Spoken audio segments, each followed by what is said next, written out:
Good morning. Good morning, everybody. Good morning. Set my mic up a little. How are you guys? Ninar!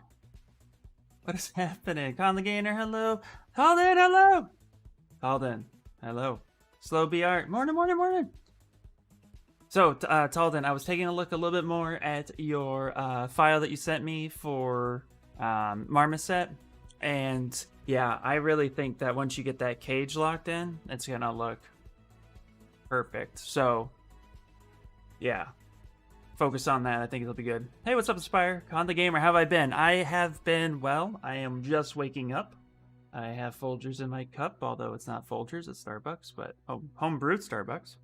But I'm good. I'm good. Ready to start sculpting and hanging out and having a good time. So, I have some good news. Looks like my LLC is officially approved. I got to go in and check the final paperwork, but that means I can contact the other company who was waiting for my LLC to be approved to make toys for them. So, I'm really excited. Okay, I'll work on that now. I'm working from home today, so I can multitask. Nice, nice. Super appreciate it. Heck yeah. So, yeah.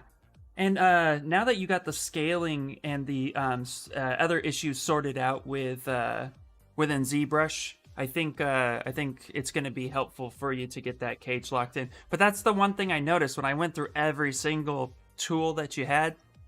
Everything was just off. And then you don't want to blow the cage up too big because it'll start colliding with other cages. So you want to make sure that you can actually keep that cage down to a minimum so that doesn't collide with your other subtools. So, hey, J Crew, thank you. Nice, yeah, I'm super excited about it.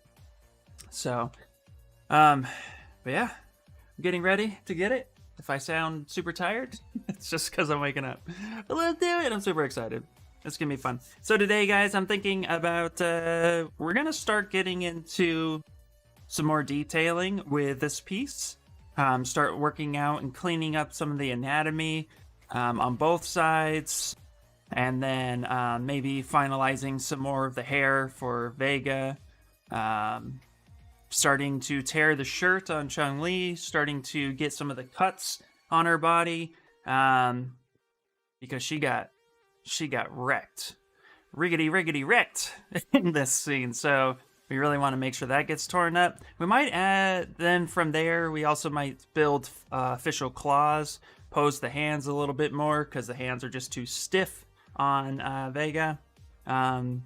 Parts of Chun-Li seem to be a little small in comparison, like her fists seem tiny to me, so we'll blow that up.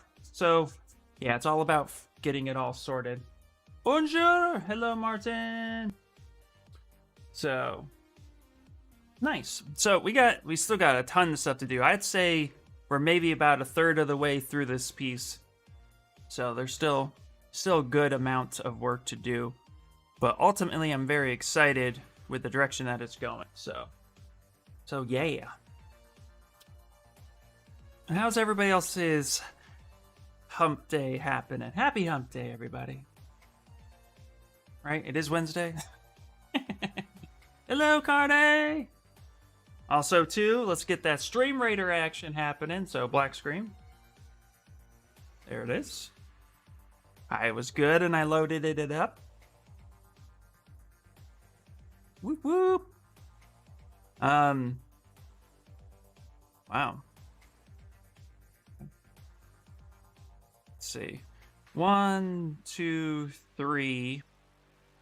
I want to take the route with the most amount of chests. So I think we're going to go down because that will give us 3 in line of sight. Or we can go down and up to hit some of the harder ones. Yeah, let's do that. Let's go down and then back up. So hit this mystery. Mystery! Now let's go ahead. I'm going to put my beast right up here. Hit it hard, hit it quick. Hey, what is going on, Matthew? How you doing?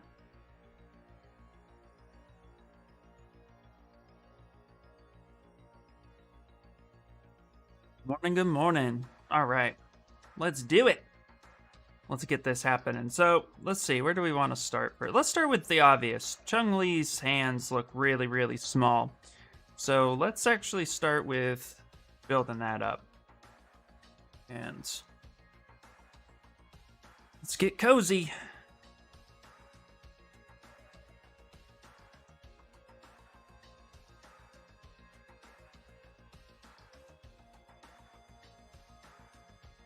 And let's turn on local sim, and I'm gonna blow that up, but then we're gonna shrink that back down. And ideally, we want it to look good from afar. Okay, so let's see. Let's monitor the size. Let's go a full point. Yeah, that's better. And then we want to measure the forearm should be the same distance as the bicep to shoulder, and at this moment it is not, so we want to bring that back a little bit. So we're going to do a full point in growth, so let's do that to the other side. Let's grab this guy right here, soften that up, and then we'll go a full point bigger, and then we'll kind of pull that back a little bit. And yeah, already that's looking better. Yeah. Perfect. Hey! What is going on, Tanmei? How are you doing? You're working so hard. Yeah, I'm trying to. Trying to get that money. How are you doing?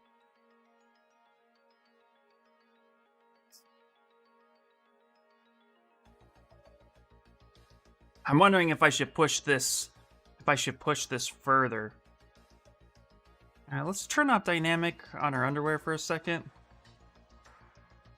Let's go ahead and hit the move brush, and I'm gonna push that down a little bit. And we need to turn symmetry off at this point. I think I want her underwear to be pretty much skin tight.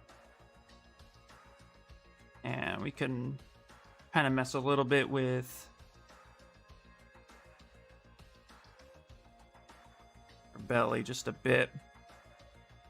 You good? Yeah, you should. Heck yeah. Let's push this a little bit further.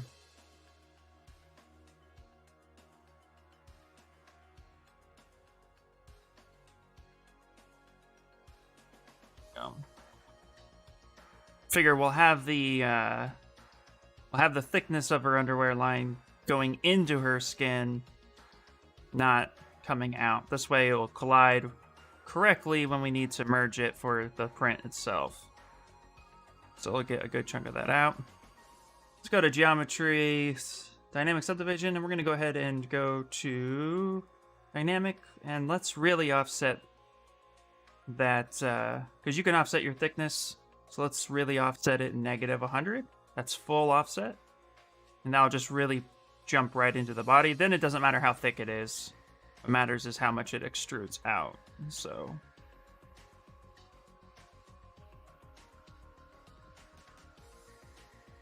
you know it's plain in the movie, but could you add lace on top of the underwear? Yeah, you know what? Let's do that. Let's go ahead and let's look up something that would be 3D printable. Thing I have to remember with the 3D print itself is that the details, if we scale this, so this is about a foot tall. In fact, we can actually move the scaling now so we can get a good idea of how thick everything would be, which is what I usually do and highly recommend. But we want to make sure that the lace could be thick enough to be printable without causing any issues. So I definitely agree. But yeah, I definitely want to get into a little bit more details with her underwear and her clothing for sure.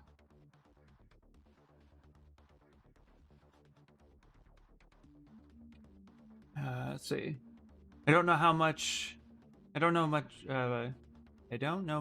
3D. I am just making 2D art, so just chilling and watching your stream. Nice! No worries at all. Well, if you're ever interested in getting into 3D, let me know, because these streams are mainly just dedicating to my personal projects, some commissions, and I like to teach as well. So, hold on one second. What's up, Susan? You know where a sharpener? Sharpener? Yeah, right Sorry, here. sorry. No, you're fine. There you go. You're good. All right. Okay. So let's do that. Let's practice what I preach. Let's save this, and then let's go ahead and set scale to this. And then that way we can actually start anticipating how thick something needs to be in order to move forward. And also, too, I do have a scaling video coming out soon. I'm editing this week for my YouTube channel, so if you're curious on how I scale in Zbrush and measure in Zbrush, that video will be dedicated to that theme, so hopefully that'll be helpful for some of you. So what we're going to do, let's go ahead and let's insert a cube. Let's turn perspective off, because I don't know what the hell that's doing on there. Okay. Now what's really cool is usually cubes have all these different segments. We've got 1, 2, 3, 4, 5, 6, 7, 8. Got 8 segments. Okay, so I want this to be about a foot tall. So we could do this one of two ways. We can either scale the whole thing up and call it a foot, or we can scale it down and then stack 12. For this, it's going to be easier to just, I think, set a size of about, I think it's 200 millimeters. Scaling video! What do I do for a living? I am a freelance digital sculptor and toy maker, so I make toys and statues for anybody who wants it, and also to other companies. I've worked at a few companies, and I've also, before the pandemic, I was involved with the film industry, where I was a graphic designer, and also I did miniature sculpting for them. There's actually a project at my last company who they've notified me that the project has been in full swing with all my mini sculpts, and that NDA providing, once it actually goes through, I'll be able to even kind of mention what that was. But it's really exciting to see some of my work actually get passed. So yay! So we're going to go ahead and turn on transpose, and we're going to go ahead and incorporate this whole cube to the size of the model. Yeah. Now from here, what we're going to do is we're going to go to Z plugin. And actually, before we do anything else, so we're going to rename this. So we're going to call this 1 foot. And ZBrush does scale in feet. I usually like to work out off of an inch, but in this case, we can break things down. So we're going to call this 1 foot cube for the main scale. Okay. And then let's go to Z plugin, and let's go to scale master. And we're going to go ahead and set scene scale. And this will tell us what we need. And right down here, we can actually see that this is giving us centimeters and feet measurements. So what we're going to do is we're going to go ahead and pick...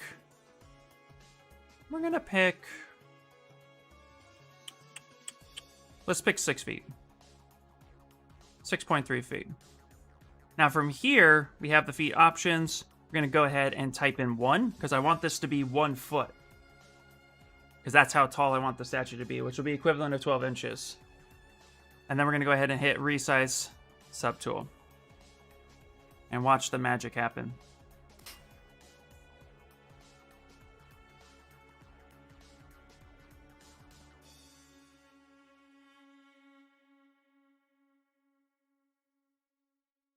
Lots of subtools.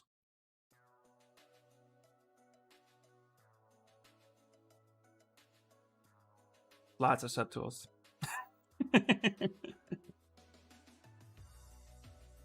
There we go. Okay. Oh, look, her top is just on the outside of that, which is fine. All right, so that's scaled. Now we're going to go ahead and set scene scale. Now what we can work off of is millimeters. So right now, I have it at 1 foot, which is good. That measures accurately. But I would like it to be in millimeters because most 3D printers and programs register in the metric system. So we're going to go ahead and hit millimeters now. But again, if we go ahead and hit set scene scale, you'll still see that right here it says a foot. So millimeters it is. Then I'm going to go up to 3D Print Hub and update size. And now I'm going to pick the millimeter option again. And now my whole scene is set and ready to be measured. And we can actually go ahead and measure this by bringing up our gizmo, setting that to the middle, hitting Y for the transpose tool, grabbing one side, clicking it over to the other, and right up here at the top it says 304.7988 millimeter. So, has a good size, as what we want. It's perfect. You can measure too with the with the gizmo. This little number down here when I hold Alt. Yeah, when I hold Alt and start dragging across, that little number down there kind of helps, but I don't like using it. It can be a little confusing. Hello, how are you doing? I'm doing good. I need to sleep too. Doing good. Thank you for asking. So give or take, this is now dedicated to a foot tall, which is perfect. And we're going to go ahead and just put this at the top, and then we're going to hide it.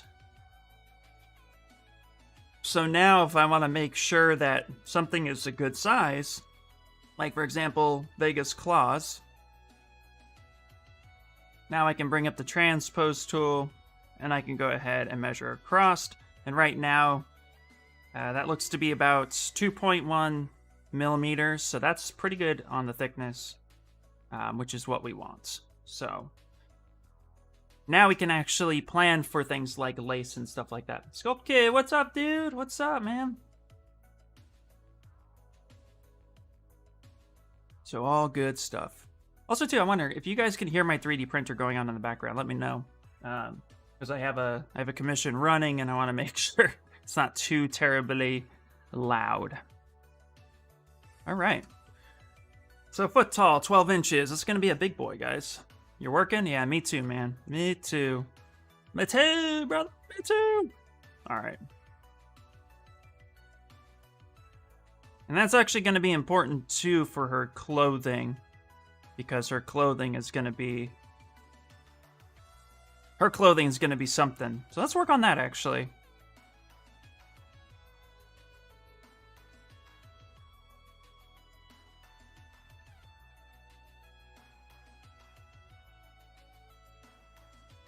Actually pull this down a little bit.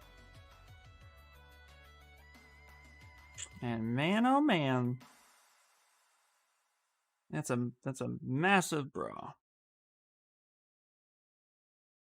Quite sure why I got so big. So, oh, hell yeah, guys. Hold on. You know what time it is. Found the books in Japanese and PDF. Oh, hell yeah, dude. Nice. You hear nothing, Martin? Let's pump it up.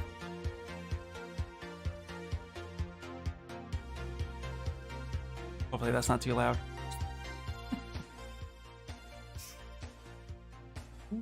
Have a nice day. You too, Tanmay. Have a nice day. Thank you for hanging out.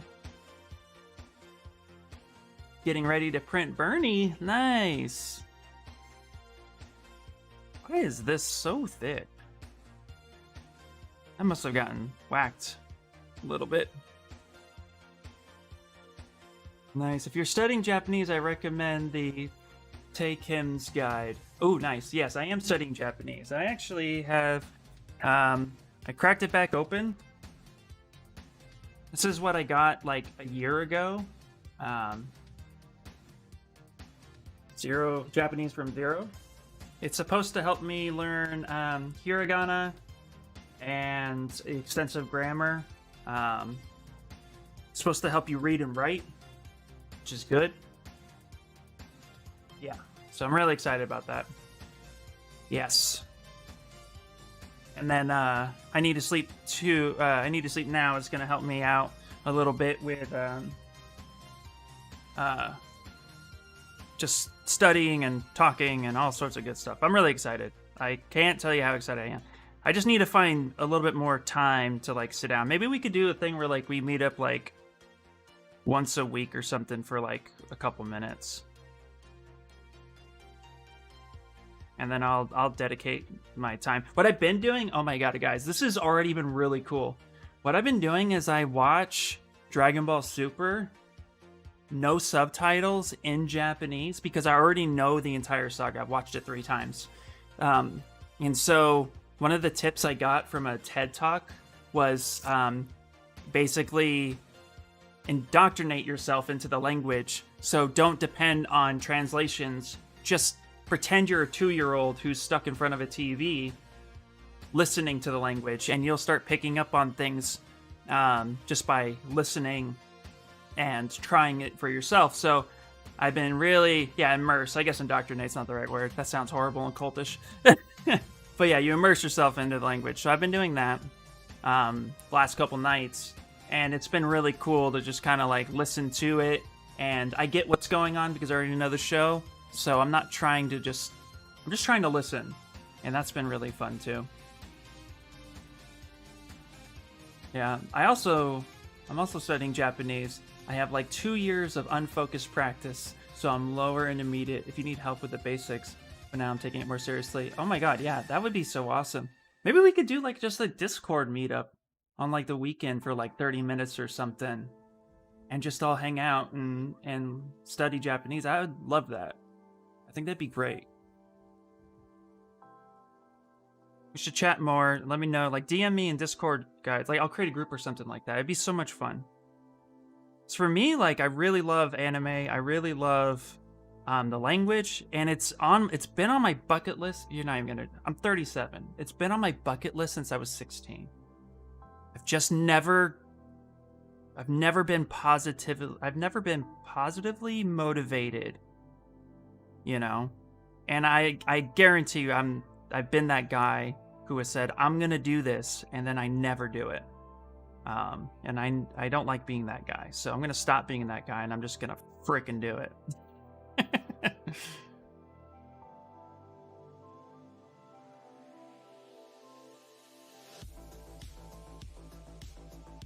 Yep.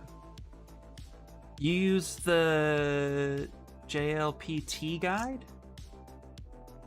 What's the JLPT guide? Let's go! Yeah, let's do it! And here's how I've been approaching my learning and stuff. You guys are gonna laugh at me, but how I've been approaching my learning has been, if I start now, I should see progress in a few weeks, even if it's just a couple things.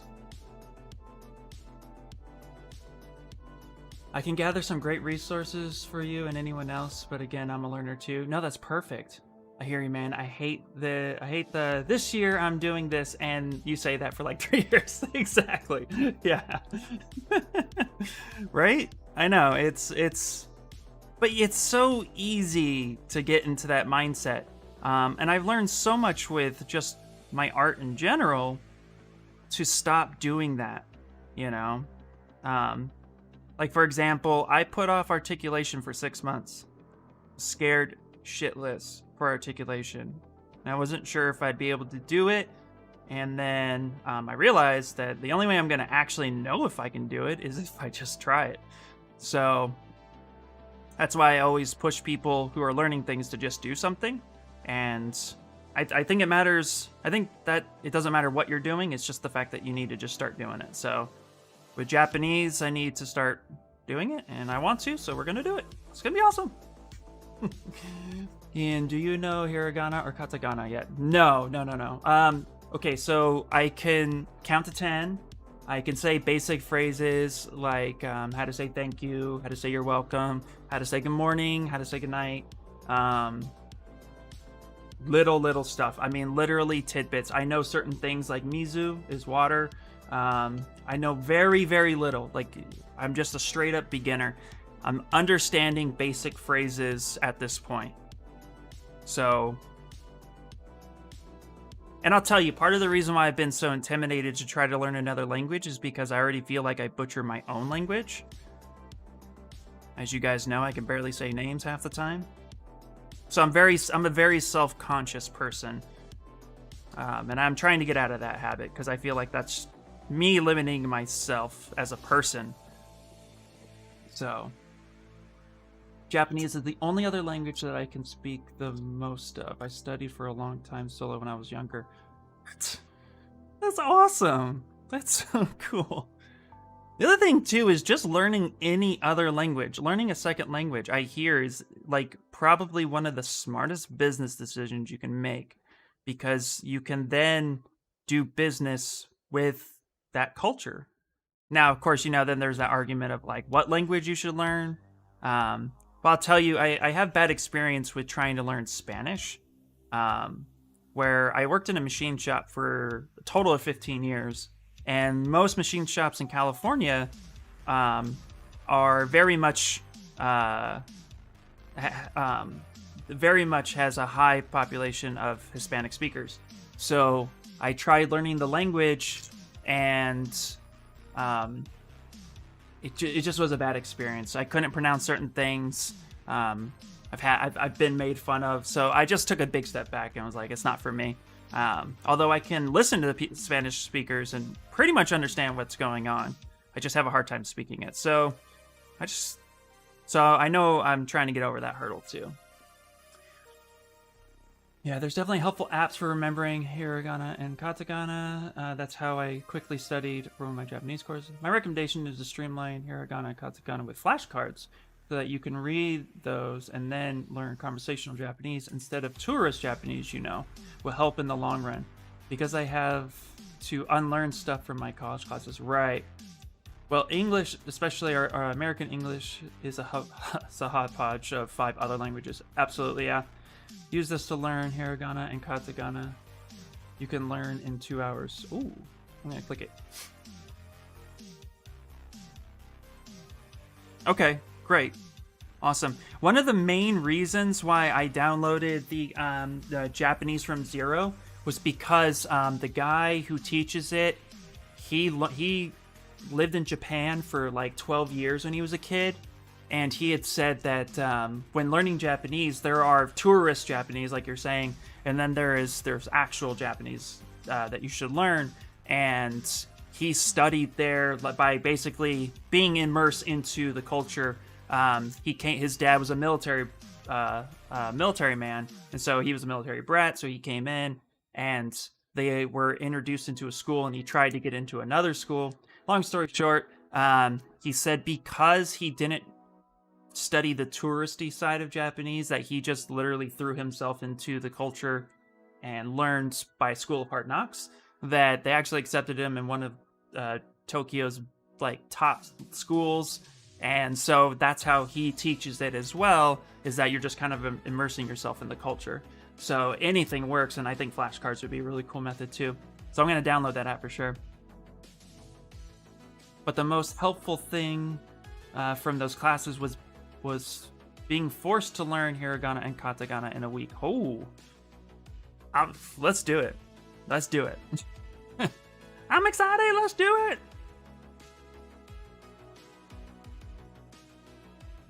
Okay, so we're going to go ahead and we're going to apply this thickness here real quick. And real quick, I'm just going to measure. Okay, so this shirt is 2.3 millimeters. That's printable. That's printable, and that's the principle. That's good to know. So we'll remember that right there. But I think what I want to do is actually like kind of... I think what I want to do with this shirt is kind of clip it and then retopologize it. Yeah, we need a... This looks ugly. Not quite sure what happened here.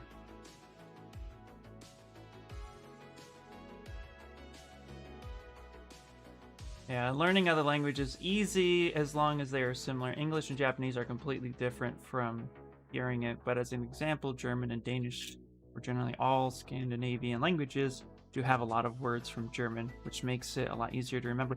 Actually, what's really interesting was Japanese was recommended to be one of the first languages to learn because for English speakers, because there's a lot of borrowed words from English. There's a lot of words you can't say in Japanese. So yeah. How did I find out how thick my geo is? 1 second, and I'll tell you right now. But Martin, expanding on that for a second. But you are right. Japanese is completely different because of its sentence structure too. Makes it harder as well. And Japanese, from how it's been explained to me, it's about sounds, not about words. So you have to piece the sounds together to make the words. So yeah, it is definitely. But you're right. I mean, they are completely different. But luckily, there's a lot of borrowed words. And there's a lot of trendy words that have come from Japan that English speakers know, which is really cool. But I'm not going to let that stop me. Okay, so how I found out about the thickness. So if you weren't here in the beginning, I set a cube to be my complete scale. And the complete scale of the model is going to be a foot tall. So what I did was with the shirt, once you set the scale up here at the very top left-hand corner where it says switching to subtool 37, that shows you the units in which your gizmo or transpose tool is working within.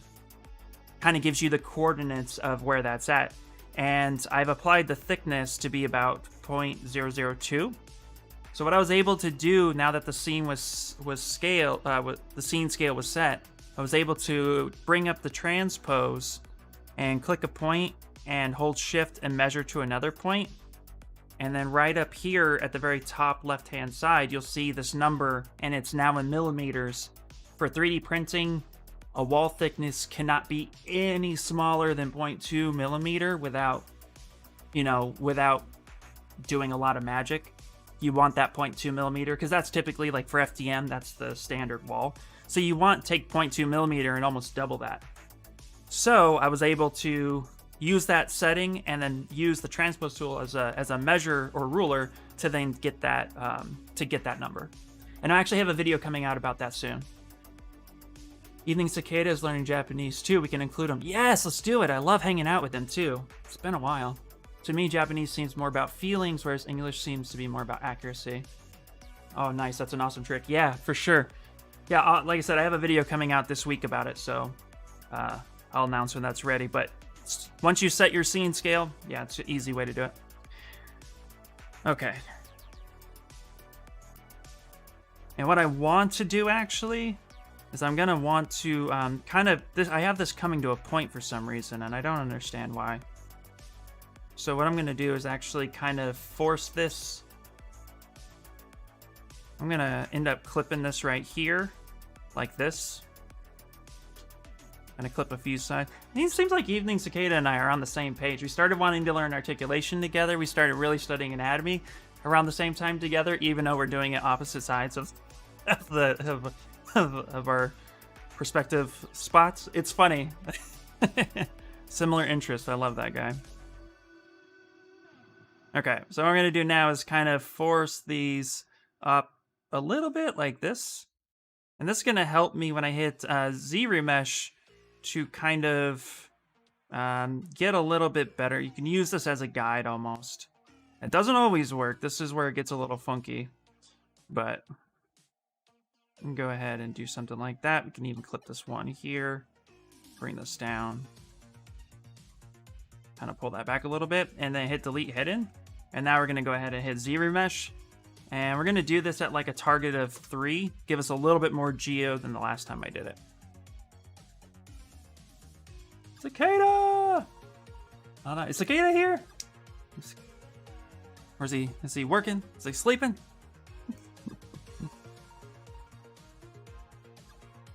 There we go. Now we have this. I can see exactly how that came to be a point. And we're going to go ahead and actually now, let's go to 2. Z-Remesh to 2. Z-Remesh again. If you Z-Remesh a couple times in a row, sometimes you just get a better result. But now I have this loop going around. Okay, that's still... It's kind of ending right there. Let's pull that out a little bit. Smooth that down. Z-Remesh again. That's better. I'm not going to get perfect geo right there. I have a weird pull. Let's actually go down to 1. Let's see if we get something a little bit better. Relax, smooth.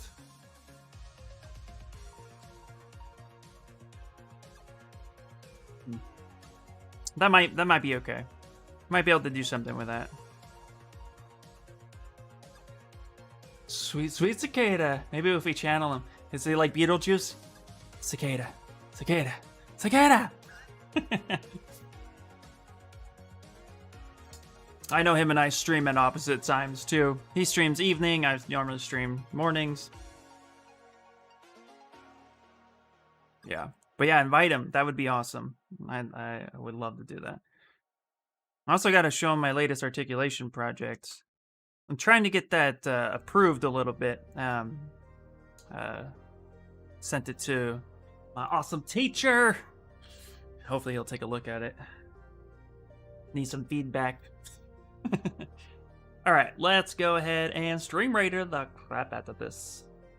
Alright, guys. Here we go, here we go.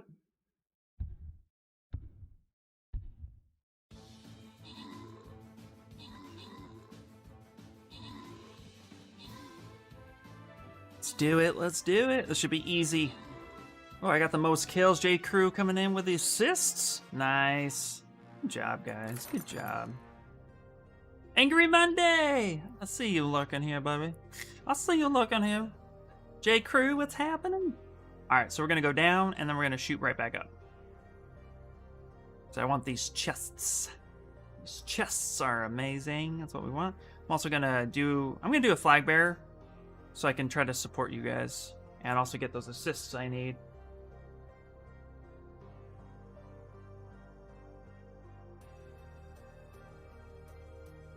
Yeah, I'm around a bit.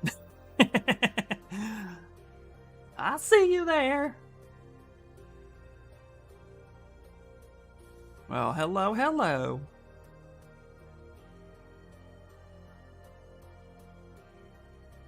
Okay. And what we're going to do real quick is we're really going to inflate this up. Like a lot.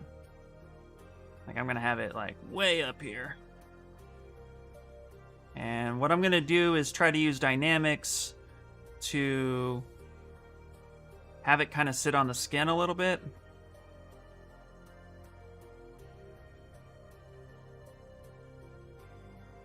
Yeah. And then once I get something I like, and we'll apply the thickness, and then you will use Dynamesh to get the results that we want. So let's go to Dynamics. So let's open up our side menu. Let's close my menu. I don't need it there. Let's go to Dynamics. Okay, so we're going to go ahead and turn Inflate off. I don't know why that's set to 1. I don't like Inflate. I think it's ridiculous. But I'm going to go 0.25, and we're going to set the direction of gravity. And I'm going to recalculate that. And I'm looking for actual weight to just get a little bit better, but I want to slowly move this. So let's go ahead and see. Ooh, see, that's way too much. Okay. Okay. So let's actually take this down by like 0.05. Recalculate.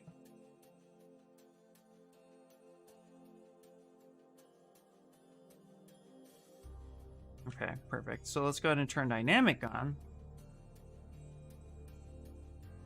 And I do want this part fluffed up, so I'm actually going to go ahead and kind of mask this area off.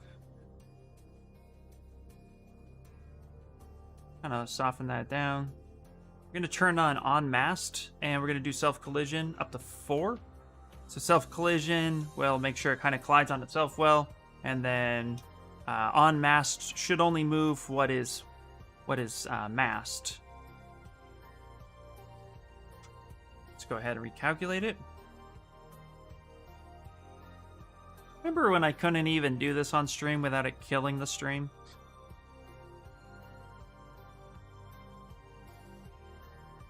Right there. There we go. Now we have some more realistic weight. We can just bring that up just a bit.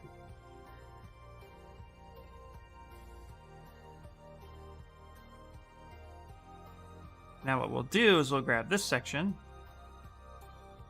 soften that up. Actually, we won't soften it too much. Just a little bit? Not too much. Okay, let's recalculate this. Now we're going to bring this part down to her body. This is a nice, slow process.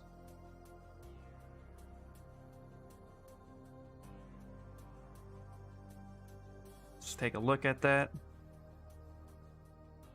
There we go. That's a bit better.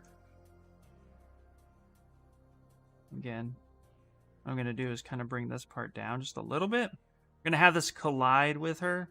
The trick with printing this one is going to be having the shirt collide with her upper body, but having it split at her panty line. So I'm going to want to connect the shirt to her body everywhere. This is going to be probably the most complicated piece to print that I can think of right now.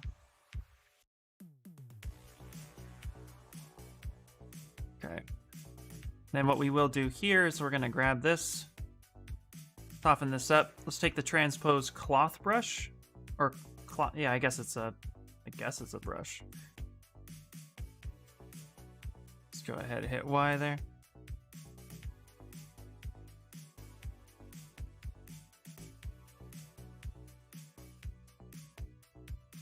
That up for a second.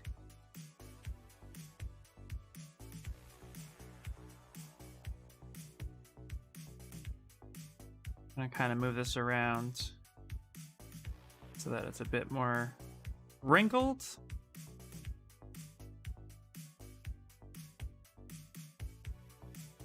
Such.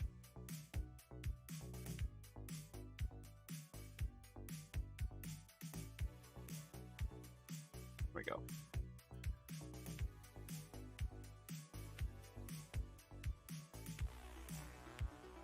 Let's take this inside, kind of push it that way. There we go. Now we need to create the tears, and there's a couple ways we can do this.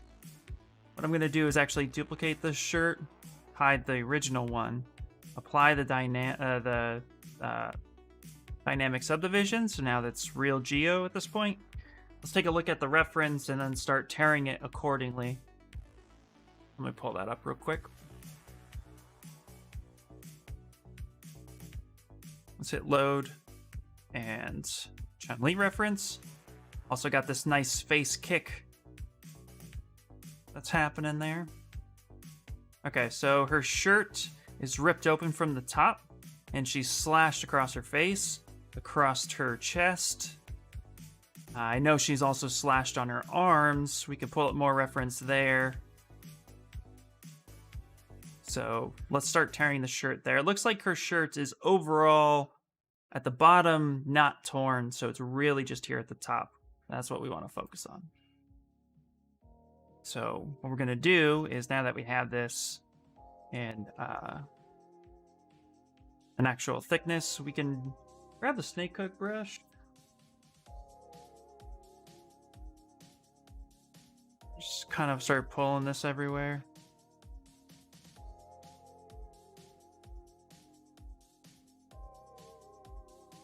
Now, you know what? Let's just turn around and let's actually make it Dynamesh. I think it'll be easier to work with.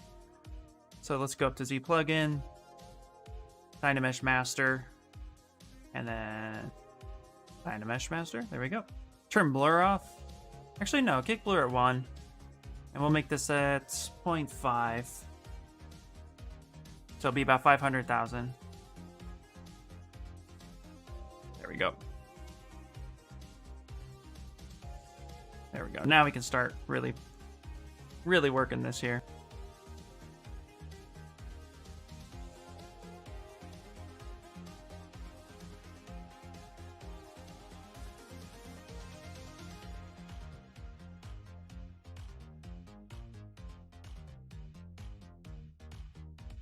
Snake hook brush, you gotta love it.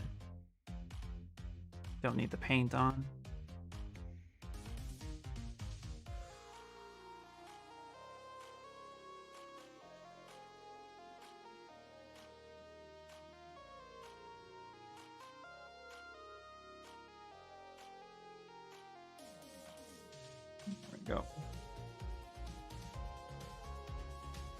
I'm just pulling out the little shapes right now that should make sense.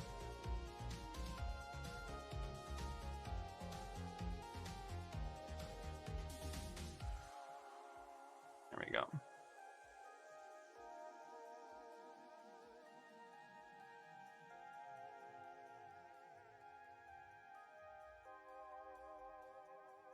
Cool. And if we ever pull things away we don't need to, just turn back face mask on with your move brush and tuck that back in. That'll help kind of maintain a little bit of a thickness where you need it to. Learned that during articulation, which is pretty cool. So we're making this for printing. Some things are going to be, some things need to be connected. We can actually connect some points like this. We are changing the design a little bit. You can't really see the underside of her shirt, and so we want to connect this here.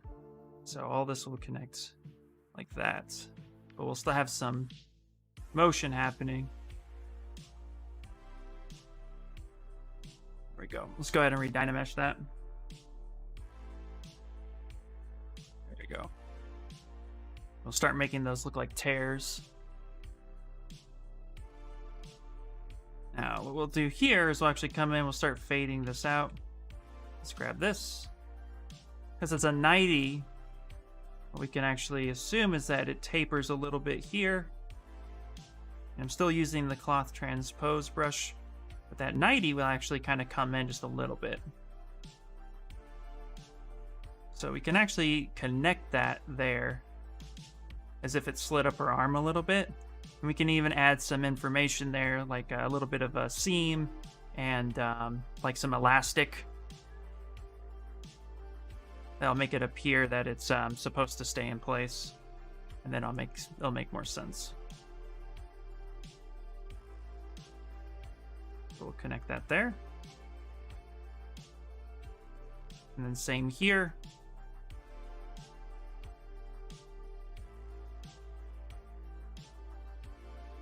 Kind of tug this down, move this over, like such. Grab this side right here. This is also where Dynamesh comes in really handy.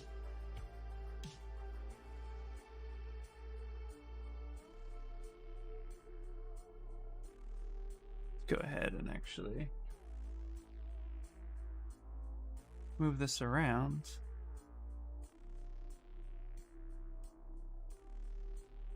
There we go.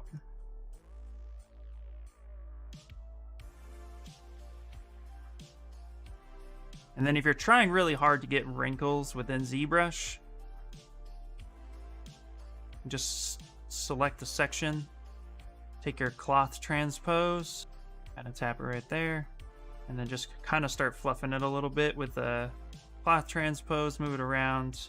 It can be helpful. Just get a little bit of flow right there. There we go. Yeah, there we go. Now we're getting a little bit more action in the shirt. Let's actually go ahead and make a new tool. Only on 9. Usually I have like 20 by now. Making bolder steps.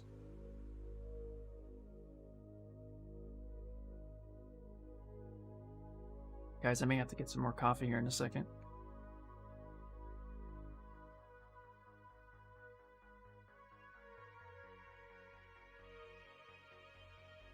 Pretty cool.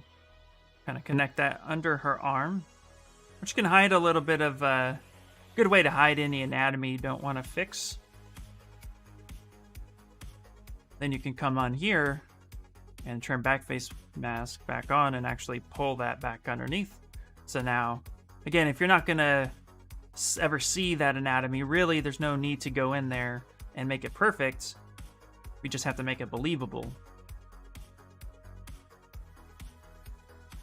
There we go. Okay. Let's go ahead and save it more time. And then I think I want to try to push her body just a little bit more. When posing, biggest tip is to break the shit out of it and then dial it back. So let's go to Z plugin, transpose master. T-pose mesh.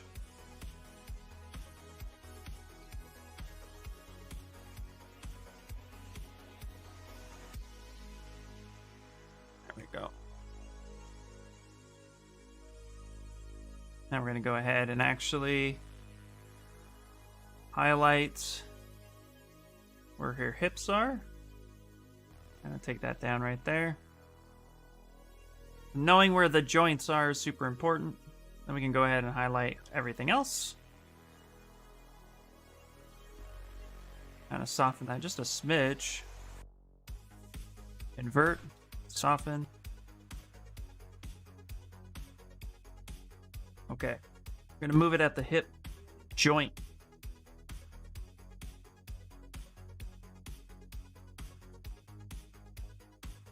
Goes here, here, without breaking her back. But making sure it says we're putting our all into it. Yeah, I think just that. I mean, we can't... This would be too much, right? Yeah, I think that would be too much. But here might be perfect. We had this. I think that's what we want. Yeah, because I would like to see more of her right here. I can see her face a bit better from this angle. Yeah. Let's do that. I like it. And actually, while we're here... Okay. Let's go ahead and... Oh, I got... Oh, interesting. Oh, okay, right. I have a glove here as well. I totally forgot about that. We can delete that glove eventually.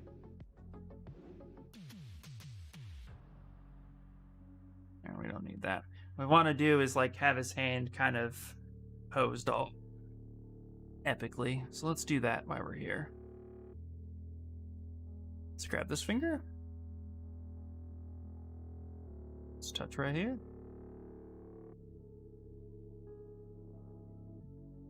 There we go. Whoa, whoa, whoa. That's cloth brush. Make sure to switch back. There we go. Gotta move that around.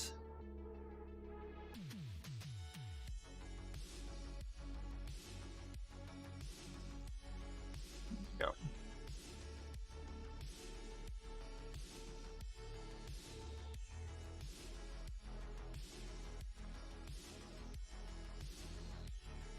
Yeah. There we go. Let's actually take these two fingers. Kind of widen that a little bit. Take this finger.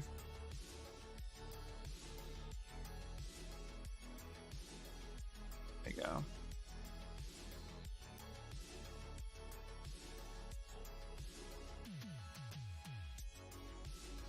In my head, I'm just hearing the Street Fighter. So KO. You lose. Just me? There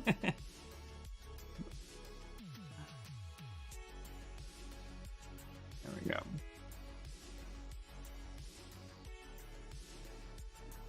Well, I hesitated on the Saturn and I lost it. No! Ah. That's a bummer, dude. I'm sorry to hear that. Isn't it weird that as many years as 3D printing has been around, you can't hesitate on stuff like that? It's like you have to be ready to buy it right now. I find that to be extremely interesting. That's why I don't chase these printers, personally. I find that it's just like, yeah, it's very crazy. It's a very competitive hobby. Like, as far as like needing to get the equipment.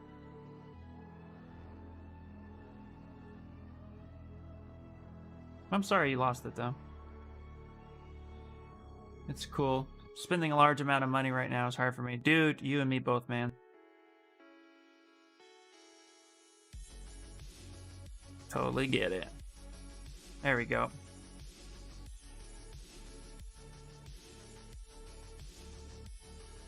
Totally get it. Me even thinking about spending like $100 all of a sudden just kills my mental capacity.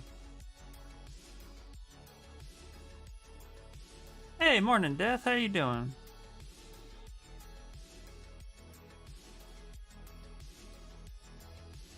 There we go. All right. I'm gonna go ahead. We can go ahead and remake our gloves. So I'm not really worried about that right now. I'm gonna go ahead and make sure we pose this hand the way we want it to. Also, let's try not to break his wrist. Right? That's never good. There we go.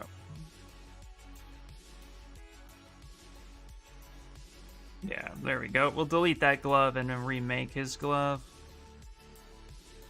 Push his wrist a little bit more. Yeah, that's fine.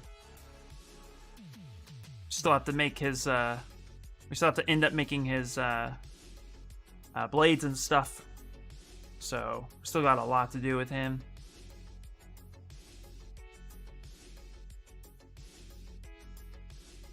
Tired. Nice, yeah. Yeah. It's like I should do this. I think too long and it's gone, right? Yeah. I bet there isn't even coffee made. Oh, I think you should use your eyes.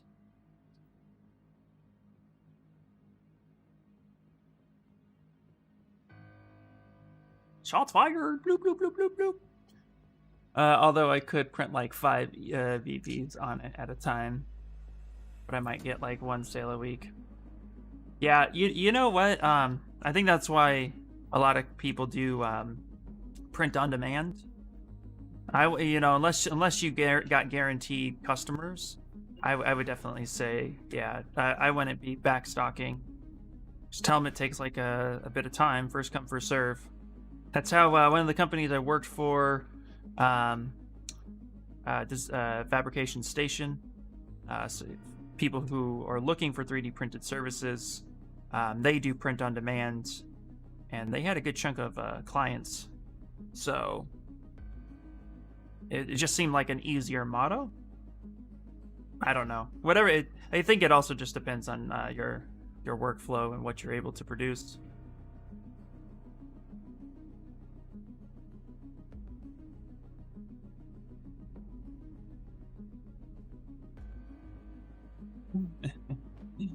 I did meet a Patreon of mine that made 300K in 6 months printing Amiibo.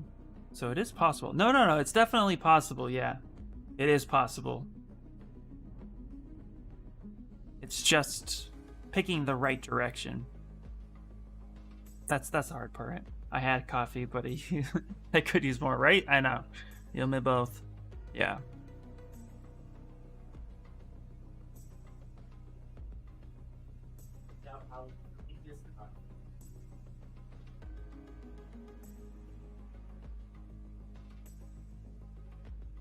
Yeah, that's one thing I never wanted to be, was a print factory.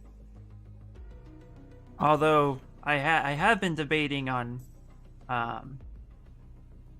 printing for my clients, but I don't know. I feel like I feel like that could be a double-edged sword. Usually I just make things printable and I do a test print, like an extreme like torture test of that object. Like I scale it down to the smallest size and I print it. And if it's printable there, it will be printable in larger sizes. That's usually how I do it. But I was always afraid that if I started printing on a regular basis, that I just get stuck printing instead of creating. But I don't know. I also don't know the market very well, so that's why I don't talk about it. Don't listen to me. Do it if you can. Do it if you can cost it right. Exactly, right? toy hunters. I thought amiibos were dead. No, no. No, no, no. My friends, amiibos are alive and well. Amiibos are alive and well. And actually, designing for amiibos would be super smart. Yep. So, amiibos aren't going anywhere. Oh my god. My son would die if he saw this. Let's move on. Yeah. No, amiibos are alive and well. I think, personally, amiibos got better with the Switch.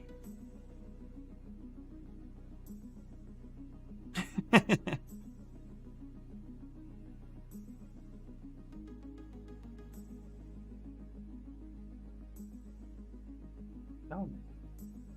Oh, man. He'll flip his mind.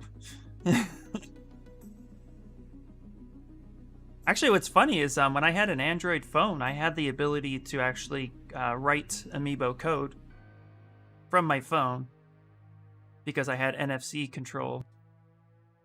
That's where Android won for me.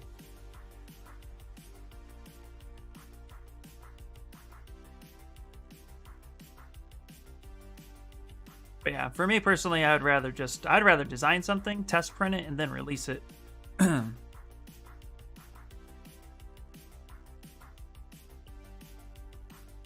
Yeah, you would. Holy crap! Exactly. You have the limited edition all gold Mario. Hell yeah, dude.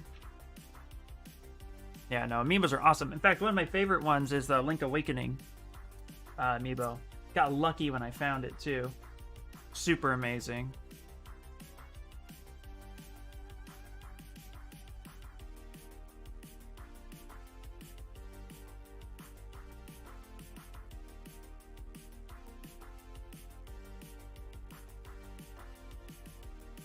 I had a long chat with him. Nice. Yeah, he buys the chips and programs it to anything with the customer wants. Yeah, that's cool. Yeah, just don't let Nintendo find out exactly. Never let Nintendo know anything. Never. Snickles, what's happening? Say what? Yeah, exactly.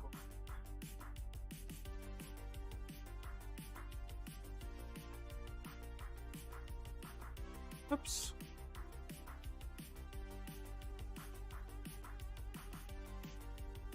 Alright, let's also rotate this hand around. Oop.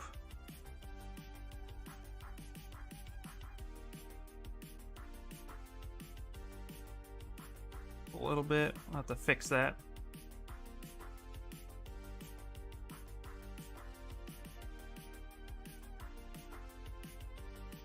There we go. Just highlight the rest of it.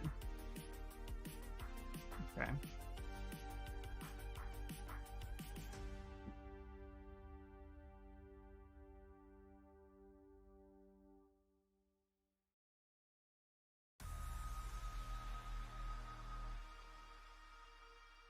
Go.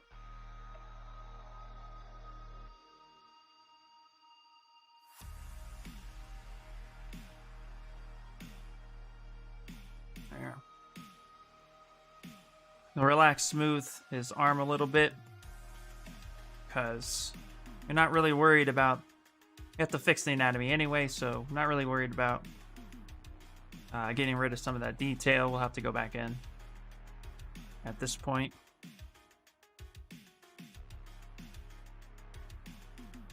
There we go.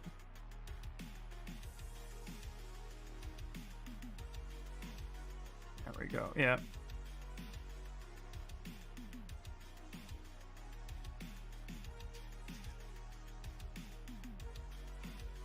And luckily, too, we do have this little amulet, so that'll be good. Or bracelet. There you go. Let's grab this. Let's fix his neck a little bit. We have some anatomy issues. Did I tell you my wife wants me to make Leia in her bikini outfit? No, you gotta do it, though. You gotta do it. Do it.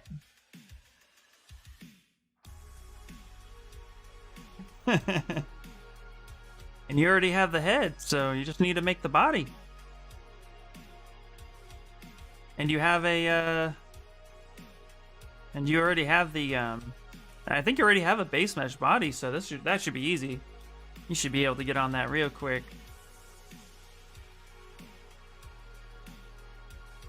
Okay. I'm trying to see why this hand seems a little off to me. Let's look at it as a whole.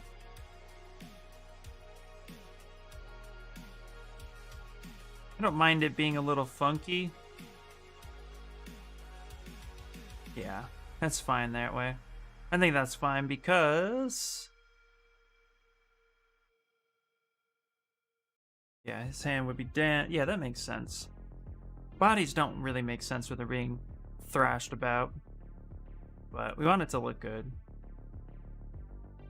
Clearly he's going to be balancing. I already have this in mind to actually print his butt as this is all right. So this is what we'll talk about for printing for 3D.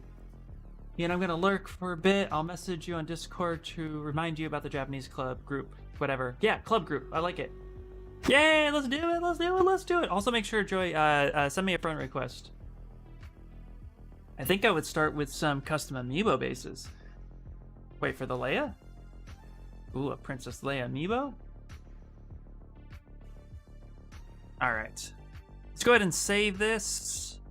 So we're going to hit T-Pose Mesh again. When you're in T-Pose Mesh, you can hit it again, and that will cause you to save it. I'll bring up an option to do so. So let's go into my drive. Go to my ZBrush work. Let's go to Chun-Li. Post. Let's click this and call this number 3. Let's go ahead and send it. And let's go to stream right odds while we do it.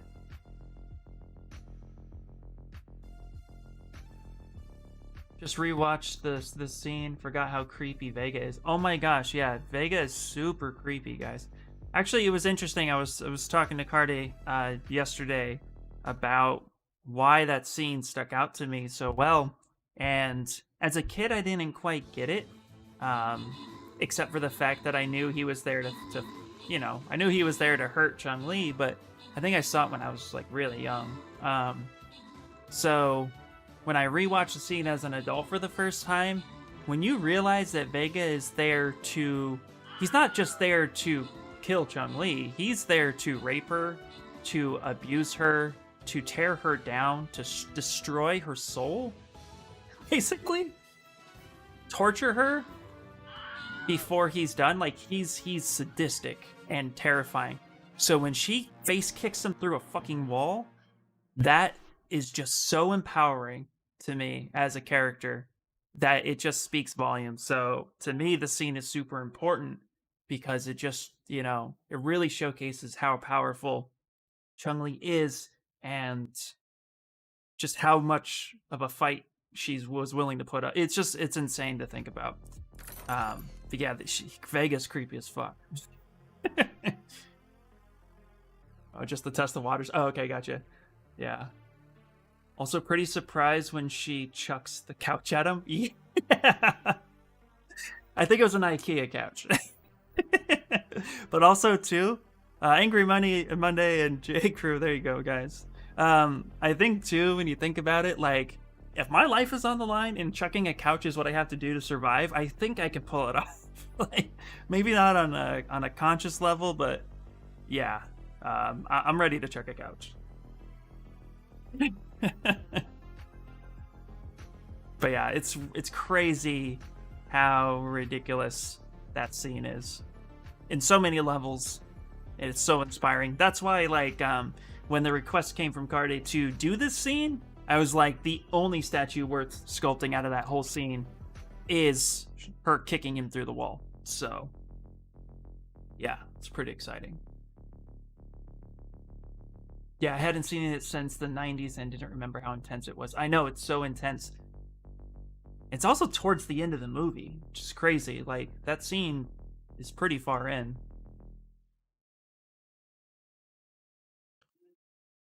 That's just before Guile decides to go to Malaysia, where I think it's Malaysia, where Ryu is with Honda. All right, so we got that saved. Let's go ahead and go back, and now we'll save the actual posed.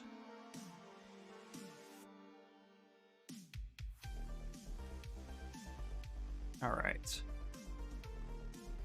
Yeah, hand looks a little bit better. We'll need to actually sculpt the anatomy back into it, but okay.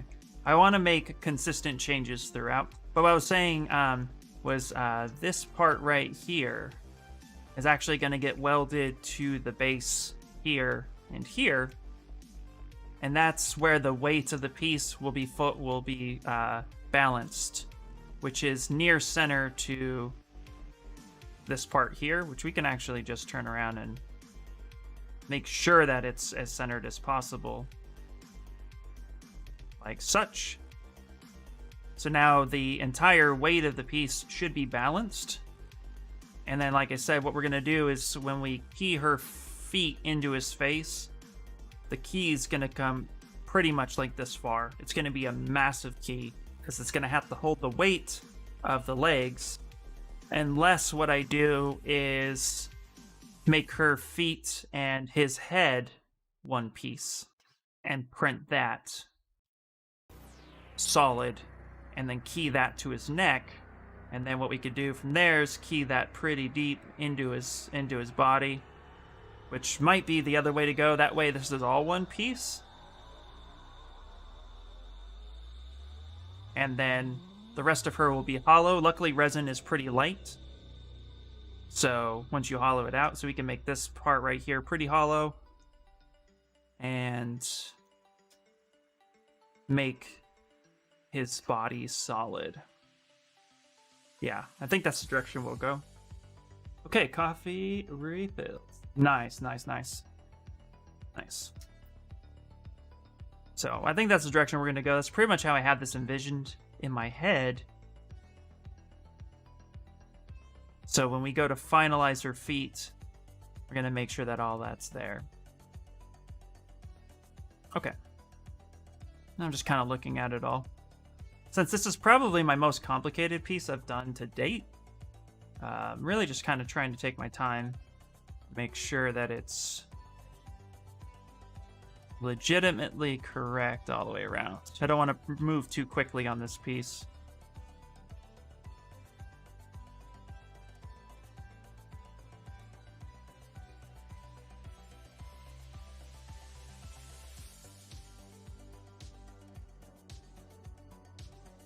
Okay.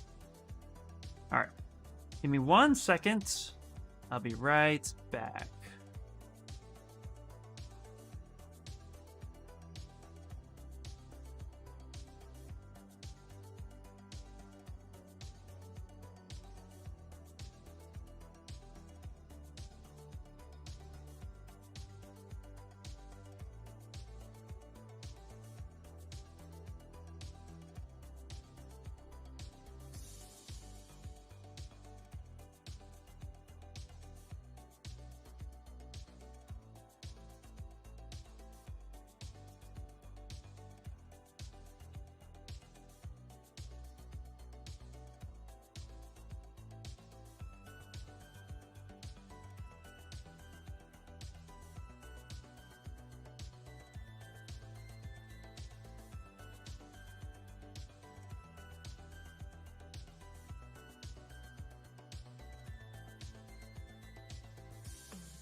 Kyle. Okay. I need a coffee. I got coffee. Are we gonna wait? Wait, are we going to wake up and have a giant pig fat?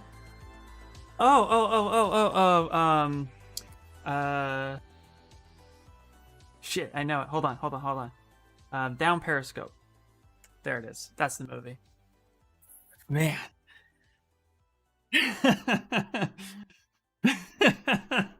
Oh man, I love that movie. Ground Affected, how you doing, buddy? Hello.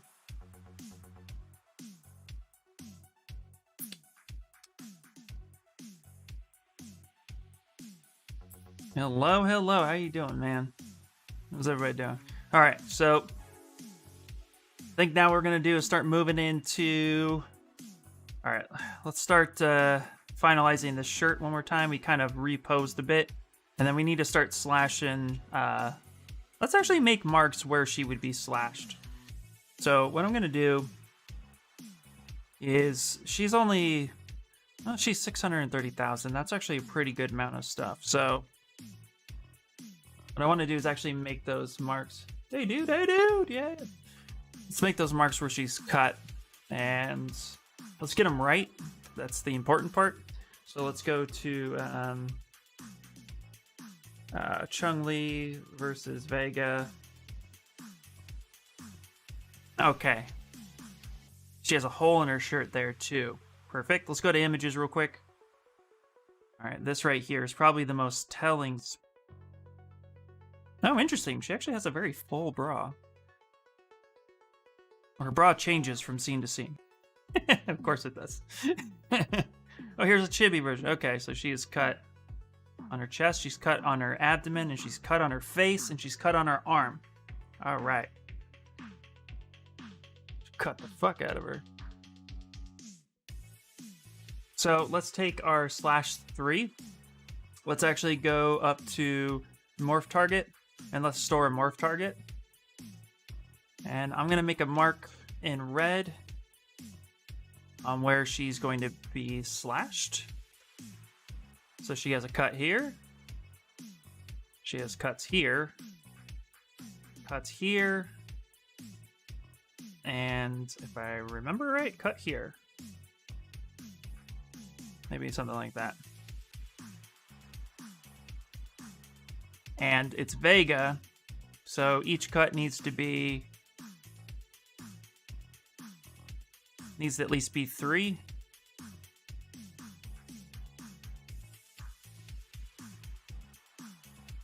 Let's actually turn the lazy mouse on a little bit.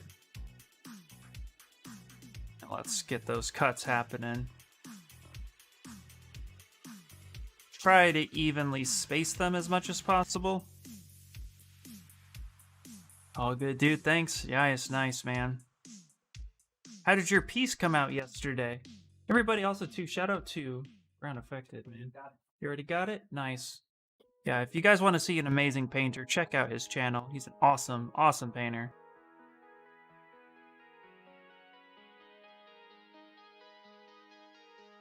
Yeah, dude, how's that piece coming out? All right. Now, that part being said, this is the part where I love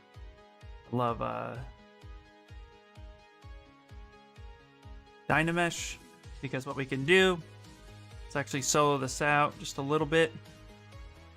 We're going to want that section right there. We're actually going to take this here. Let's actually just take a regular mask.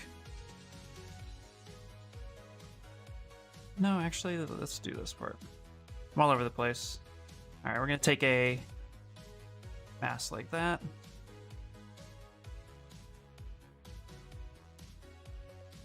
Oh, interesting. Okay.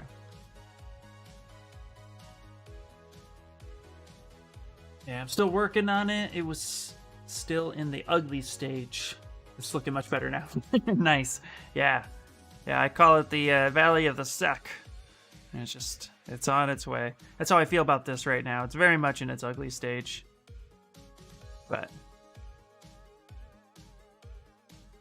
every day it's its ugly stage until I say it's awesome. Like, oh yeah, here's the ugly part. All right, so this is the cool part. I showed you guys this trick yesterday. We're gonna do it again. So we're gonna make some markings on where everything should be on her cuts. Solo this for a second. All right, right about here.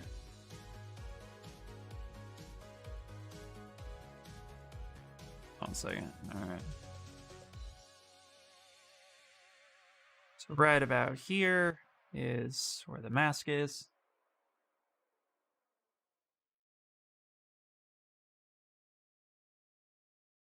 And we're gonna make that.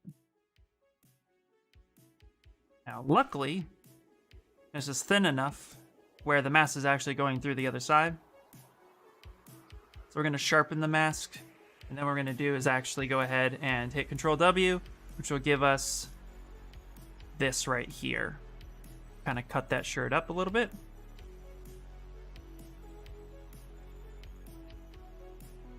And let's actually take this. We can make this a little bit bigger.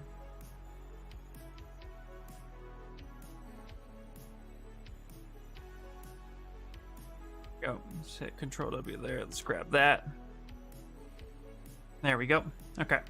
So now we have that. Let's go ahead and hit Delete Hidden. We're going to go up to our brush palette and we're going to hit the Curve Bridge brush.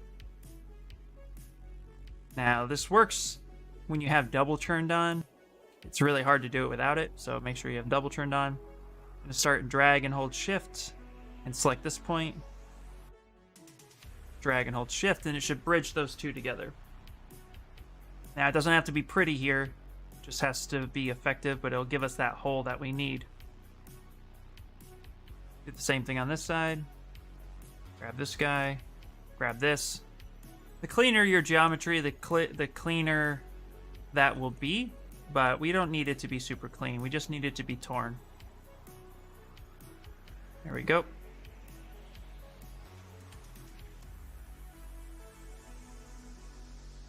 Perfect. Now from here, let's go ahead and hit Dynamesh.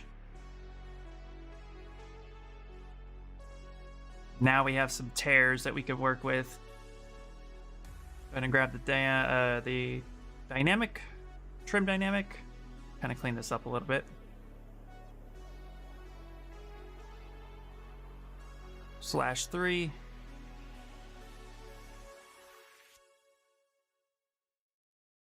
Kind of start ripping and a tearing. Sounds terrible, doesn't it?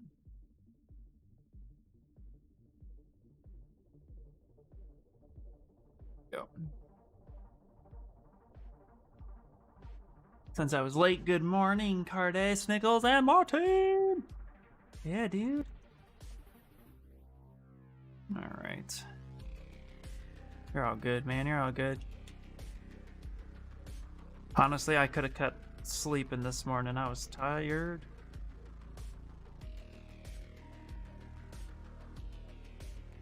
Okay. Just stares at Nina.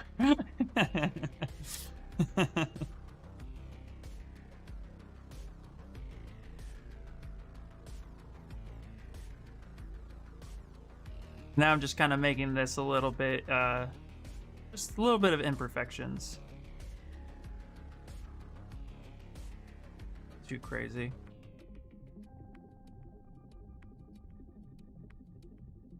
This way we'll be able to see those cuts inside the shirt.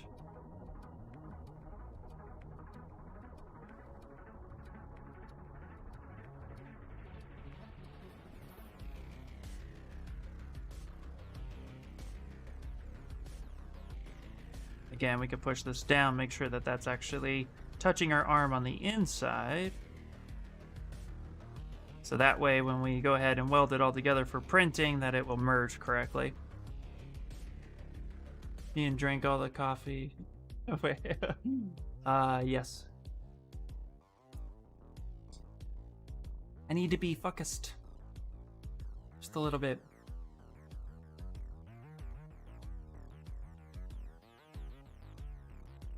Don't worry, more coffee will be on its way. More coffee will be on its way eventually. All right.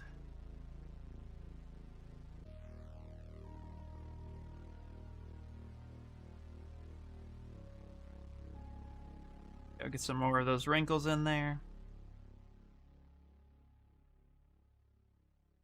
Just making the big main motion wrinkles. I'm not really adding the memory wrinkles just yet.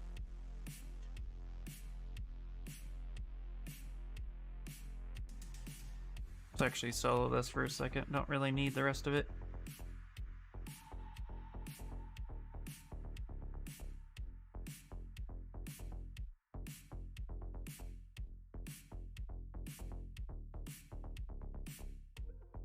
Now, what's cool about cloth is cloth actually kind of connects with itself on these wrinkles. So while this one comes up here, this kind of connects in a Y formation up this way. So we can definitely add in some of these bigger ones.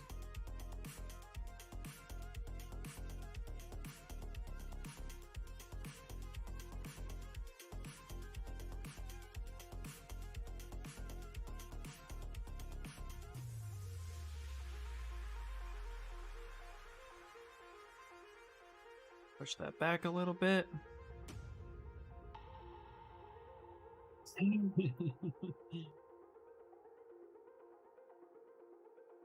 Yep, I'm telling you slept really well last night. Yep, I did. Slept amazing.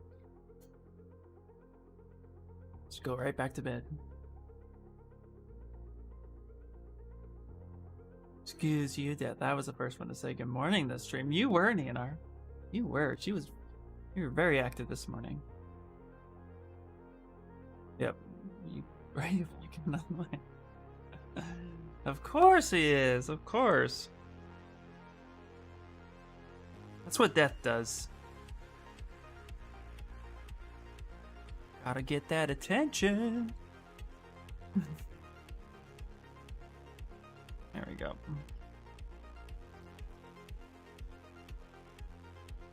All right.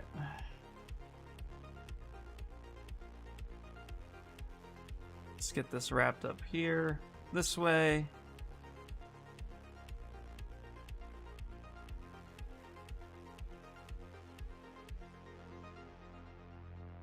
Let's actually go up to render and let's turn on preview AO, really to start seeing that depth. And I turn it to about 25. Anywhere between 10 to 25 works well. Kind of helps see the depth of the detailing.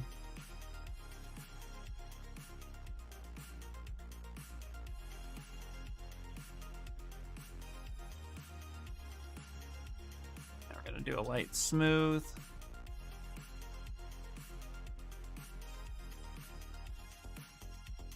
There's a lot of motion happening in this 90.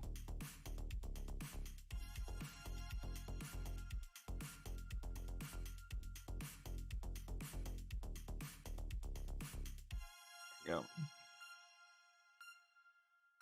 So much we can actually even maybe bend it a little bit, soften that up. Oh, cool, nice. So is that Blender you mean? No, I'm not using Blender. I use Zbrush.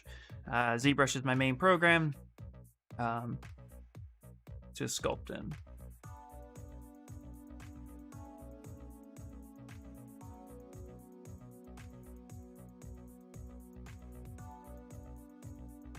There we go. That's already starting to make this scene come together. There we go. And I don't like making too many, when it's something this big, I don't like making a lot of changes too quickly. There's just so much that can go wrong when you're zoomed all the way in here, so I like to take a step back and kind of see what bothers me and what stands out. And right here, we want to kind of tuck this part into that shirt, because again, this is where she's pulling it, so there should be some wrinkles coming from this way too on that shirt, but there's a fine line between too much and not enough. So we want to make sure that we get a good amount. And this is where her elbow is at, so that makes sense for the natural bend to happen.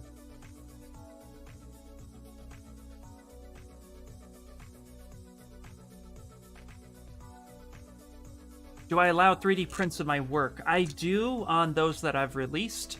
I have a My Mini Factory, and I also have a Patreon. Patreon is where I put my more high-end models, and then My Mini Factory has some stuff I've released for free. I also I have some stuff on my ArtStation, but only a couple. Nothing else is going to go on my ArtStation, so what's there is going to stay there.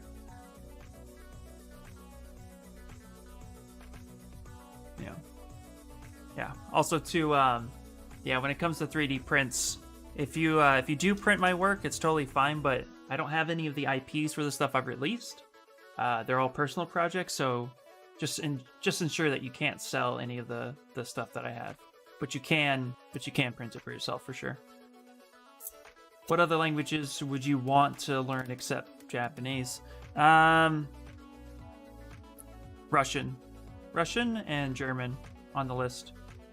How will you keep that offset weight from breaking off when it's made? Only the toes touching and she's off at a mad angle. That's a great question, Ground Affected. And so basically what we need to do is we need to hide the balance, and we have to anticipate the weight of the model itself. So because her toes are touching his face, and this will be a little bit of trial and error, not gonna lie, this is very bold. But what we're going to do is basically, she's going to be completely hollow up here. So the weight of her shouldn't be too much than maybe a few grams. But we're going to take a very big key. And we're going to key like massive, like almost the size of her. Yeah, pretty much almost the size of her shin is going to get embedded into his body. And this part right here will essentially be one piece. And that will be completely solid. And then, so probably I'd say from right about here, it's going to be one piece. And probably print it as one piece more than anything else. This is very, what's the word I'm looking for? Ambitious. But if I keep this about one piece and I make this completely solid, and then I have another key that is massive as well, so maybe this is one solid piece, and then this right here is a key that gets locked into it, that will help support the weight. And if you have kind of a tripod triangular shape that you're then gluing this together, that should hold. You just have to be bold enough and make big solid keys to work. So, and this part right here, excluding his legs, is going to be, so his body, this part of the base is going to be one piece, and that's going to be highly recommended that it's solid. So it's very ambitious, but I think we can do it. And then making sure she's hollow will actually allow the weight to kind of teeter-totter between this point and this point. So, and then also too, if we print these bricks separately, not all of them, we'll kind of fuse some of these together. These will also be solid. So if you get a good amount of weight on this side, it will counterbalance this side. So it's, like I said, it's ambitious for sure, but it's definitely doable. Yeah, so I'm going to need a huge key for sure. Yep.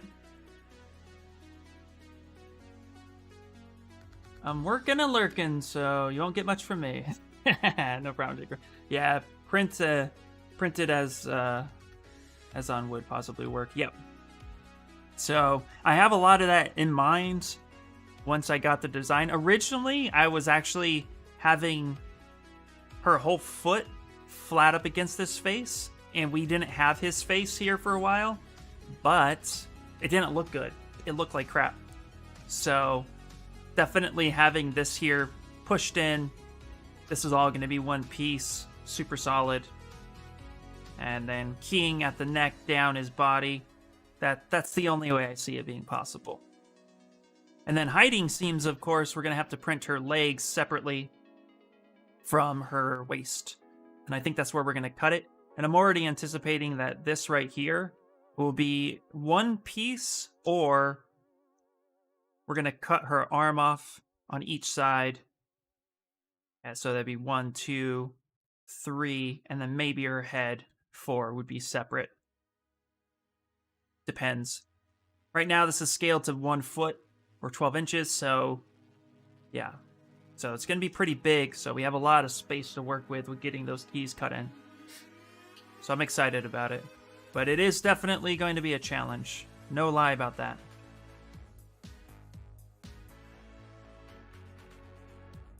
But when it works, everybody's going to be like, whoa!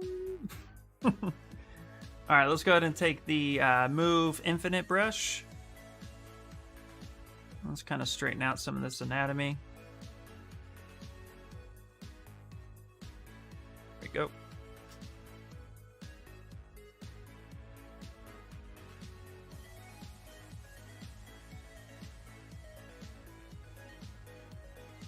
But I'll tell you, this last piece, if I get this right, I have a Demon Slayer piece in mind that'll be coming up next as my next big personal project. So, it'll be a big boy.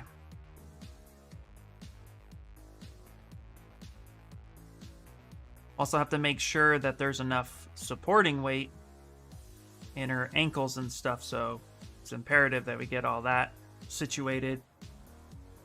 As you can see here, we actually may want to squeeze this together. Like that. So that is actually a nice solid piece.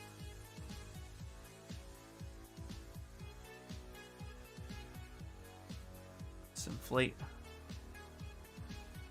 some of that in there. But yeah.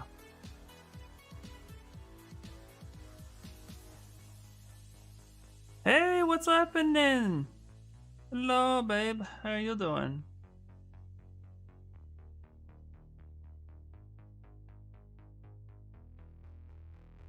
You streaming? You streaming? Yeah, guys, if you like waifus, you gotta check out Rush. Waifus is what he do. Don't judge me on that.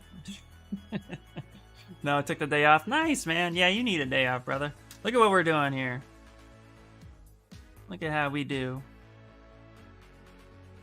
We got a lot happening here. Had an appointment. Ah. Yeah, I'm liking the flow of this. Nice, man. Thank you, yeah. Yeah, we had to really push her and get this going right. Just wait until this is printed.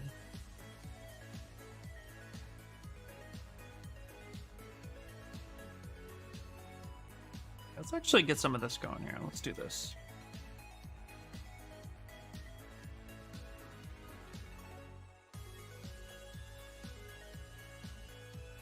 Some of this touching each other.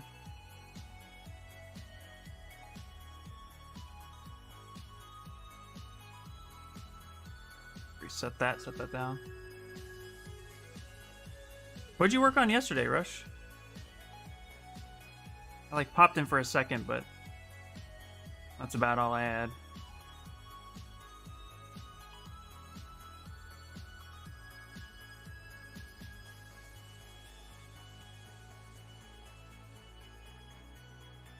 How are you all? Yeah, yesterday I was working on a 2D shader. Oh, nice. Ooh, how is that working?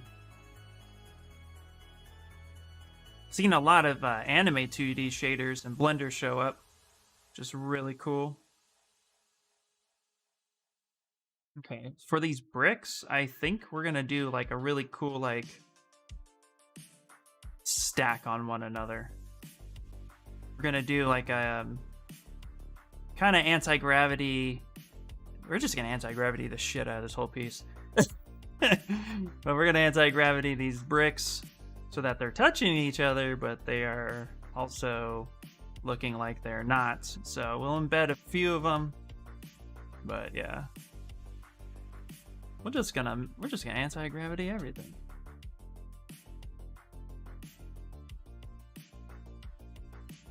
Literally just touch it here, touch it there. It's going. Not quite there yet, but I'm back on track. Can't you do a sim?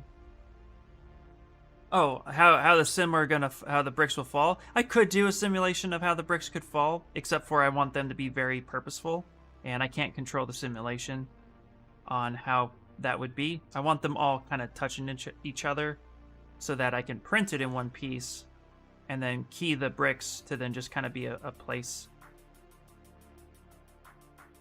So I'll have some touch each other and some that won't, and then we can basically, like, if I get a stack of bricks like this touching each other, make that solid, then I can key it into the ground, and they'll be separate, but it'll look really cool. You can even do something like this where they're kind of stacked over here. So that way they appear to be falling, but when you get in there, the magic is ruined. Here we go. Get in there and then they start touching each other. And if we do something like this where we do a couple points of contact, kind of tripod it like that, so it's touching here and touching here. Now the illusion is that they're falling, but they are touching each other. And if you look at how I did Darth Grogu's floating ball on his thumb, it's the same principle. You just kind of touch it a little bit, but you make it so that it can connect and be one joint. So I need to do this all on its own. Yeah, so they all support each other, exactly. Pavlovich showcased some of that. Yeah. If I was going for just pure render, then yeah, I would have already simulated and be done with it. I don't do sim myself. I haven't seen many people use the Zbrush sims, really. No, yeah. I've used them a little bit, but I don't, because everything I do is practically printed, I don't really mess with that so much. Save it. Battle time, huh? And by many, I mean that the only person I've seen do something is this Michael. Yeah, pretty much Michael Pavlovich and Paul Gabri are the top two guys who use ZBrush to its fullest. Joseph Drust is like third on the list, but I think he does things a little bit more interestingly. I don't mean that negatively. Like, I just mean like he does. He's very technical, but he just goes about it differently. It's hard to explain. I can't follow him so much where I could follow Paul Gabri or Michael. All right, let's do Stream Riddles. Where are you? You're right there. All right, here we go. Yeah, you've seen one guy do it. I know, it's crazy. That's why I'm so into ZBrush, because I want to be able to do all of that stuff myself.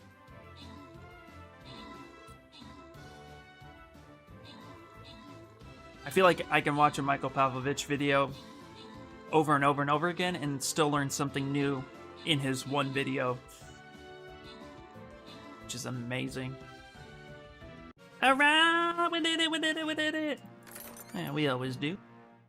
What we got? We got TWC Blank and Peter. Alright. Okay, we're going this way to hit this chest up. I already have it mapped out. Alright, let's go ahead and get some of these happening. Trying to get that guy to level 20 so I can get that mission completed. Alright. Back to it. As you see here, so let's see. So like I got this one floating brick.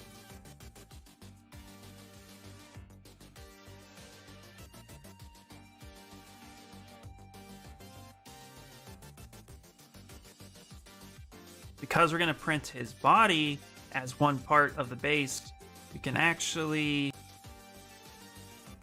embed some of these bricks into his body because he's being shoved through the wall. So we can get that connecting, and that'll just sell the effect even more. And we need it to connect at least by 0.2 millimeters, so as long as we get all that connected, it should be fine.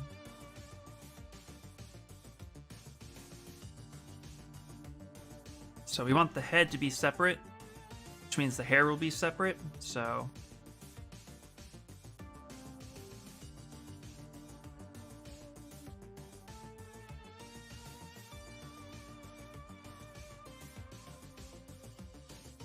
want that to be connected. We can actually add a little bit of squish factor or rush it up. Get that squishy squish happening around the skin so that'll look like it's being pushed up against while still welding. So all these play a slight little factor in how we're going to do it. Grab this. Let's actually shove this brick here. Let's actually kind of balance it a little bit.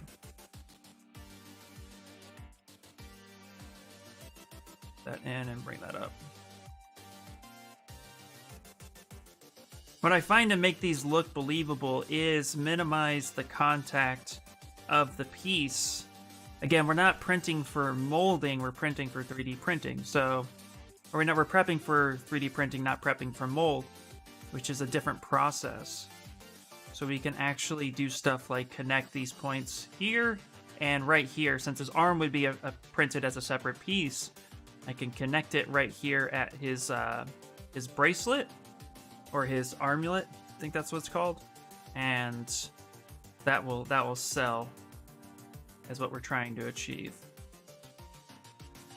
And then this piece would be separate, and this piece right here would be connected as well. Like this would be connected to his arm. And actually kind of put that right there like this. Maybe cause a crack or something in there. We're gonna have to detail the crap out of these bricks. If we make sure it's right there, kind of angle that a little bit, then we can have this hand as a separate piece if we wanted to. Maybe make them interchangeable. But now that will be attached right there. So now if I was going to do this for manufacturing, then this piece would actually be a completely separate piece that would get keyed to his arm, and we'd have to deal with a lot more cutting. But luckily we don't have to right now. Okay, let's also make sure to auto group it. So then I can grab this piece and I bring that there.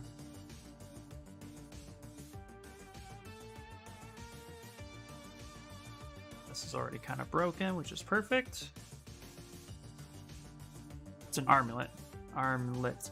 Armlet. I want to say armulet. I don't know why I want to say armulet. Armlet.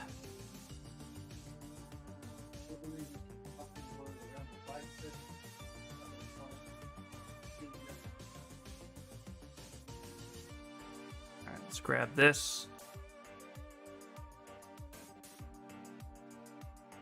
And we're going to go ahead and kind of squeeze this part in so that it connects just like that. Because armulet, amulet? Is that how you say amulet is also a word? Okay, that makes sense. Okay. You know what we could do to emphasize the scene a little bit more?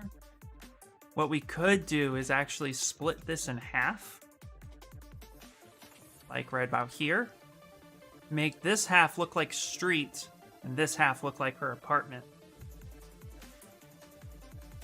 So that you get the sense that he's falling to the street without it actually having that depth. You like that? Okay, cool. And that actually could also be a separate piece. We could say that they could split that, make that a separate piece, so then the street side gets printed, bricks get printed, and then it connects here. So there will be a seam here, but that'll be easier to print, especially if you want everything to be resin. So let's focus on that. Let's get that change happening. So let's go ahead and cut right in the middle. Okay. We also have to make sure that we don't have symmetry. I mean, that we don't have subdivisions. Cut that right there. Split hidden. And just for color contrast, let's take a blue and a bluish gray, and let's fill that object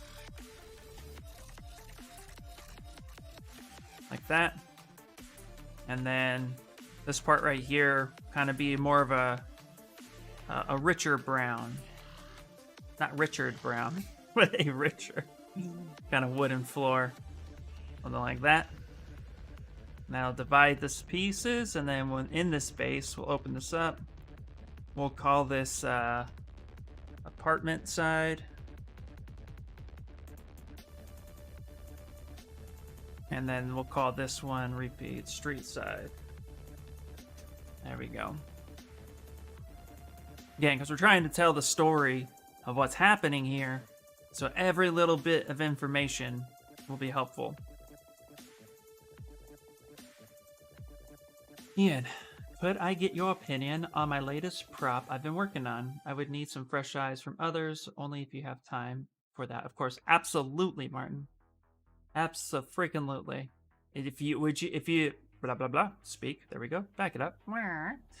Would you like it now, like live, or do you want it more personal, like you DM me and then I'll take a look at it and give you my feedback? Up to you. I'm fine either way. Scope Kid thinks he's back, but maybe, possibly, who knows? I think I'm about to get key shot. I'm watching Mike P video on it right now, and he's convinced me. Yeah. Key shot is on my wish list of things to do.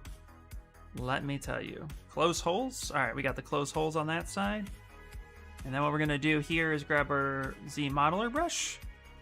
Hover over an edge, and we're going to go ahead and hit crease.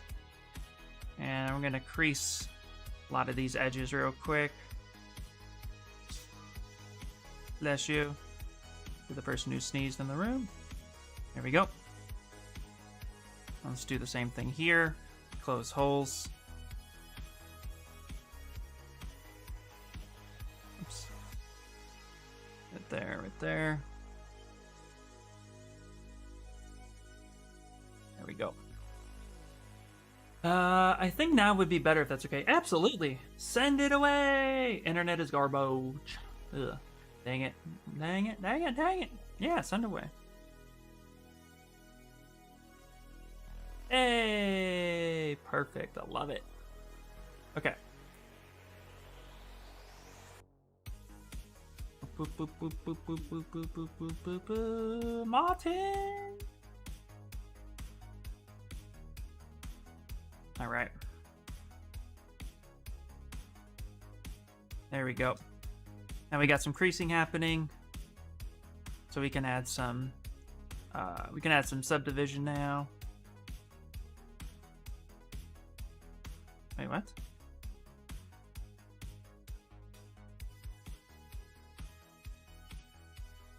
Okay, that works. Okay, just being weird. Internet providers have been super shady during this pandemic. Oh my god, yeah, yeah. They really have been, actually. Oh, that's nice. Make sure we crease all the things we need creasing. There we go. Apply. There we go. All right. So we got street side and apartment side, which is perfect. The other thing we could do too is, let's go ahead and we're gonna stretch these bricks just a bit.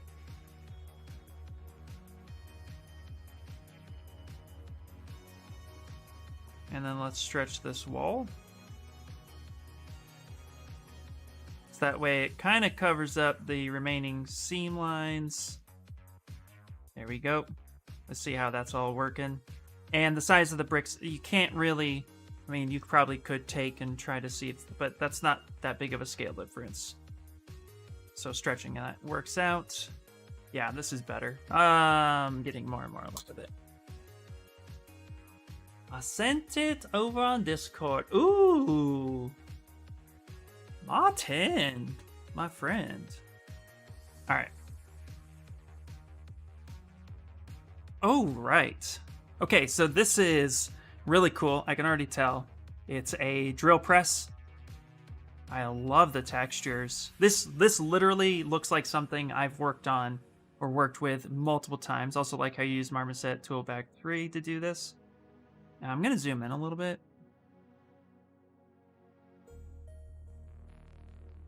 Okay. You know what I'm gonna do actually? Let me just download these. Let's go to desktop, save it. Save as desktop. Number 2. Save image as number 3. Okay. So I can really zoom in, take a look at it. First appearance, Martin, this looks really fucking badass. But what I'm gonna do is I'm gonna open up Photoshop and I'm gonna drag it in there and I'm gonna really get in there. It's very easily identifiable. Makes it literally, I want to work on it right now. I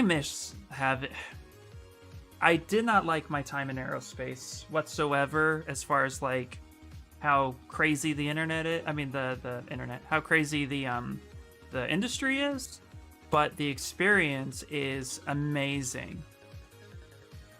So I'm just gonna drag these in here real quick and let's see if I can find things that bother me. Okay. All right. Give me a second, Martin. First things first, by the way, these scratches. Yes. I cannot tell you how much... You know what actually would give this a little bit more punch? You kind of have it right here a little bit. I would actually, because it looks old, these machines, the paint is originally, if it's this old, the paint is actually lead-based. And so what I would highly recommend you do is actually have some of the paint flakes itself. That would only sell it a little bit more. Why is Photoshop being stupid? Come on. Oh my god. Okay. You guys want to know what I hate about Photoshop? It just randomly doesn't let me do anything. I wouldn't complain, Adobe. Paint flakes for sure would sell it just a bit more.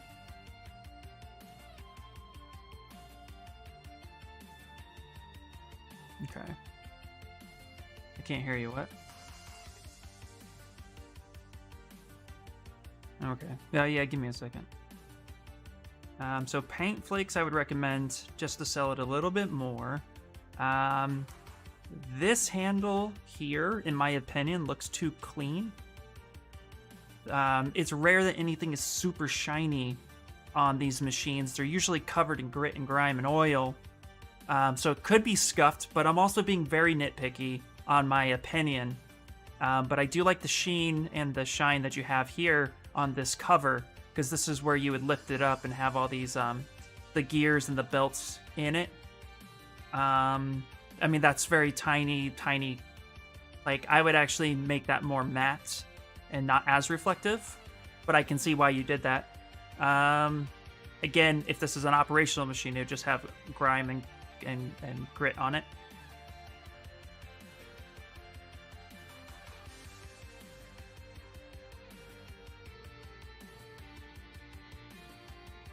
Yeah, I'm looking at the wooden handle. Hold on, what does he say? Did I hear my name? Yeah, Peter. You like a long time ago. Actually, to be honest, this handle, this handle right here, I would say that the wood grain itself, from back here, it's almost unidentifiable. But when you zoom in, it's really detailed, but they're too deep, almost for real world. This handle would be very smooth. This would be very smooth with a clear matte coat on it so that it would actually withstand greasy hands to grab. So if you're going for pure realism, this is smooth as butter.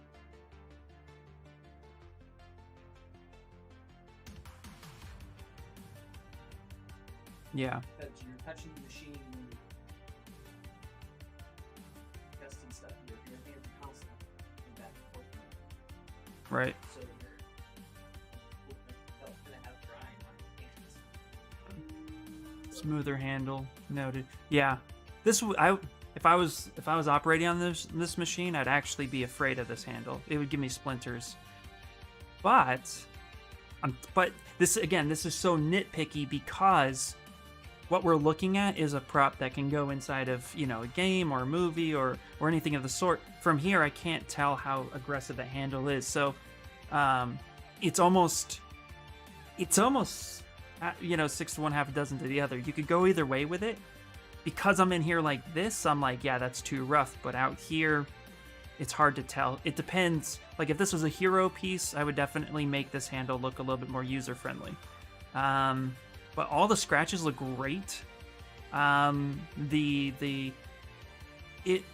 looks a little clean for a machine that looks dirty. So like I said, I think the paint chips will help. Maybe getting a little bit of grease on here looks good.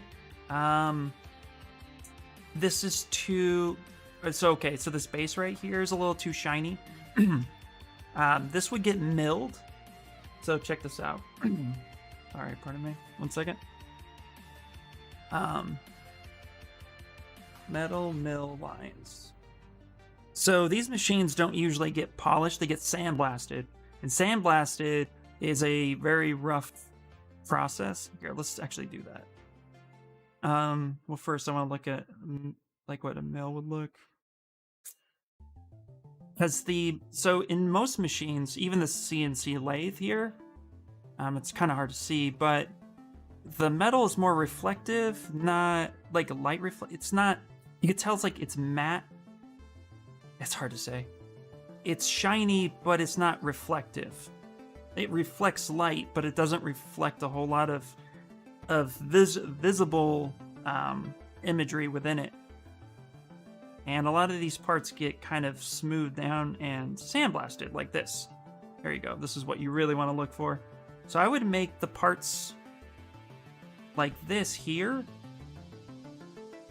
a little bit more sandblasted like, where you still have light reflection, but you don't have object reflection.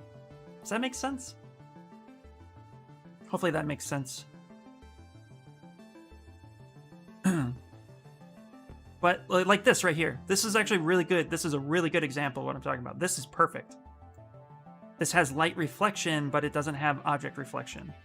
It's shiny, but it's not. It's muted a little bit.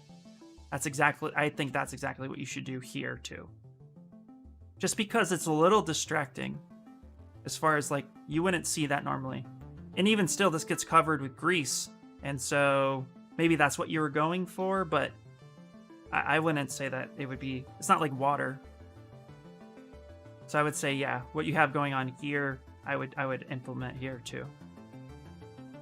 You mean the base switch holds the whole thing? Yeah, right here at the base. This is too reflective. This looks like a reflection to me. I would mute this. Here, we're in Photoshop. Oh, calm down there, buddy. Take a color. Go light.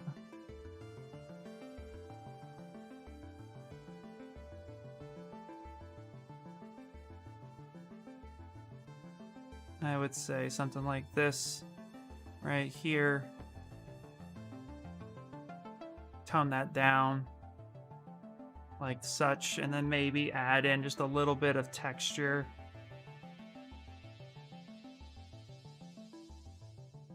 Right in this area.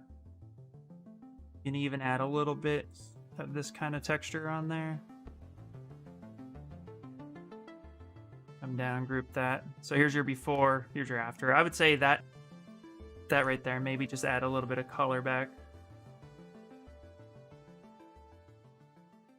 Just a smidge. That's too much. I think you get what I'm saying. I would add, yeah. So that's not super reflective. Maybe something like that. Whee! It's actually dust. Oh, really? Interesting. Okay. But that's outside of that. Let's look at the other angles real quick. Outside of that, I think this looks great, dude. This is really, really good. Let's minimize that.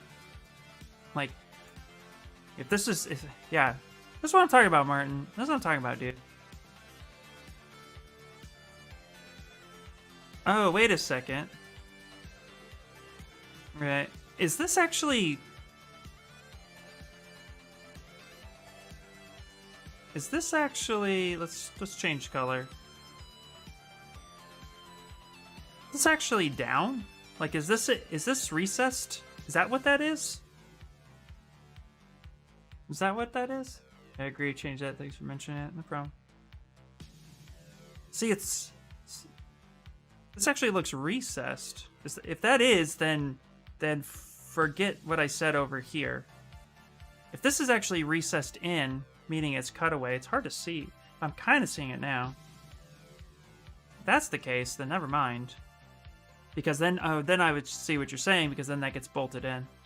Yeah, okay, then never mind. It looks like a reflection to me, because the one I worked on, this isn't recessed. The one I worked on before was actually flat across. And that this is milled. This whole bottom section is milled out of one piece. This is one piece that's just flat, and then it gets bolted in because this has to be so heavy to withstand the entirety of the machine. And then this usually gets bolted into a stand that's about 4 feet so that the operator can stand there. Then that stand gets bolted down into the ground with 12-foot pins that usually get bolted down into concrete. So now I'm seeing what you did there. And that's not wrong, 100%. That's the one I worked on, I know that. I like the slider mechanism, I think that's great. The amount of detail you have for the nooks and the tool crimps and all that looks great. Yeah, dude, this is badass. I really like what you did here with the wires, too. That electrical looks corroded, and it would be. So that's really good, too. Also like how you stamped it. So yeah. Yeah, I wouldn't change much. Just those little things. Yeah, this is great, dude. This is fucking great. Hopefully that was helpful. Yeah, 100%. Yeah, that is my nitpicking critique. At first glance, and even just really looking at it, there's really nothing wrong with it. Thank you so much for your feedback, everybody. I really appreciate it. Absolutely, dude, you killed it. I would say, just when you do machining stuff, keep sandblasting in mind. It's a very popular thing. A lot of these machines get sandblasted and then they get powder coated to help over the machine withstand time. But that paint lifts over time and it gets flaky. That is what you should add to it. Everything else is great. Yep. Good fucking job, dude. Seriously. Really love it.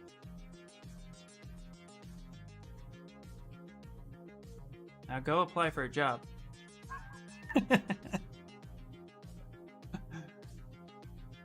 As you did amazing!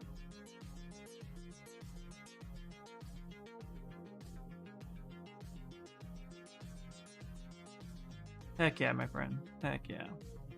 Alright. Let's go back to Chung Lee's shirt. And let's really start messing with it a bit more.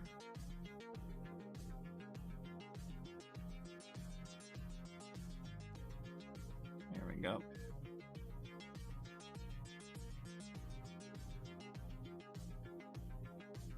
Nice. Okay. The over-exaggerated anime scream. All right. Let's look at the bricks, just kind of see how that's... I'm going to keep this like this. There's a space here. So these bricks are stacked on each other. And I want that there like that. These bricks will print as probably 2 sets of bricks that will then get keyed into the street aspect. But it'll give the illusion that they're falling because they won't be connected in any other way. But let's also kind of break symmetry a little bit. Got a lot of a little too much symmetrical issue happening. Can't speak. There we go. Kind of rotate that a little bit too. Yeah, no problem, Martin. Dude. Killer job.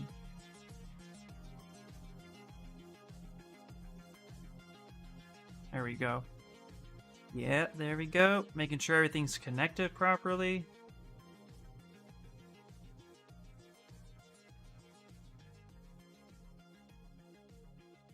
And I rotate that down a little bit. That's as if that's falling. We'll start at the final details for the bricks will be all the cracks and texturing. For right now, there's no need to add that because that's just going to be causing issues. We don't want to do that. We don't want to detail something too fast. There we go.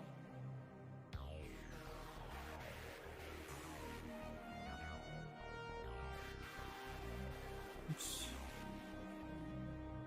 Let's balance this brick a little bit better against his hand. Again, that'll be one piece. So that'll be perfect. Nice. Oh, that's nice. Yeah.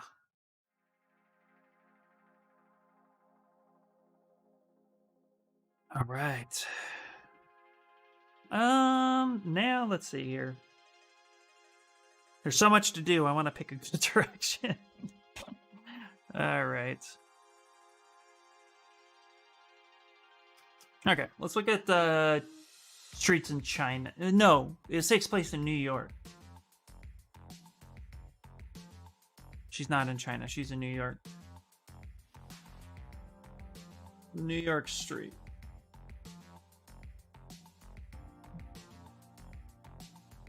I've never been to New York. I've only seen it, but I know streets look different all over the world. So I'm thinking something like this with these painted lines would be perfect, going across and then adding like a little dash mark. So I think that might be kind of a nice thing to do. I really dig these bricks. Are these all connected so that they can be 3D printed? I wasn't there when you did them. Yes. It's actually just kind of fine-tuning it right now. So these bricks here will be connected to the base, either by keyed separately or printed together as one piece. I haven't factored in what exactly I want to do. I might cut the bricks out against this and have them keyed. And if I do that, they'll just ensure that they can be printed larger for various machines. But they are all connected to something. So these back ones are connected to Vega's body, which will be printed with the base itself. And then some bricks, like this one, is connected to his forearm, while this one's connected here. But set in a way where it should kind of give us an optical illusion of how they're sitting there. So while they're connected, they don't look like it. Because we're prepping for 3D print, we can get away with a lot more than prepping for molding. And then these are connected here that are all stacked. So this is a separate stack, and this is a separate stack that then will get keyed right in here. Yeah. Thank you, by the way. Glad you like that. Right now I'm thinking about doing the street where we're gonna add some kind of paint markers. And in fact, we'll just go ahead and add in a cube, and we're gonna cube that like such. Cube.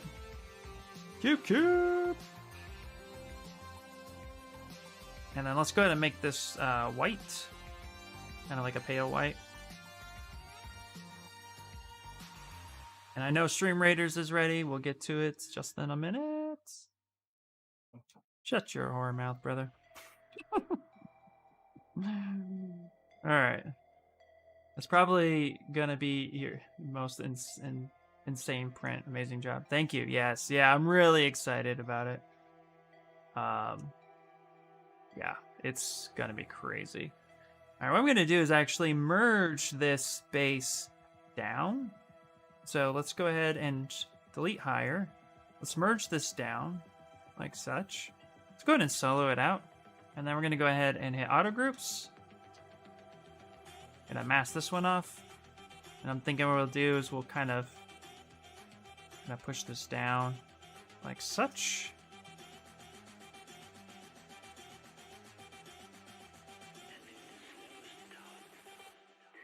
Go across like that. Auto groups. Get rid of that guy.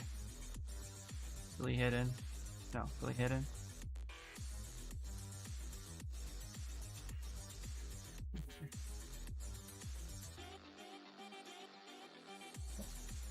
Kind of mask that off like that.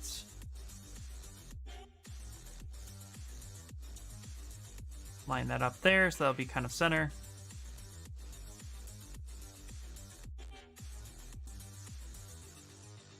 This will be like the sidewalk, or the, not sidewalk, but this will kind of be like the paint. The painted, yeah, the sidewalk lines. Actually. Grab this guy.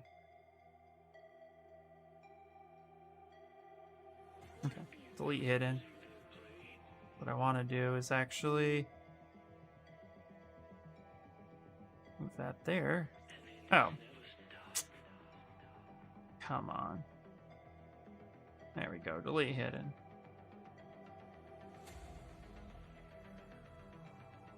There we go, something like that. Let's actually make this skinnier, smaller.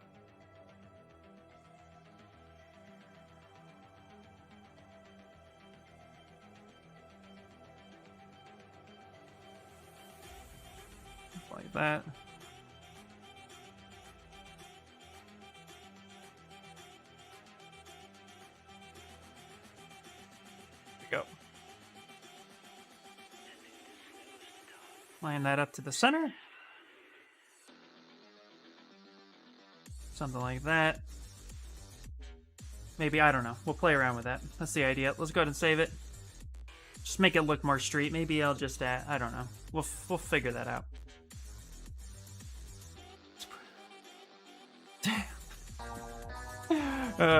Hey, thank you so much, Lord God 96. I appreciate it. Let's do some stream raiders. And we'll do one more stream raiders, and then we'll take our break so I can eat some lunch, and then we're streaming till 3.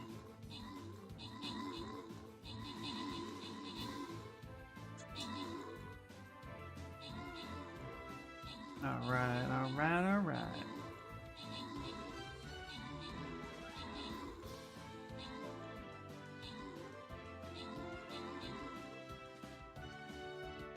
Get it, get it, get it. Salinas coming in hot with those 15 kills. Nice. Good job, guys. Alright, Kade, TWC blank. Look at you. Alright, we're going up for this other chest. Yeah, hard. Hard level. Loop. There we go. Alright.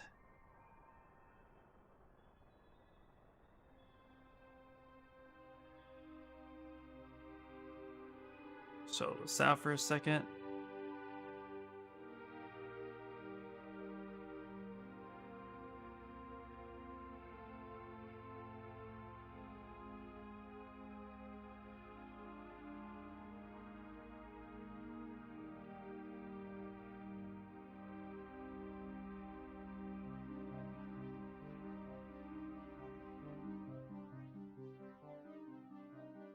think that might be a little hard to read. Maybe I'll just make it black asphalt. Or maybe it just needs to be this color. I kind of like that color like that. So let's go darker. Like such. That's too blue. Color. There we go. Yeah, there we go. That looks a little bit more streets-ish. I'll leave that alone for now. Let's see what we got. Whoop whoop. There we go. All right. Holy hell, this is looking pretty damn good. Okay. Now this glove. I'm actually just gonna delete this glove. Let's save it first before you delete something you're gonna regret. Because in Zbrush, once you hit delete, that's it. You can't do anything else. Okay. Now we have this right here. I'm gonna go ahead and duplicate this guy. And then all I'm gonna do, back this up. I'm gonna hit the select lasso. And we're gonna go ahead and click there. Zoom all the way in. Flip there, there, there, and there.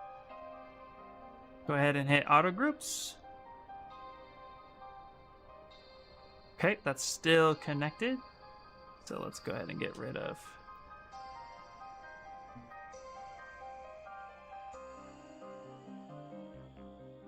Just like there. Let's go ahead and hit auto groups now. Like that. There we go. Delete hidden. I'll do the same thing. Let's come up here. Let's grab this.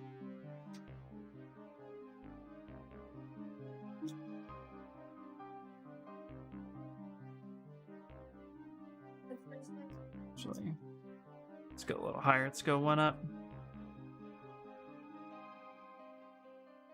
Such. So these are fingerless gloves. Go ahead and auto groups. Grab that. Perfect. Go ahead and delete hidden. Now we have our glove. Let's turn on dynamic and then up the thickness.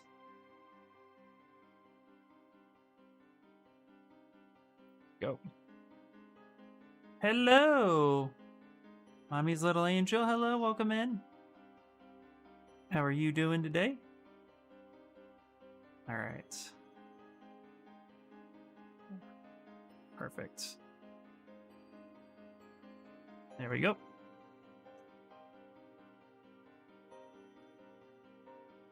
Now we have that glove there. Let's actually make that color a brown color. So let's go. There we go. Perfect. And now Vega has claws, like actual nails that are just ridiculous.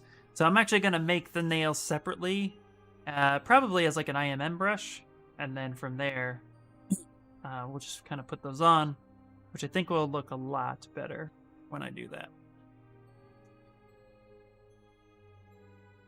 Not quite sure why my thickness on some of this stuff got really out of whack. Let's go 0.002. There we go. Dude, sending is so fast in Keyshot. Nice. 0.002.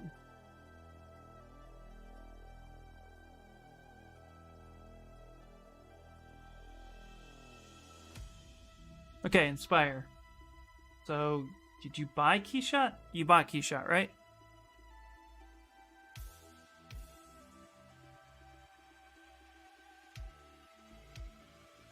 Can I ask, if you don't mind me asking, how much was it in total, including the bridge? Yeah, whatever version you bought, I want to know. $350. Okay. I would only be using it for ZBrush anyway, but good to know. Thank you.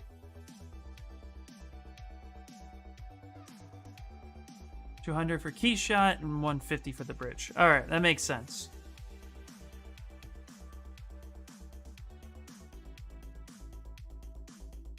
Makes sense. Perfect. Thank you, sir.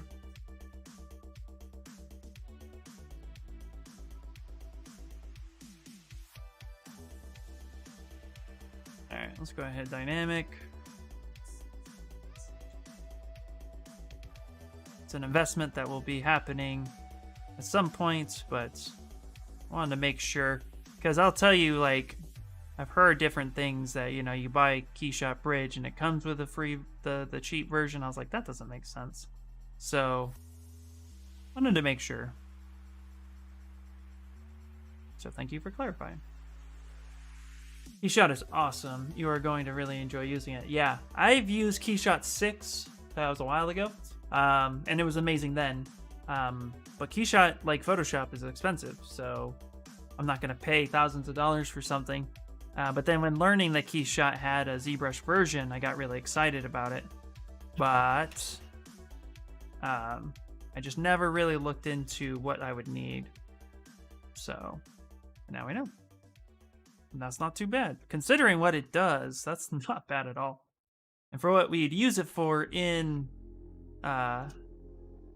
ZBrush, it's freaking awesome. Plus, Keyshot does great for rendering toys and stuff, so it's almost imperative that I get into it soon. But you know, money, that's a factor.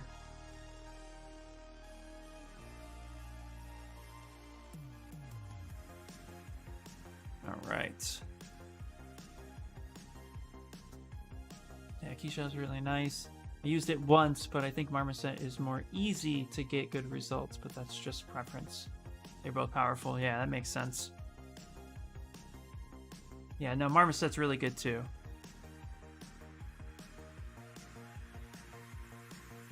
I wonder what the difference is for Marmoset versus Keyshot as far as geometry goes. Like, did you have to decimate to get in? Because I know Marmoset doesn't handle high geo as easily. I've gotten a lot of crashes trying to get Marmoset to load in a big file. But if I remember right, Keyshot 6 handled it very well, actually.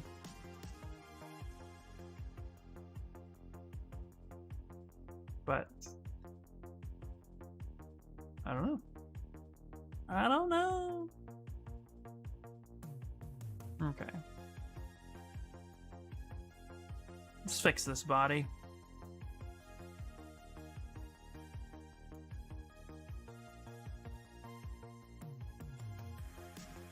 Using the standard brush right now to get a lot of this looking okay.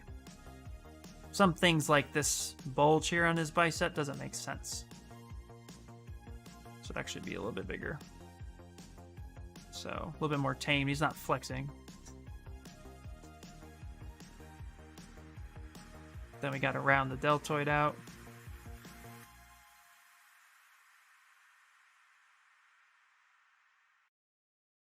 Yeah. Big flag barrier, so does it. Marmoset feels easy to me too with an understanding. No, Marmoset's very easy to understand. That's what I like about it. Judge away, my friend. Judge away. You don't know me. Oh, I know you, Mrs. Pancakes.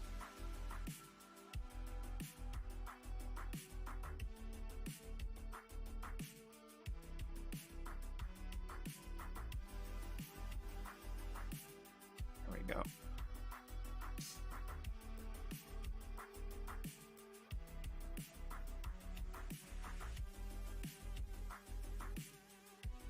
All right, let's go ahead and actually subdivide this up a little bit more. Let's grab the /3 brush, tone it down. Now we're going to make definitive muscle connecting points.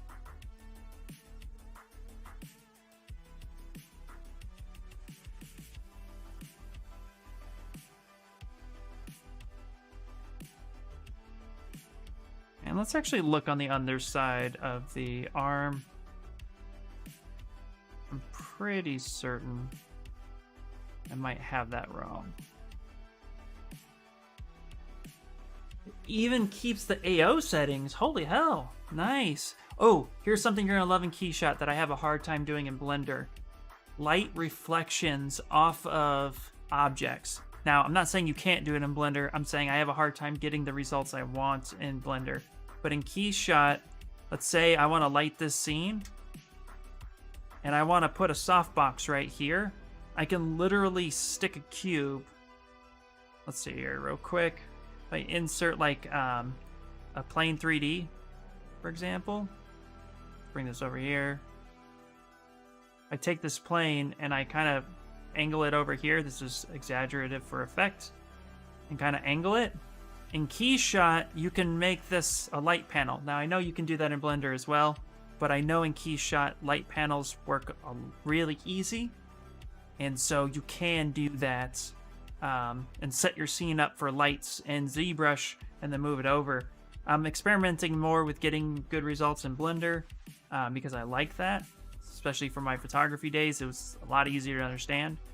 But in fact, Mike Thomas, he covers Mike T Arts. He covers some of that in one of Shane's interviews in our course.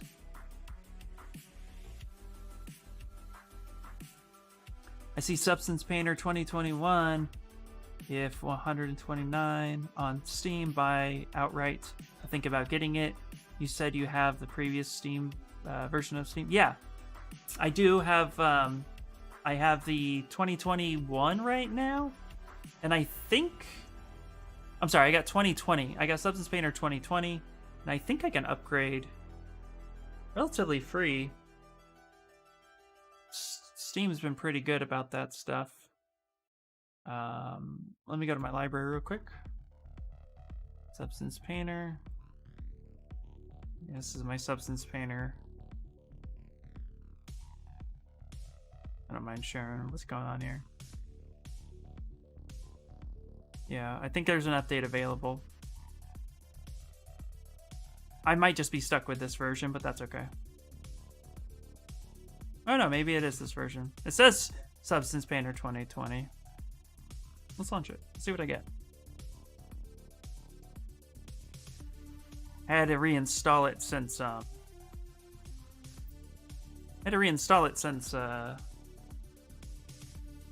my computer crashed. Hello, Eblish. How you doing? Will Substance Painters give watermark with its free trial? I think so, yeah. I'm not sure. I never played with Substance Painter trial before. Oh, the 29th is the update. So I think it will update for me. I'm gonna load it on real quick. So in 2 days. But I have it on Steam and it's worth it. I've got my money out of it. Just take it in Photoshop and take out the watermark. Yeah. We've shown you how to do that. Alright, for some reason it's taking forever to load, which is fine. I also have everything else open. We can just close that. Okay.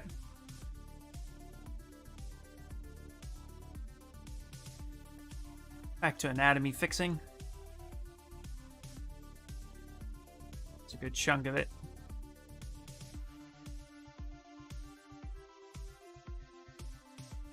But yeah, I bought 2020's Substance on Steam, and then there was a massive few updates that I got for free.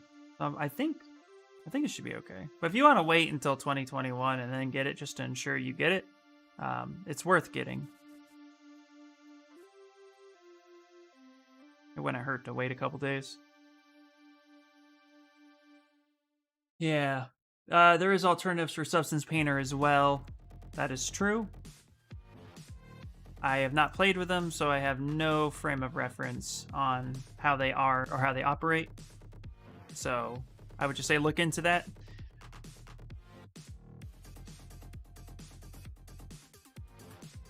But I'm all for alternatives.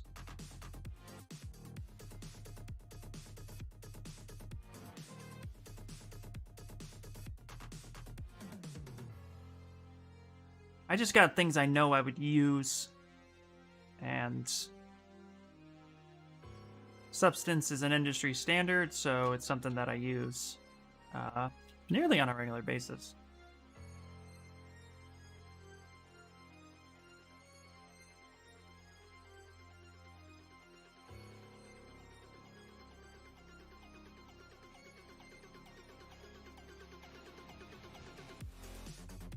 Okay, start smoothing some of these lines down real quick. Same thing over here.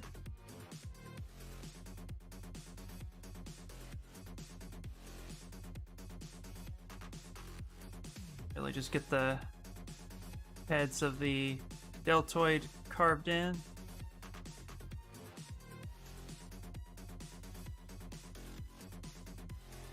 Kind of just blocking out the main muscle groups right now.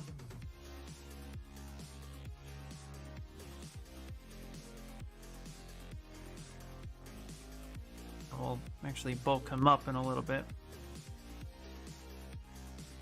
And Amari is free? I don't know. I know there are free alternatives. It's on sale on Steam too, 129 till the 29th. Then it's 159. Interesting. I'm thinking of texturing my anime house in Substance Painter yesterday I showed you. Yeah, do it. Dude. It looks amazing, by the way. Again, you did a great job with it. Can't wait to see you finish it up.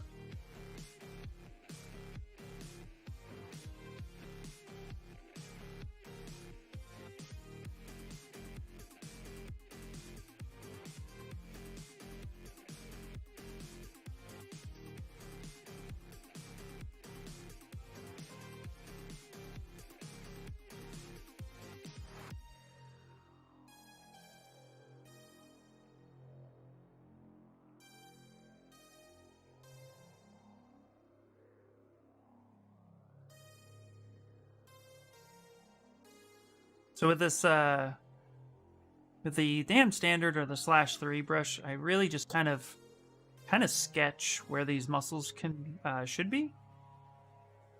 Just kind of sketch them out a little bit.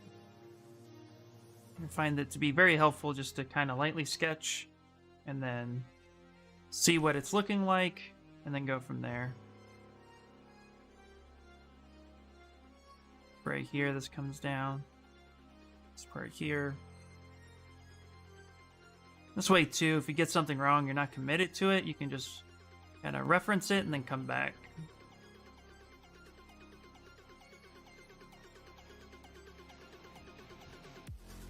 Seeing what that look like. You got striations that come out this way. It's a little sloppy.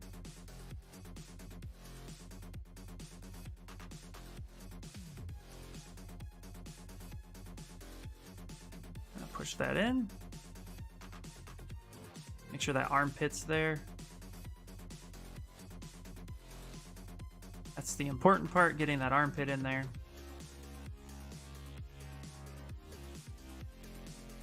And just getting the feel of it.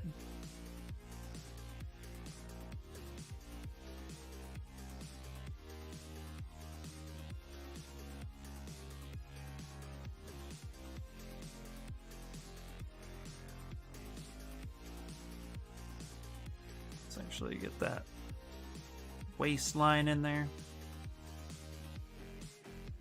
The Substance Painter run with GPU. Yes, Substance Painter runs with GPU and CPU.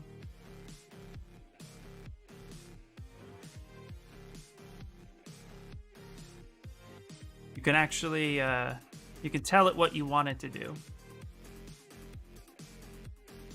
Now, Substance Painter for me is acting stupid. Probably got too much going on, so I'll close that later.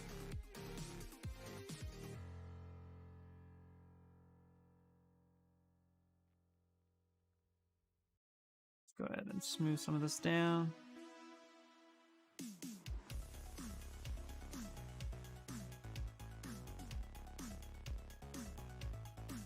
Get some of the, I'm using the clay buildup right now. Get a good chunk of this working.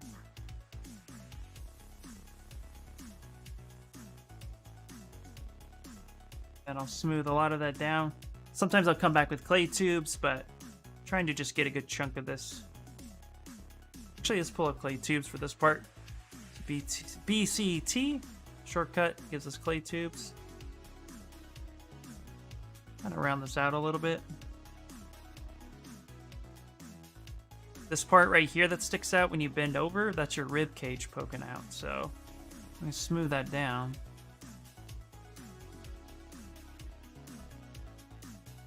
And then this would actually fold right over. Pancakes 3D! Dude, Raiden, thanks, man. Dude, thank you so much. Substance Painter also eats RAM like chips. Yeah, it does. Everybody, check out Pancakes 3D! Thank you for the raid. That is awesome. How are you doing today? I was gonna say, how are we doing? How are you doing? I'm doing great. How are you?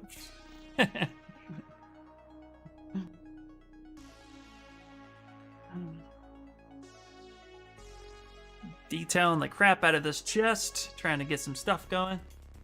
Hello, lizard, you sneaky. You didn't say you were here. Hello. Oh, no, you didn't. Also, hello. Zoom Tricks, how are you? Zoom Tricks, is that how you say it? Hello. We're also gonna go ahead and grab Alpha 6. Lizard likes to... She just likes to hang in here. Not say anything. And then all of a sudden, BAM! Alright, we're gonna go ahead and actually get the, let's get clay build up. It's better. Hey there, hello! Sweet, okay, cool. I always try to just make sure I get the names right. I am bad at pronunciations sometimes. Hello, hello! There we go. This is where Alpha 6 comes in real handy, guys. I just love it, because you can just build these muscles up so quickly. Also, too, let's grab the... There we go, like that. Smooth that down. Come back in. There we go. Hey, hey, Pancakes, how are you doing? What were you working on?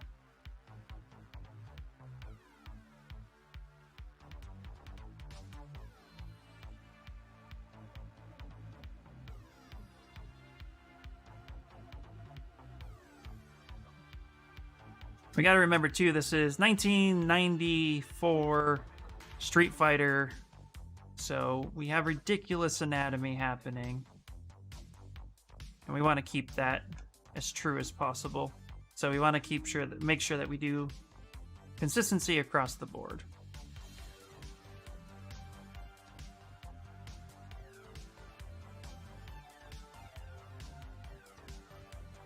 I was working on a game char for a current ArtStation challenge and did the first block out. Nice. More helpful than Alpha 5. Hey. Yes, Alpha 5. Oh, how I appreciate that joke. There we go. Let's kind of get that kicked up there a little bit. So, there we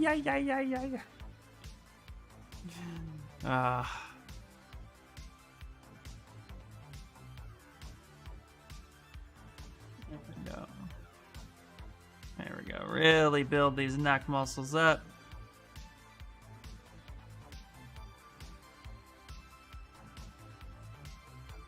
There we go. We don't need to go all the way up because look, his hair covers the rest of it. But starting to really showcase.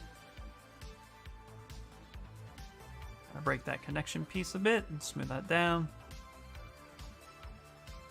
Nice. Well, I would love to see your blackout. If you don't mind posting it in Discord or any other place you want to post it, I would love to see it.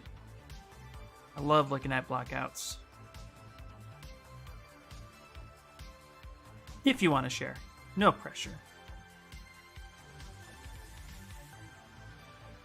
There we go.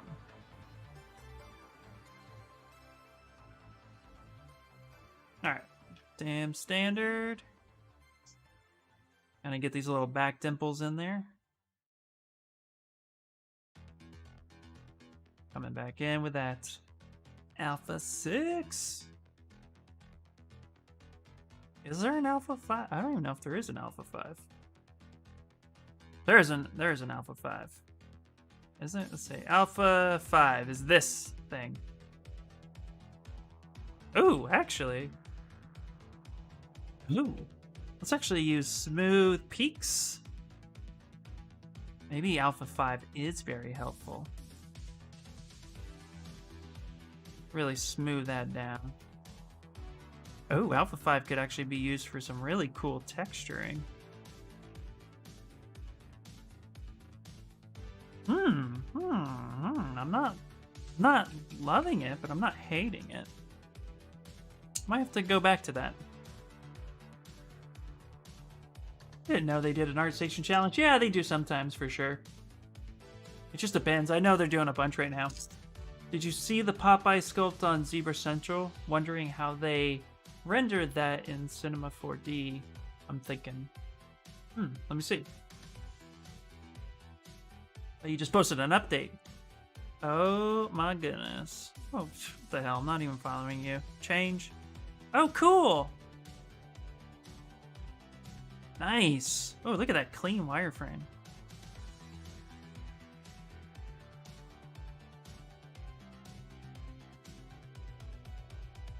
Nice. It's looking really good. I like it. Oh, I love it so much. It's so cute right now. Can't wait to start getting all this texture and stuff in. That's going to be so cool. Still a lot to do, though. Yep, absolutely. Oh, I almost chose that character. He's a good one. So I need to sculpt over a lot. No, this looks great. This is a great block out.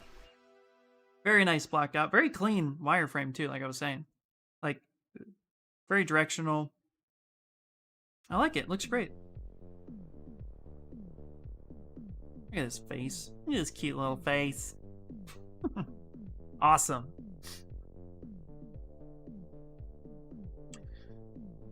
Yeah, maybe. All right.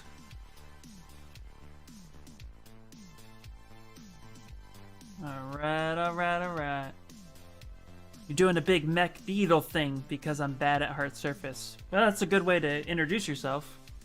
Yeah, honestly, 2 other peeps already make this one, but I don't really care. Not planning on winning this. Shoot for the stars. Can you show the art station challenge? Yeah.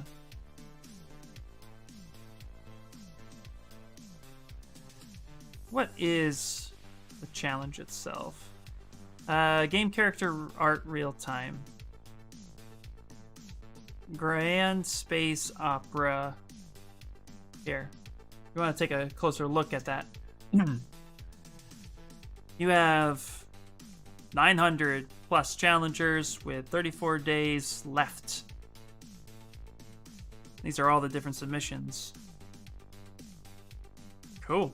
You got time. That's nice. You got time to really make this. Yeah, don't worry about the prize so much. I would just worry about making this as best as you can and see what happens. That's all we can do. That's great. Great stuff. Cool work.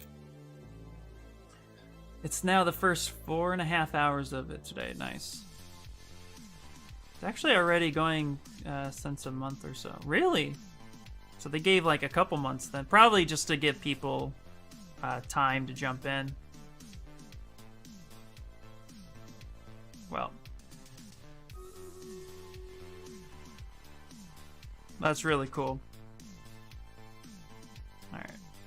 This little bit right here. We need to push this part up.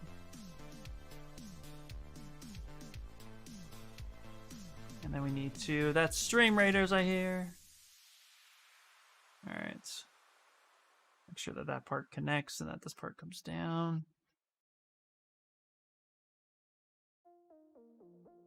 Go.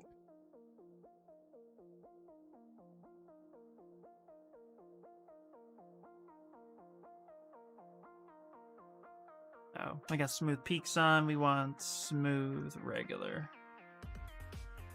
And let's go ahead and... What we're gonna need to do is pull up a little bit of reference here just so I can make sure how the pec flares open with the arm. I think this is getting pretty close But there's something bothering me about it. I know something's wrong with it.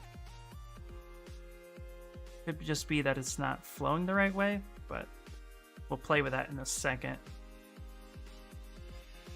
Doesn't look terrible from far, but something's bothering me. So we'll look up some reference. Yeah. Also, this is just out of my comfort zone. Nice. I like to try new things. You should, absolutely. I think that's one thing about artists in general. We like to push ourselves out of the comfort zone, and we really should. So let's do it. Let's do it. All right. Same. I feel like I'm making everything up when I do hard surface. Pop that bubble. Yep. Really cool fight scene. Do you know the amazing animated anime of Street Fighter? Yeah, just a little bit. I'm just saying. Thanks, by the way. It's actually taken from the animated movie, Street Fighter 2, the animated movie, circa 1994. My favorite Street Fighter movie. Street Fighter Alpha is good, and nothing else exists. Yeah, that movie is it. Yep. It's really well done. Thank you. Yeah, we did it, guys! Alright, our winners are Peter and TWC Blind. Coming in hot. There we go. Alright. Okay, we're gonna go up to this chest here. It's been the plan. Stick it to it. Gonna do one more, and then we're gonna go ahead and take a break so I can get some lunch and stuff. There you guys go. Yeah, thank you. Yeah, this has been, this is week 2. Yesterday we had a different base that we all didn't really care for, but it was a nice block out to get the idea. And then we pretty much trashed it and made it a little bit different, so. But this is gonna be a foot tall, so pretty big piece. I'm really excited. Still gotta we're still just focused on the detail of his body a little bit. We need to get her body detailed up a little bit more, make her a little bit more muscular, because she's very strong. And we're just fixing some of this anatomy. All right, so let's go. There we go. It's my go-to, guys. Bodybuilder, arms up. Okay.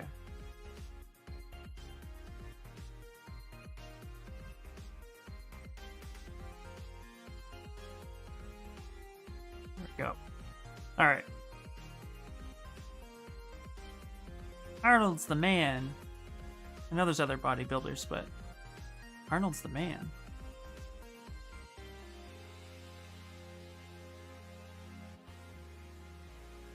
Go ahead and get this. Got my pure ref. Let's minimize that. Alright, so there's a little bit of a lip right here. So pec comes up to the deltoid because that's how it's connected. And underneath there's a muscle that comes up from underneath. Okay. That's what we want to focus on. So that's actually what is bothering me. Let's go ahead and kick that there. So I do have this coming up, but it's not as clean. Actually cool up there. Then we have this muscle here. Right there. Comes in. Let's move that down a little bit. Go.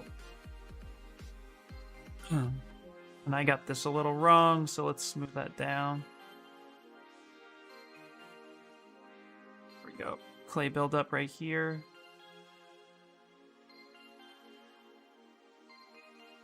Go.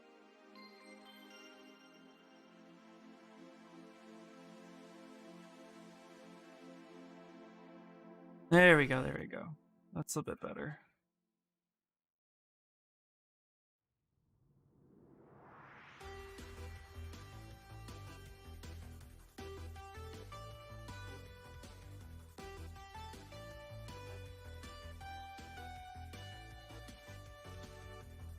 This right here connects.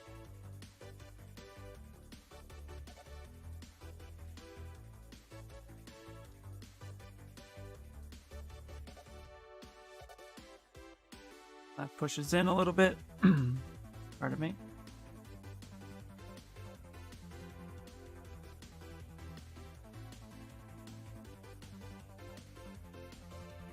Well, I'm out for the day. It was fun hanging out with everybody. And again, huge thanks for the critique. I'll fix everything you mentioned tomorrow and post an update on the Discord. Have an amazing day, everybody. Martin, thank you so much, buddy. Have a great day. Take it easy. And I will see you on Friday. And in the Discord, of course.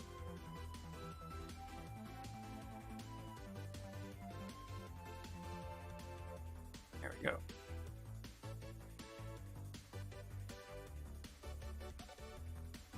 Brush. There we go.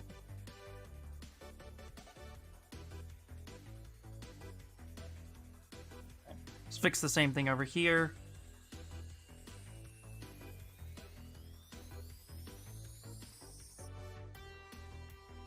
It's a lot happening right there.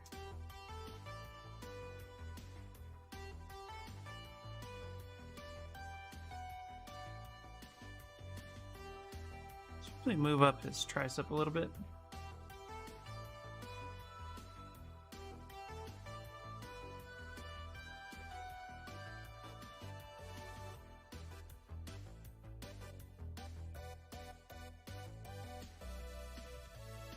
Oh my god, the Terminator itself? Yep.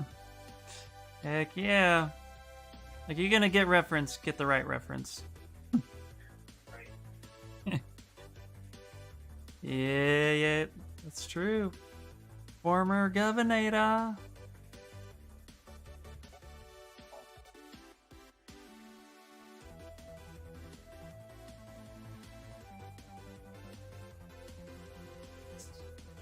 There we go. All right, let's get the /3 brush. Also, Mr. Freeze. We don't talk about that. We don't talk about that. Come on now.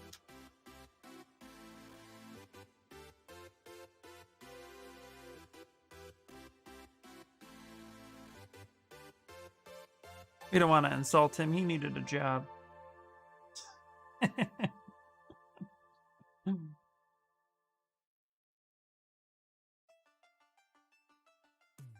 All right.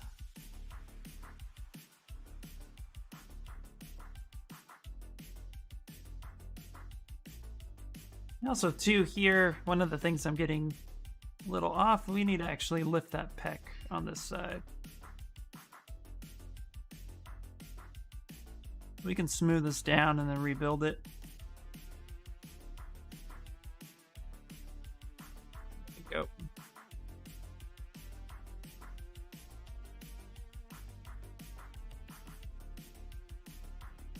Arnold!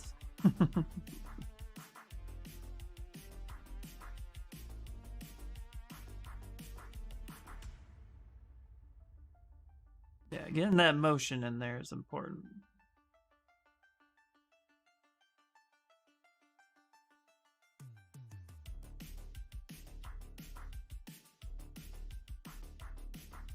Go.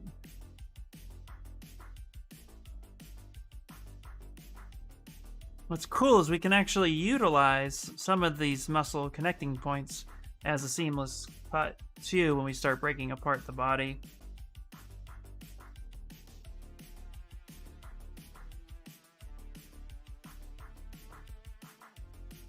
Broski, gotta go. Time to start my work for the night. Speak to you soon, my dude. Absolutely, man. Thanks for stopping by, Ground Affected. Totally appreciate hanging with you. Take it easy. Have a great day. Enjoy your work. And yeah, man. Looking forward to hanging with you.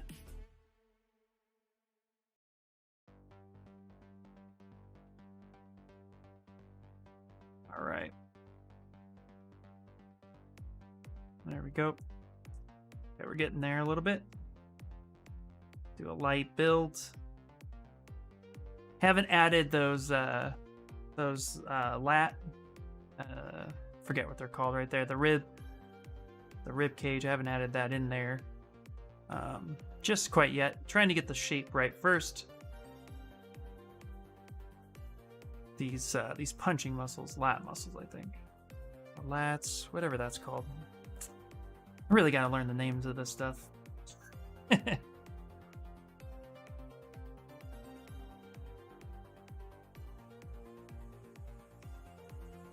we go.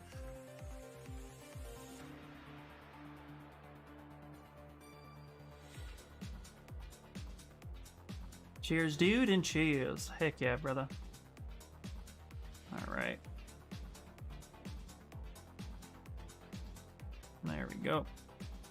Make sure that reads well, so let's back it up. Yeah, that's reading a lot better now. Probably tuck in that area just a little bit. Fix this arm up a bit, but it's getting there. We haven't even touched the forearm or anything really, so still a lot to do. Actually tuck that up. Actually pull that out just a little bit. Go.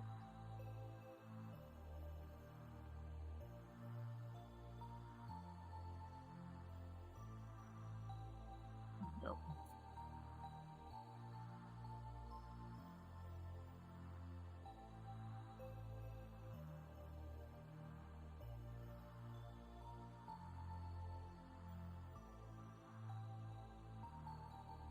Fix that tricep in a second. This one looks pretty good. I'm okay with that. This one was funky.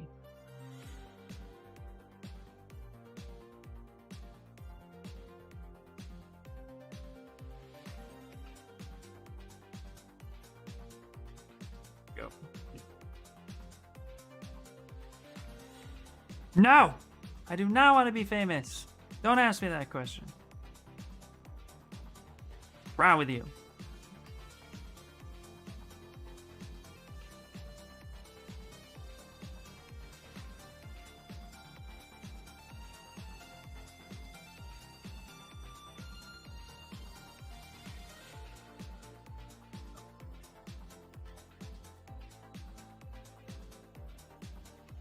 All right.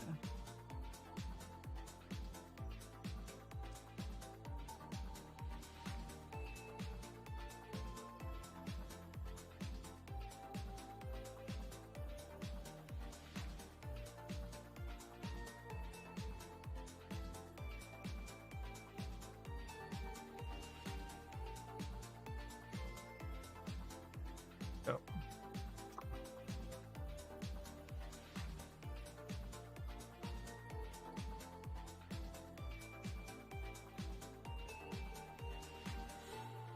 Alright, just really focused on getting the arm fixed. It's a good chunk with it that we want to get cleaned up. And a lot of times, too, what I'll do is I'll take things a little too far and I'll smooth them back down. And I don't mind rebuilding the same spot over and over again as long as I get it right. And so I just keep moving it until I like it. Which a lot of times just takes time.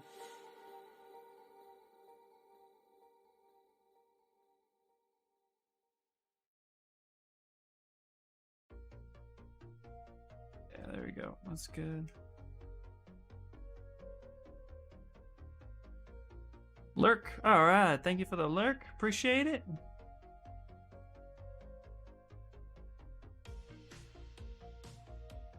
Let's go ahead and grab our /3.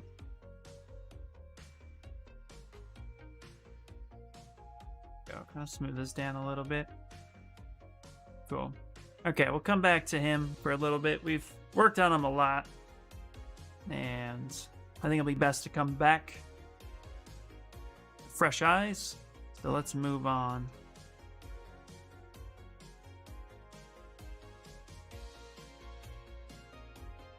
Let's get this going here.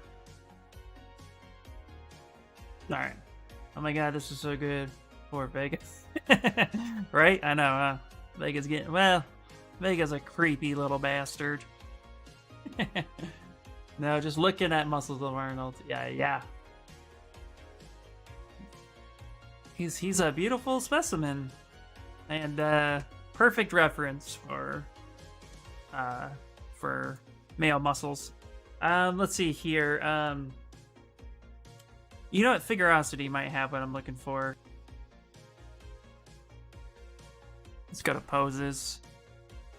Let's see here. Action. We got jumping and flying. Will be good. And then we want to do gender. I need female. I think we tried this once before, but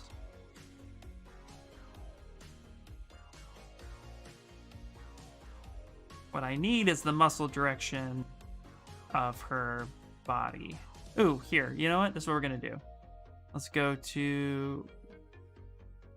No. Let's go to bird's eye view. Let's go to muscles. Muscle, load it up. Go. Okay. Let's actually go to street level. Okay. So... why won't you let me...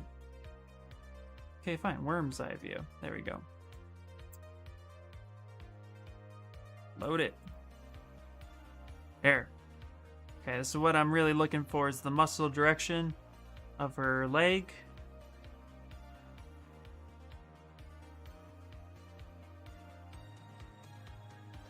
Okay, that's perfect. What I like about it is how the toes are pointed and how straight of a line this is, and then the knee pops up. So we want to mimic this on her legs and then get that muscle going right. Let's do that. Let's actually just minimize it. We're here. Inspirational dude. Yeah, he really is. All right, we have that.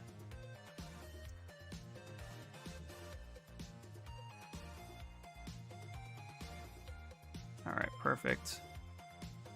Let's go ahead and take our /3. We're gonna add a morph target for this as well. Oh, we already did. Perfect. Never mind. Let's actually minimize the cut. And what we're going to do is start defining some of this area.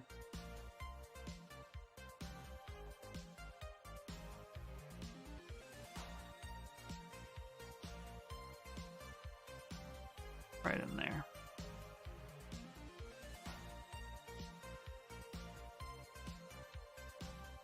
There we go. Now we have these muscles here.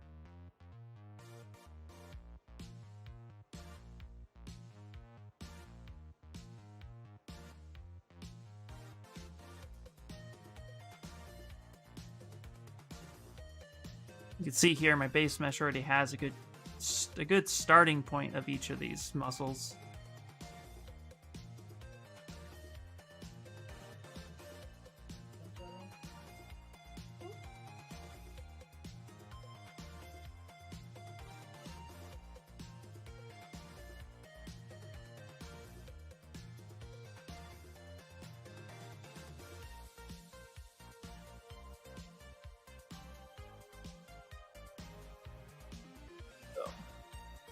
Right in here like that.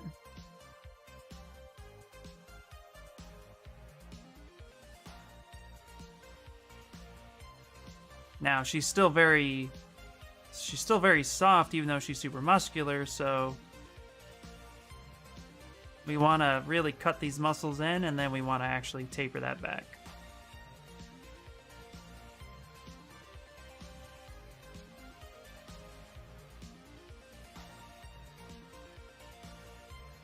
I just rebuilt her underwear line too. Let's see here.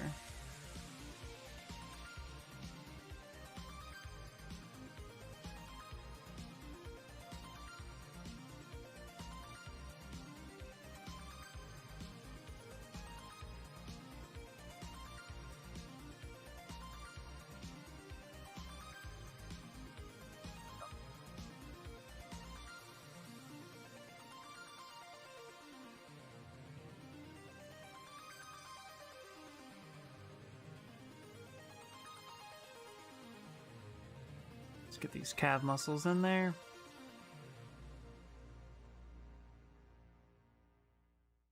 It's all about subtlety at this point, so we're really going to want to make sure that we get a good chunk of that in. Also, too, we got to make sure we get the right muscles locked in there.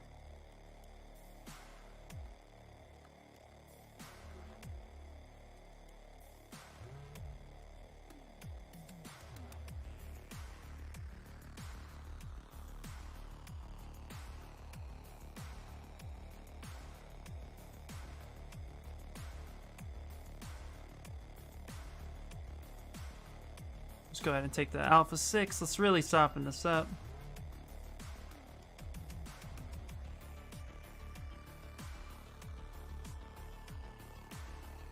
Let's give her a bitter bum.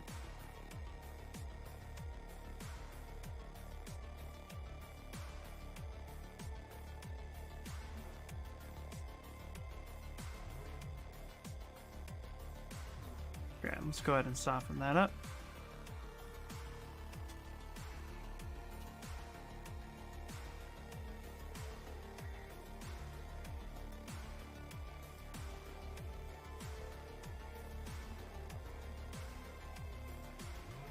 Now I'm just kind of smoothing that back down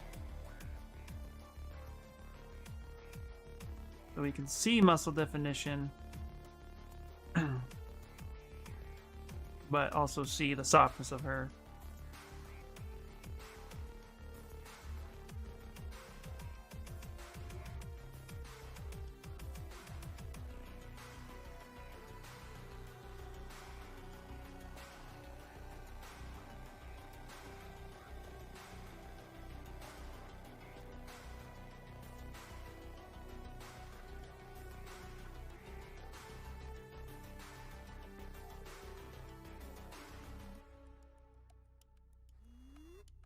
Yep.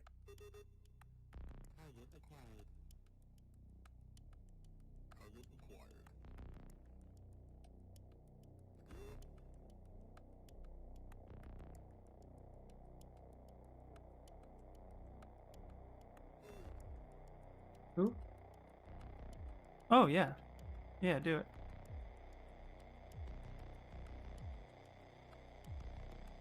All right, now we're going to go back over these muscle groups with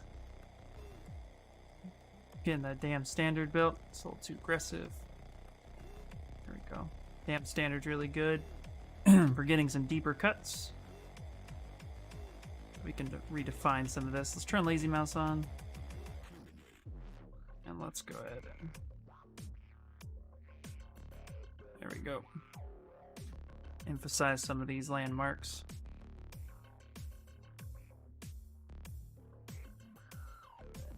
Oh, yeah.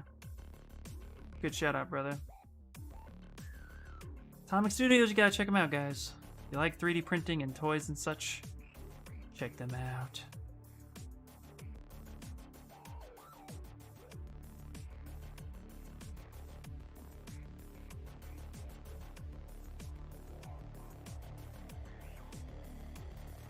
There we go.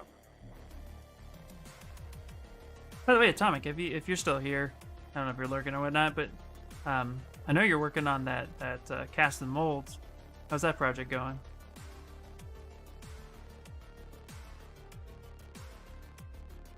There we go.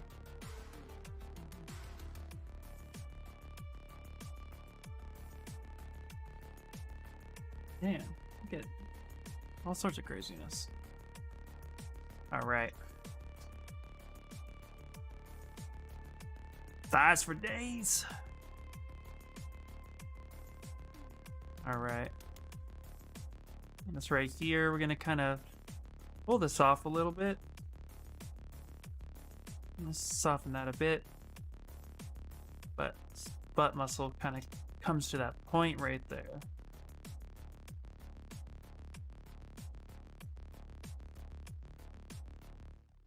So we're really pushing her muscle forms a lot.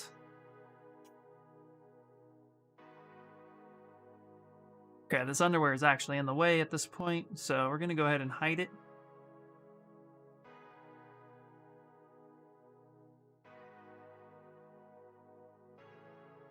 Let's go ahead and minimize this.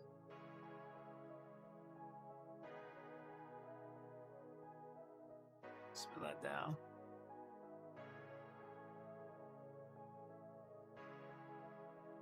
Okay, let's go ahead and grab the standard brush. I'm actually going to go ahead and kind of landmark her ab muscles.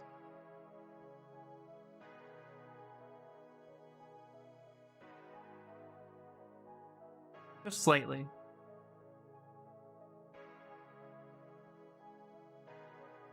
Now, hips. For women, hips are a little bit different than for men. So we want to make sure that we put the hip placement correctly. And it's usually off over here.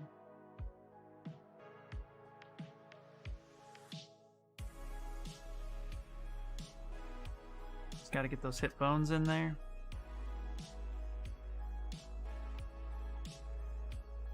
Soften that down a little bit.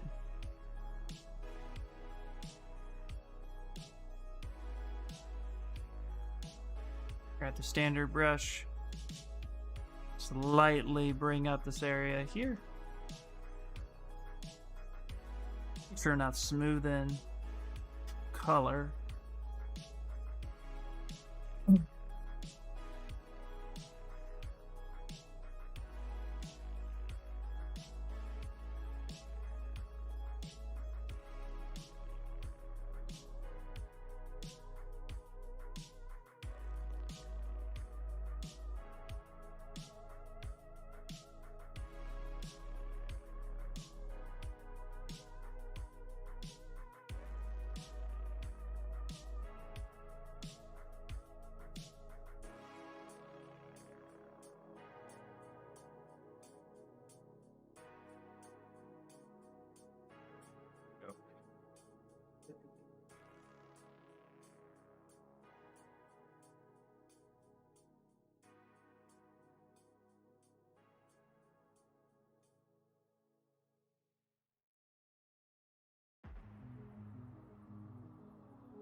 Go.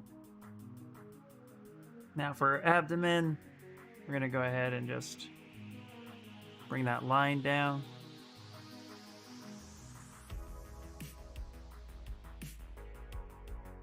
This is where I'll take the /3. Really kind of cut this right in here.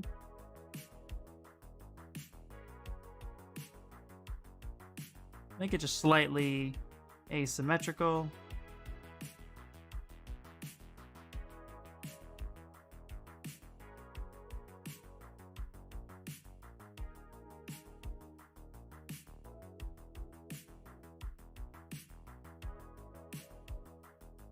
Now we're going to take the clay buildup. I'm going to build up just around that cut. Slightly raise it.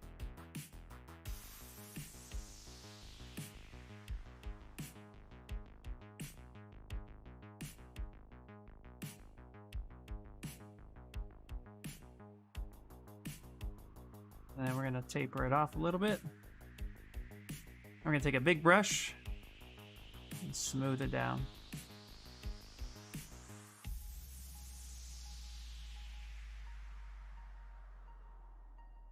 I like to take the inflate brush sometimes and just inflate where those muscles would be.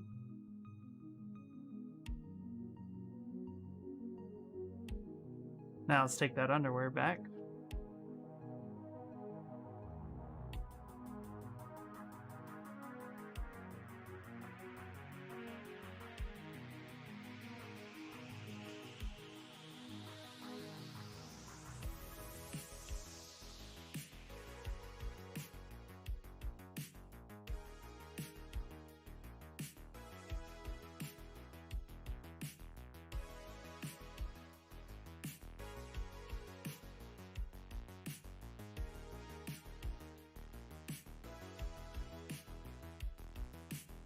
Typical gymnastic landing pose might be a good reference for this. Yeah, probably too.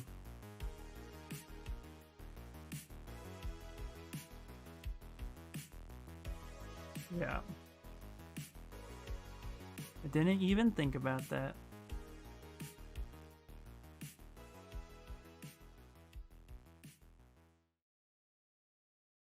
Let's pull that underwear back out. Luckily, just understanding how one leg moves, the other one's sure to follow, especially something like this. So, let's turn everything off except...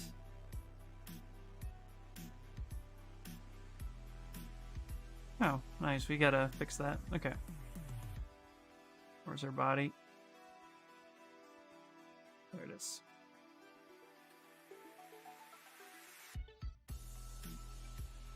Go. Let's go ahead and relax, smooth it a little bit.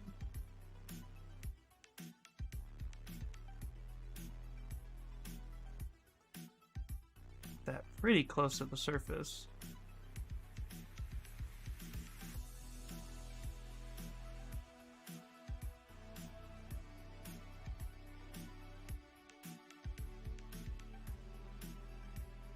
There we go.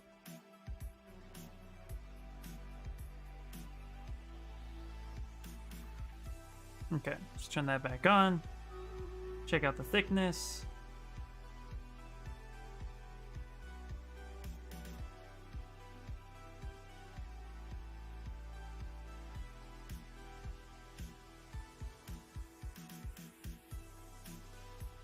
Get the stream raiders. Second.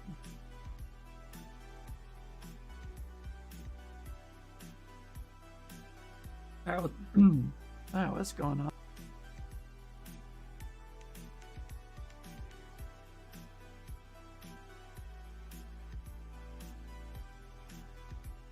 Gotta get that water. We're gonna do stream raiders in just a second, and then we'll take a lunch break. For sure. For sure. But yeah. Yeah, actually, we'll probably look up some more gymnastic poses. Some gymnastic poses and see what we can find. That would be great reference. Absolutely. So all this inside doesn't matter, because again, you're just making sure that it's colliding. Can't even see all that. It's just going to get brought into the mesh. And I'm just making sure that this all looks decent enough.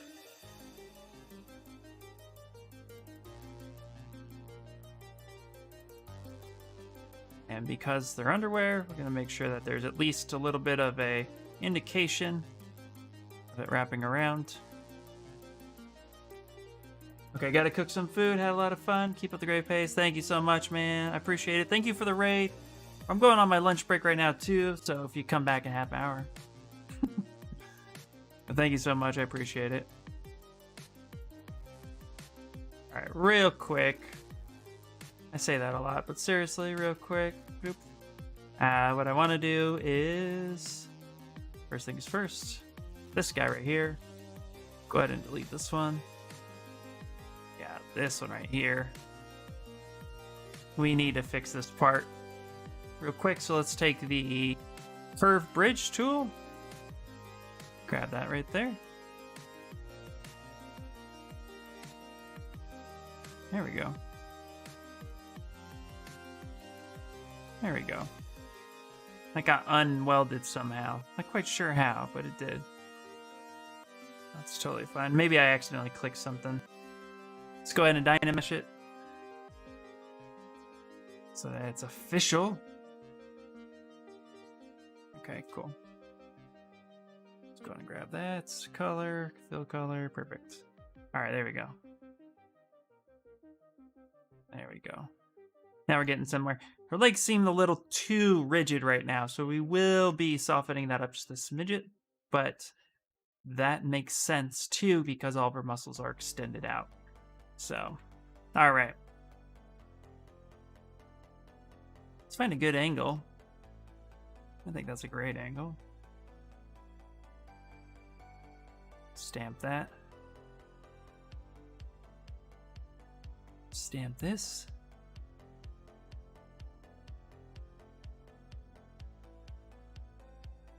There we go. All right. Let's go ahead and quickly save it. Save as. Did a lot of work. And now let's go to Stream Raiders, and then we'll take a lunch break. So let's do it. Stream Raider time.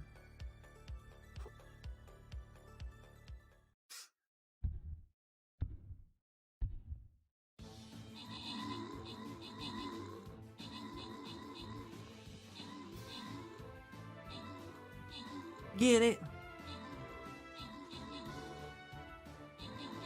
Right, all right.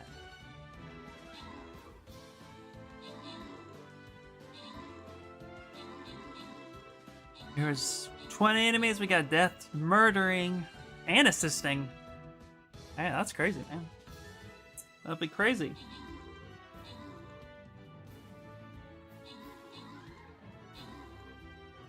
All right, all right. We got a good amount of people here today, too. Nice.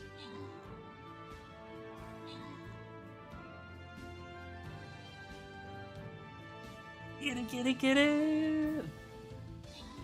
Look at all these little slugs. It reminds me of remind me of choo-choos from Final Fantasy. You know what sounds good? Ramen sounds good right now. I might get some ramen. There we go! We did it! Look at the death with the kills and... Ooh, I killed an epic. I did it. I killed an epic. Alright, Angry Monday! And... Macacoat? Great job, guys.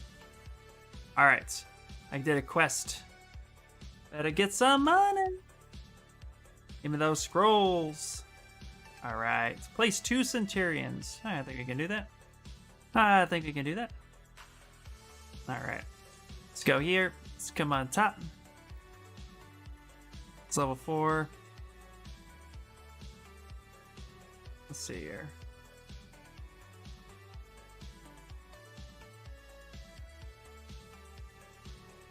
My Centurion. This is a level 4. You know what? I'm going to place it. We're going to risk the tokens. There you go. I'll count towards 1. Even if we lose, place an epic.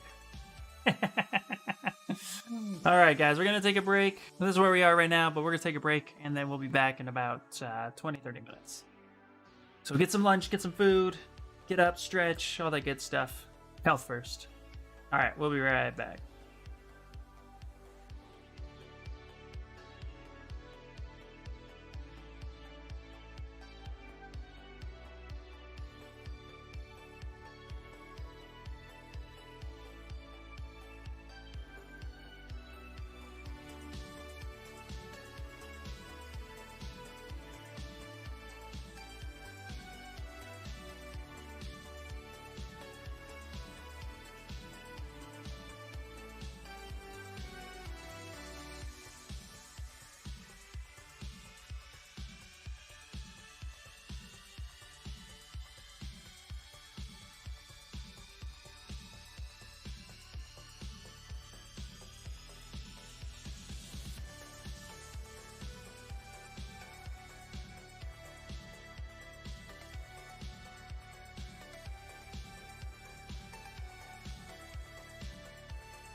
got that coffee. Oh, you can't see that. There we go. Got it.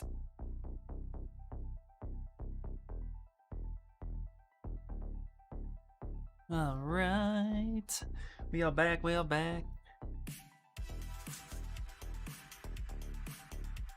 And we got more Chun-Li versus Vega. But first, Stream Riddles. Stream Riddles are necessary. Here we go. Let's see if we lose. I mean, win. We can do it. All right.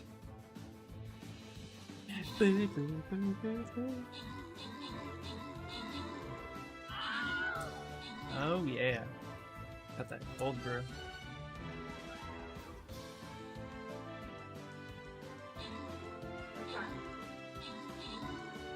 Not blame someone in chat. There you go. Yeah.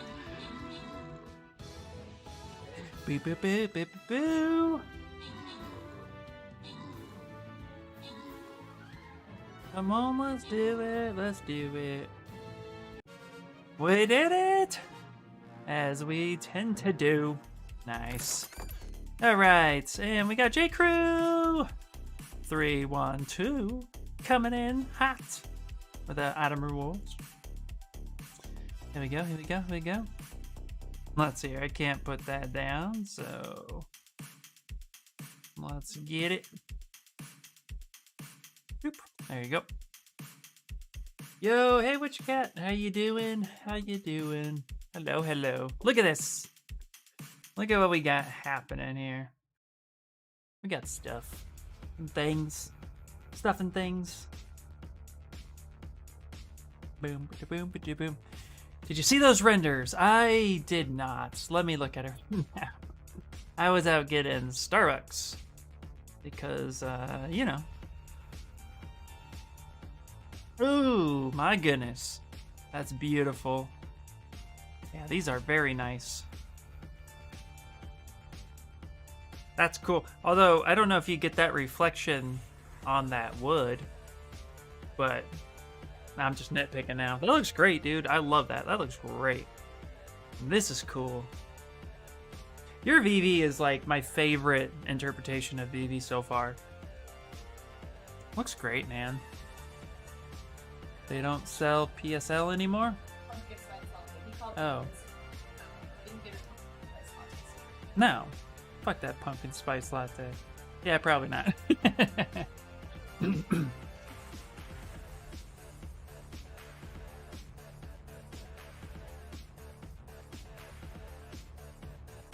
Well, I'm just a girl trapped inside a man's body.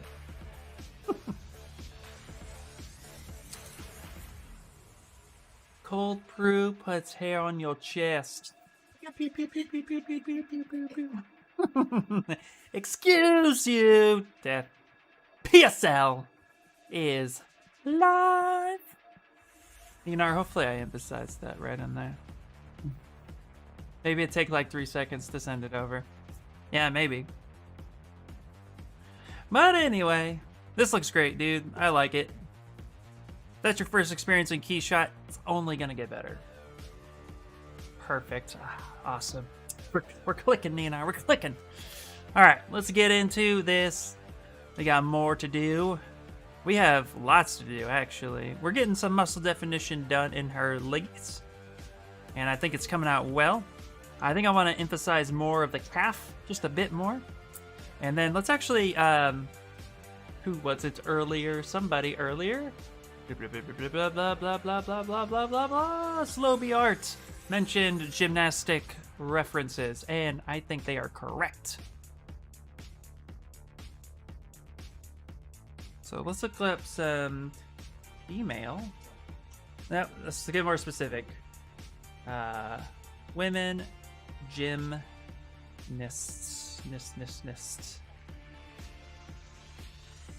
Yep, I'll just have it. And let's see if we can find...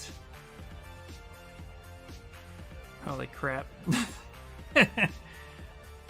Let's see here. Landing.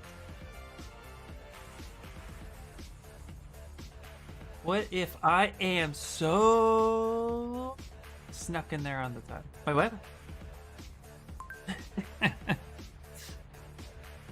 So what if I am? Yep, I failed that one. Don't mind me. Okay.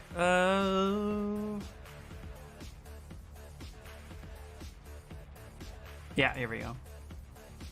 Yeah.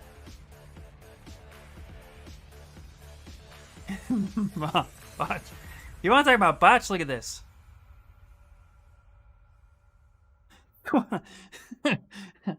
Look at this photo. I'm cringing staring at this photo right now. But that's how Chung-Li will not be. But she done double leg break. Oh goddamn. Yummy.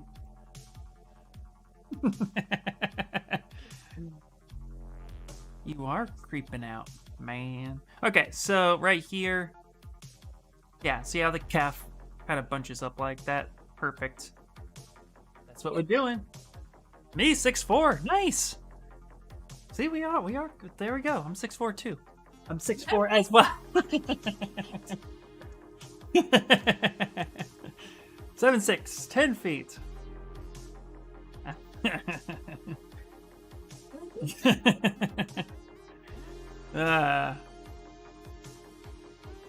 Yes, it does. Ego counts. Come on. If anybody's ego counted, brother, come on. Did I guess your height, Ian? You did, but you have to figure out which one it is. 6'4", 7 foot, or 10. No way. 7'6". 7, sure. I'm tall as fuck.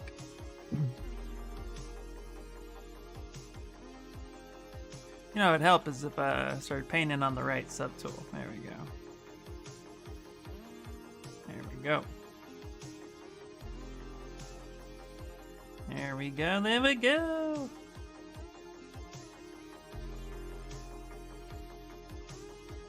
There we go. Look at that. 10 feet, obviously. Yeah, exactly. 10 feet indeed. Tell her what she's won, Johnny.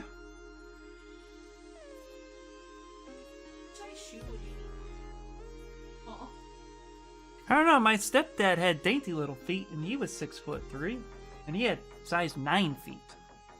Little dainty little things. Meanwhile,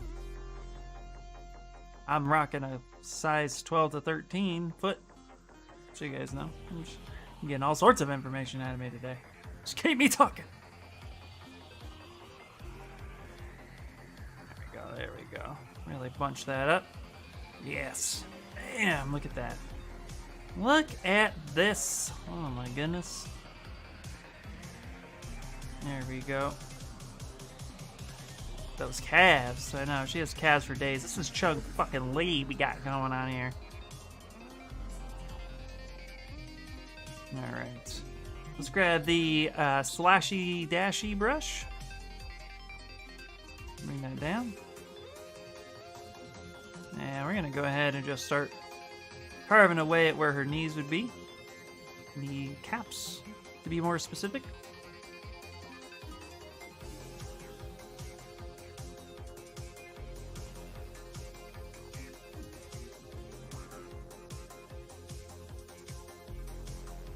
There we go. And my calf are wrecked from that gym yesterday. This is making me squirm. Right? Well, can't skip leg day. There we go. I would imagine what Chung-Li would really look like. She getting fucked up by Vega like this.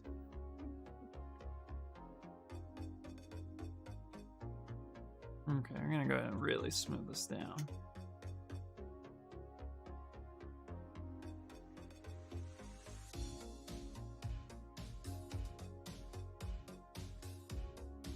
But I'm really just trying to build these forms, make them a little soft.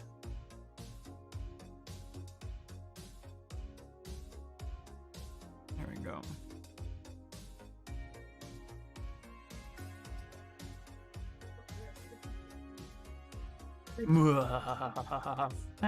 Don't you be timing out, Enar. We can't be timing her. No, we ain't doing that. There we go.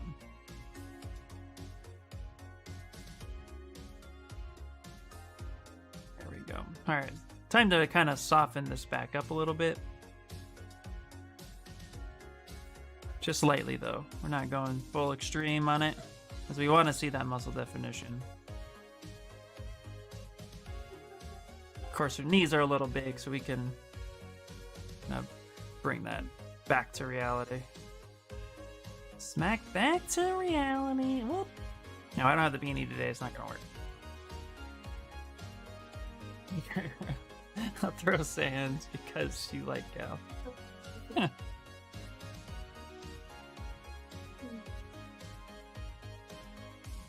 Leonard, let me know when you want mod powers.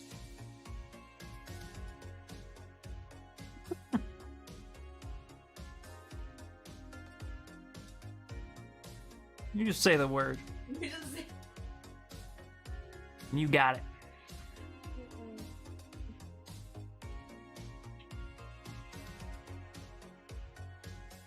All right. I look to see when I actually put the request in. Oh yeah. Oh, Nanar, you would have the power. He wants to replace. He wants.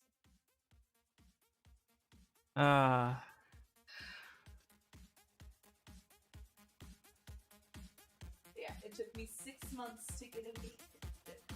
Oh man, oh man. Sorry, not enough. Okay, Nina, that's it. You get powers.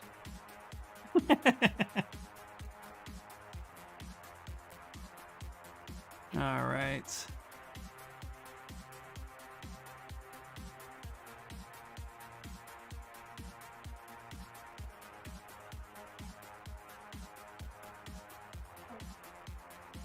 Fuck yeah. I love anatomy.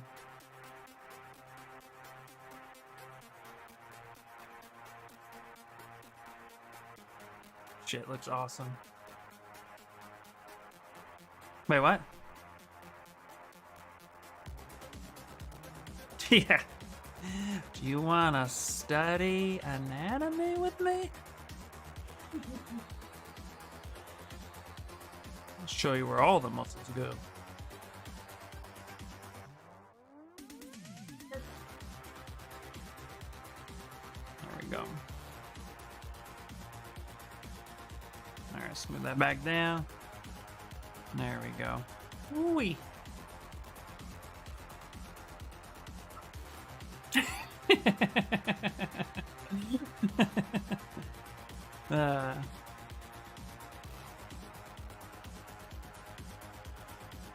All right.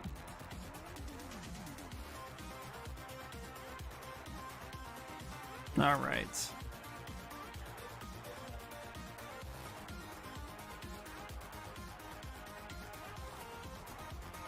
Really fill the back thighs up.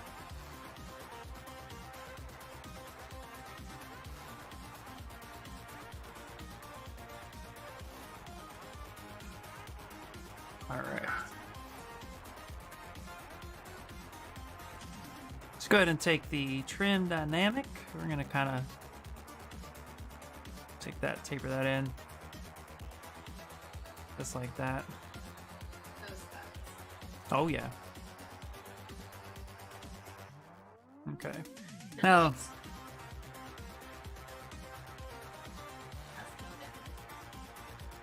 you got that backward. I'm gonna work on the upper body definition next. But what I'm saying is, like, it's strained sphincters define one part of the body, but not the rest. Yeah. Okay, I see what you're saying now. Seen that where it's like a really defined upper body and then jello. Yeah, nope, I've seen that too. It is weird. You got to do it all. Exactly. It's like a bodybuilder who skips calves. Right? Which randomly, I learned this random fact about Arnold. He, in his early bodybuilding days, hated calves. So he didn't work on them. So if you look at a photo of Arnold when he's like 20 and he's standing in water and he's flexing, it's because he was embarrassed of his calves. Funny. And he started getting a complex. So he started working on them. It's really interesting. But there's a lot of bodybuilders who neglect because it's hard. Working legs is fucking hard. What would you do? Eat them? Oh, well, I know. two sentences. Channel the energies. The full sentence, sir. Yep. Sorry. All right. Maybe a semicolon.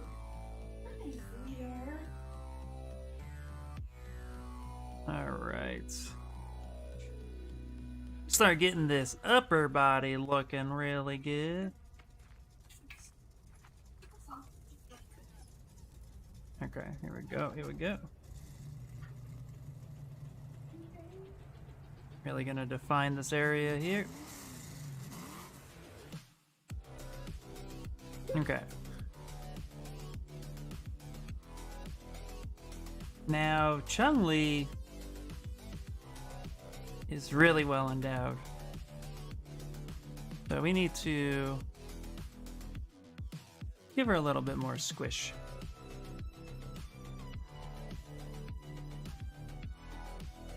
But respectfully. I'm not gonna do it just to do it.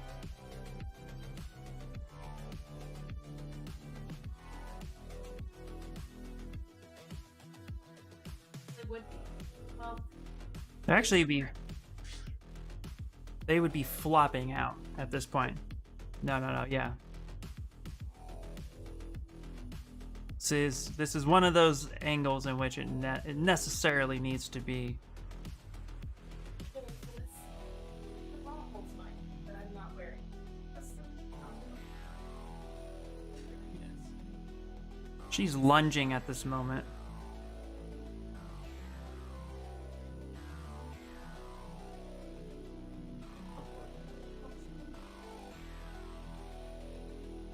Okay,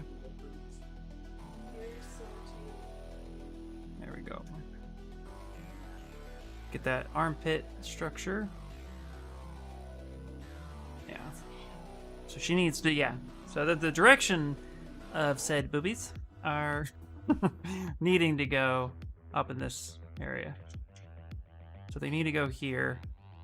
This is the direction that it needs to fly up because she's lunging. You have to imagine that she started here and then as she lunged up in a circular motion to get to this point.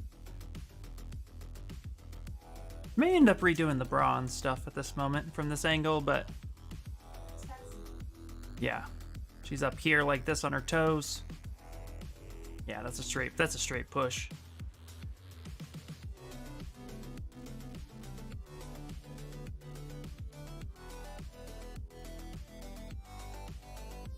Let's get that rib cage formed.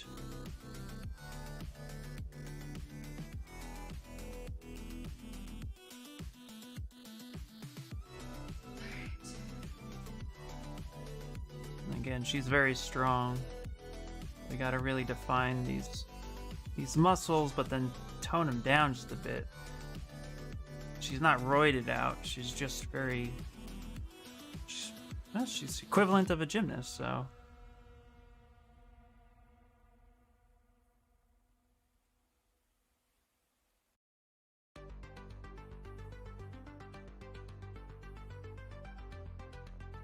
Let's get that rib cage. There we go.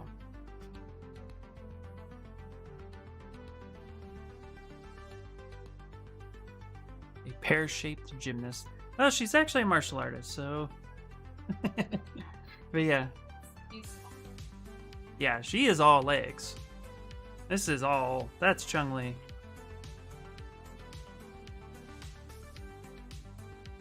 think I'm gonna redo her her underwear.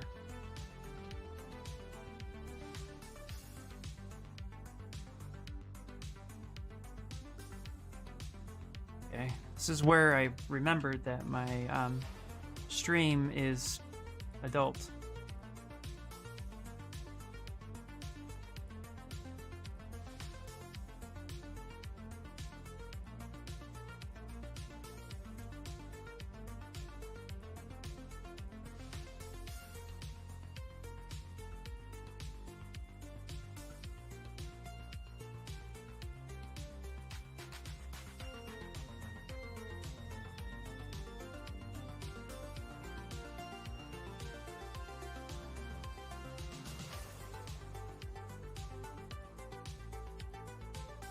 That lower back in there. I'm an adult.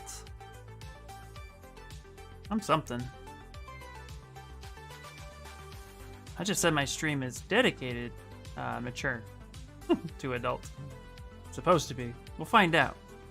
At this point, there are no obvious signs of it's Ken doll nudity at this point. But still, you know how the internet works.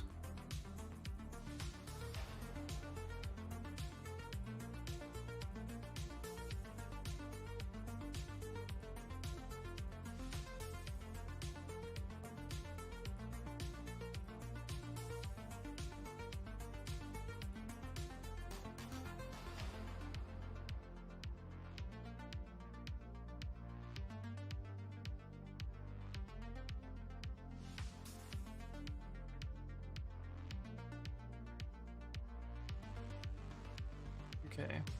Important thing to remember too is the scapula.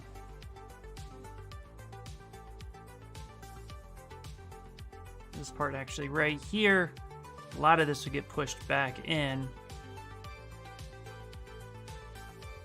because she's so arched.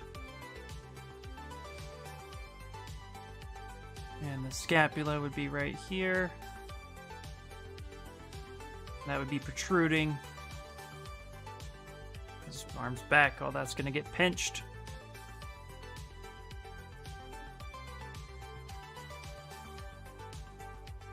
Ooh.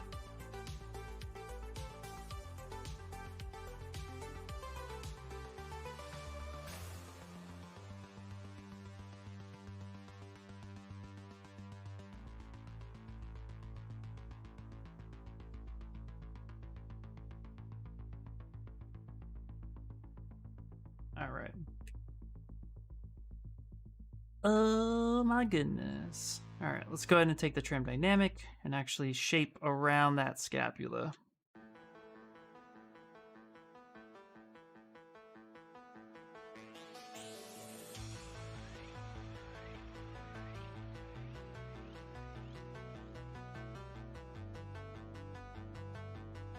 Smooth that down a little bit. We'll take the pinch brush too. Kind of pinch around where that would be. Take the /3 brush. Get that curvature of the spine. That underlining muscle.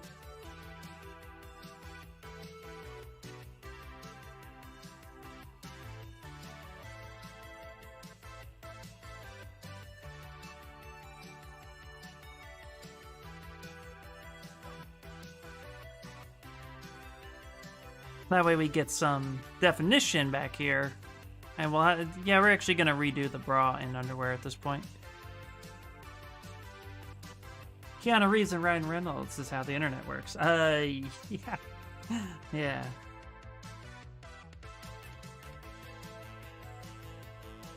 Alright, so we'll end up redoing that. Actually, we'll end up redoing that here in a minute. Let's finish detailing her body, and then let's actually redo her underwear. The beauty part about anime is, when sculpting it, something I picked up on was that you can actually get really hyper realistic bodies and then put an anime head on it, and you're pretty good. So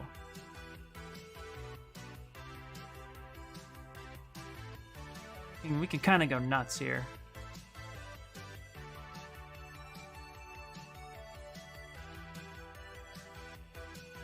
They bring that detail in.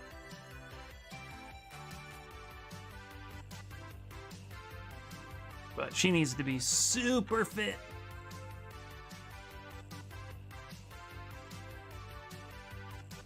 Go.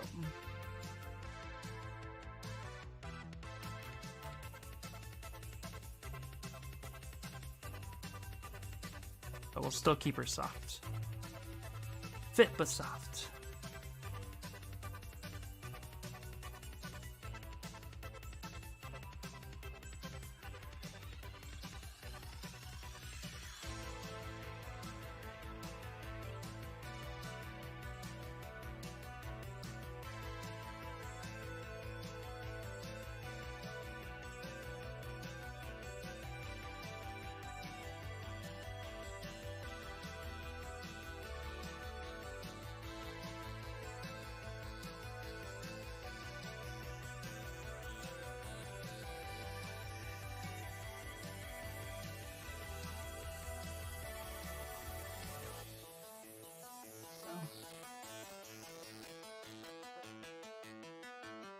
There we go.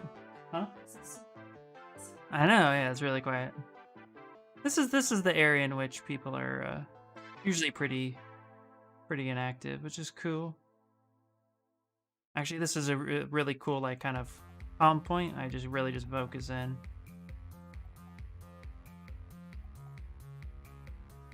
To see how far you've come on anatomy, because you just know exactly where it goes now.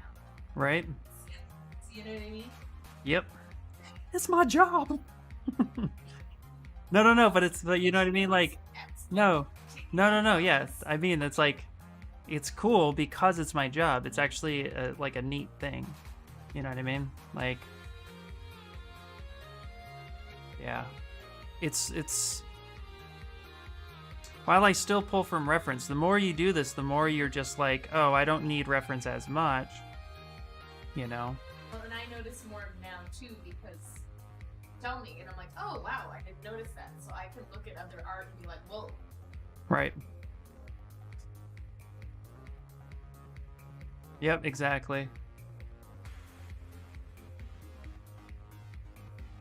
And what's really cool, what made anatomy easy for me too, was when it was Raffaele Grassetti actually who ended up saying the only difference between a man and a woman, besides the fatty part of the anatomy, set that aside.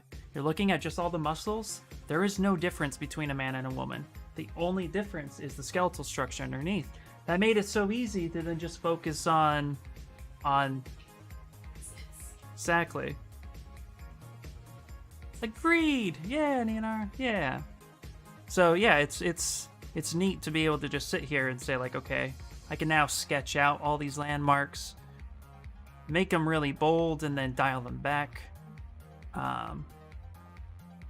You know, but it helps to see it all super roughed out. That's good lift on the breath. Huh? Yeah. I really want that direction.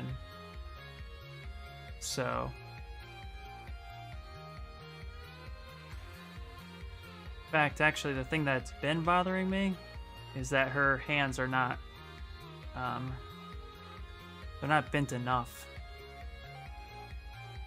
So we need to kind of make that a little bit more. Yeah, she's flexing. Yeah, your wrists want to naturally come in when you flex. And a lot of people want to soften that. That's no good. You want to sharpen that. Because that's a hard transition. That's a main joint. Like that. That's a plane change. You got me looking at my arms. You know what I mean? But that's how that would be. That's a hard transition right there.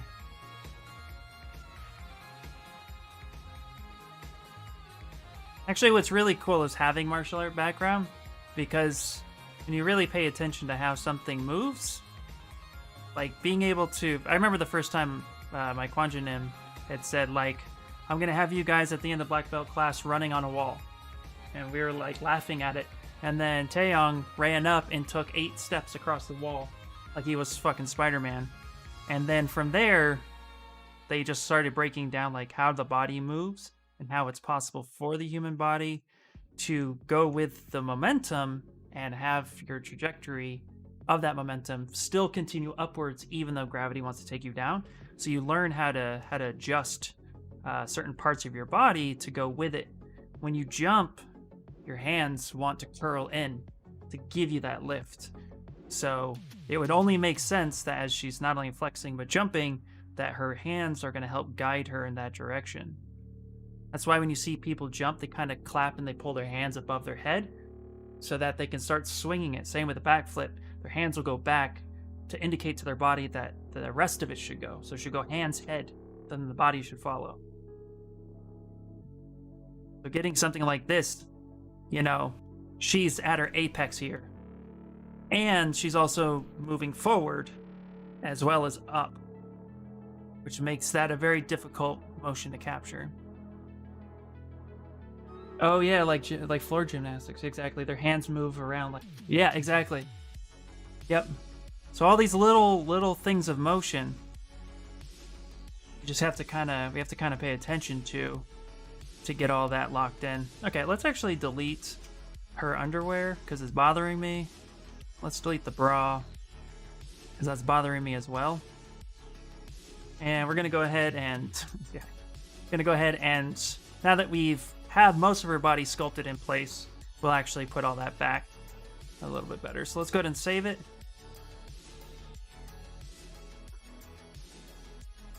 She's amazing to watch. Yeah. Not even bad. Yeah. Agreed. Right, stream ready time. Let's do it.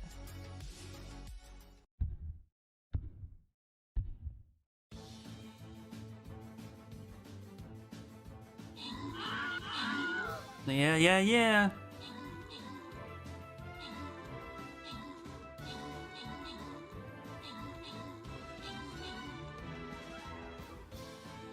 Get those chests. Actually, one of the most amazing athletes I watched, she blew up shortly after. Remember that the water cap kick challenge? Where you kicked a bottle off of something? Anyway, this Taekwondo black belt did like this 540 back spinning kick, and she did it, and it sponsored her. It got her sponsored. 540 is really hard. All right, TWC Blank Pizza and Carde. There you go. There you go. Look at that. Here, I'll see if I can find that video. It was amazing to watch. There you go. There you go, there you go. Let me see if I can find it real quick. It was so cool. Let's go to YouTube real quick. Let's see. Taekwondo. It was a bottle kick. Let's see who it was. It was her. It was this one. Oh, that was what it was. Yeah, she kicked the bag and then kicked the bottle. This got her sponsored because the hand-eye coordination was super impressive on this. Like, to be able to have that kind of flex, yeah, super crazy. Anyway, that got her sponsored as an athlete. You want her body? Yeah. Yeah, no blame there. She's freaking badass.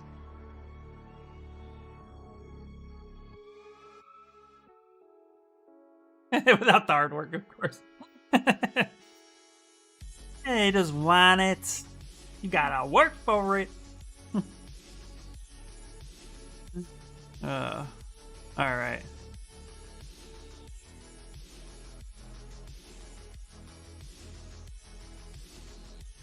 There we go. I want her. It's really coming along, Ian. Thank you so much. Yeah, we've gotten a lot done today. Still so much to do, but yeah, really just now that we've gotten the block out where we like it, now we are able to progress forward and start detailing all the proper muscles.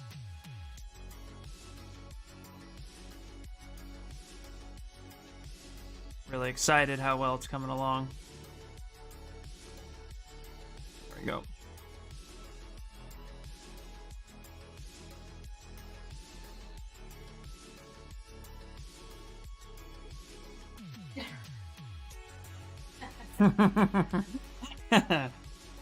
I'm sure. Go get it! Go get it! How you doing, Artsy, by the way? How's life treating you?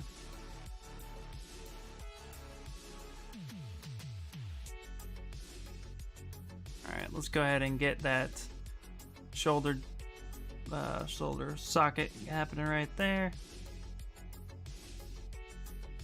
This is where that gets toned down a bit.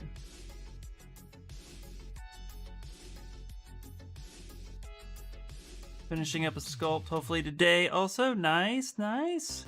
That's fantastic.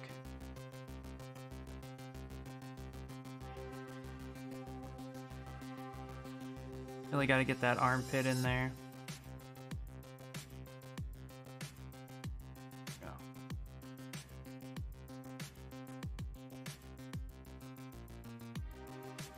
There we go, there we go. Ooh, yeah, that looks great. Okay, cool. Yeah, get that shit. But after I get off of work though, and it's raining super hard over here, making me sleepy. Ooh, I love the rain. Doesn't make me super sleepy, but I really love it. I don't blame though, because you know what? Like, it's just so peaceful to hear the rain. So, I get it.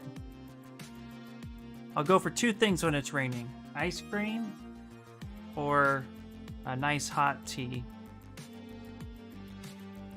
How about the cookies? Yeah, chocolate chip cookies are cool.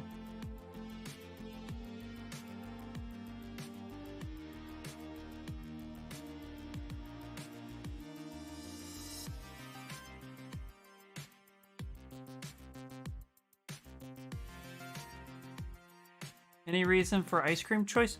Oddly, I can't really say why. But I don't know.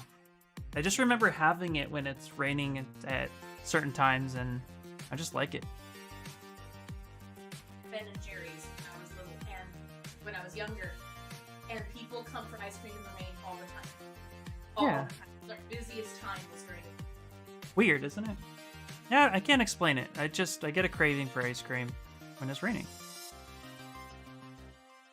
And mind you, I'm not a very big sweet person either. Like, I like savory over sweet, so it's even more interesting when I get a craving like that.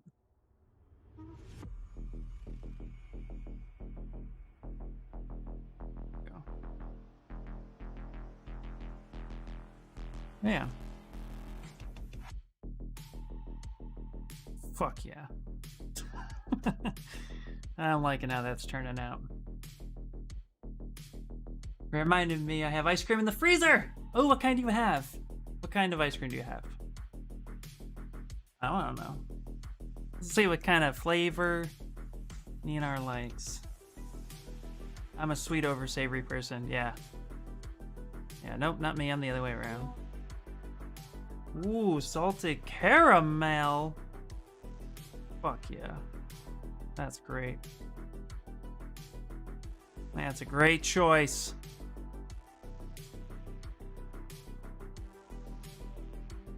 IR approved. Alright.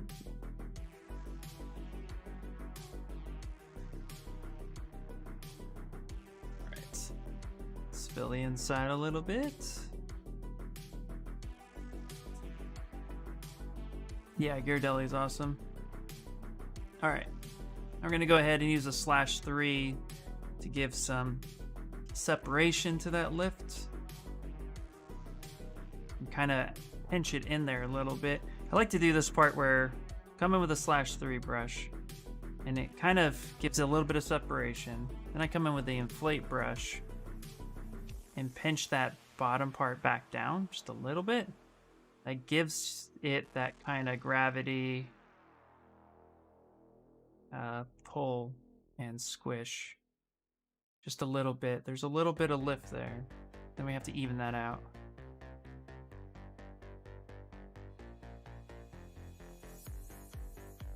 Now that's also where the bra is gonna go, so you got to make sure that that part gets covered up a little bit, softened down. It's such. Okay. Now we're gonna do is go ahead and duplicate this body, solo it out. Gonna go ahead, turn blur off, and we're gonna dynamesh it as one piece. And we're gonna use this for the underwear and for the bra.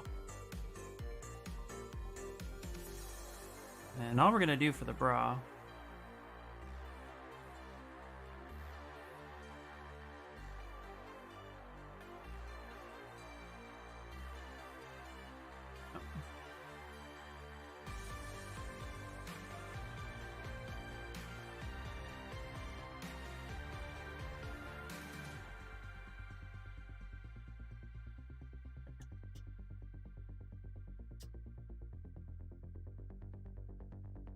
gotta see something real quick.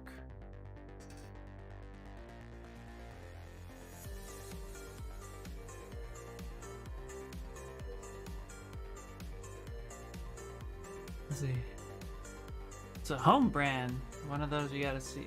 Gotta see if it's any good. Oh, nice. Yeah. I prefer hollow top, halo top usually though. Anything with peanut butter. Oh, nope. I would say no on the peanut butter front.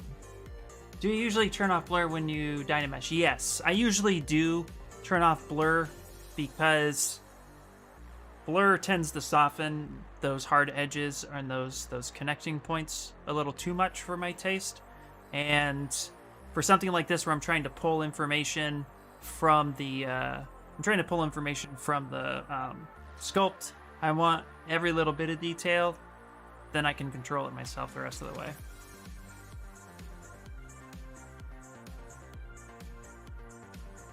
And we're gonna go ahead and actually kind of trim that down a bit. No, okay. Actually back this up. Let's actually grab the mask pen.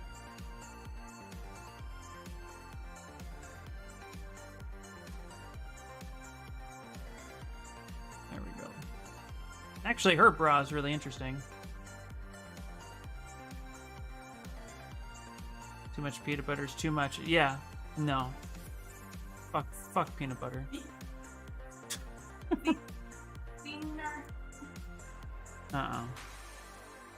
Alright, so let's take a look at the scene real quick. So, interestingly enough, the way it's animated varies. So, like, you could tell here. That might be a redraw. Yeah, fuck Facebook. Get out of here. Okay.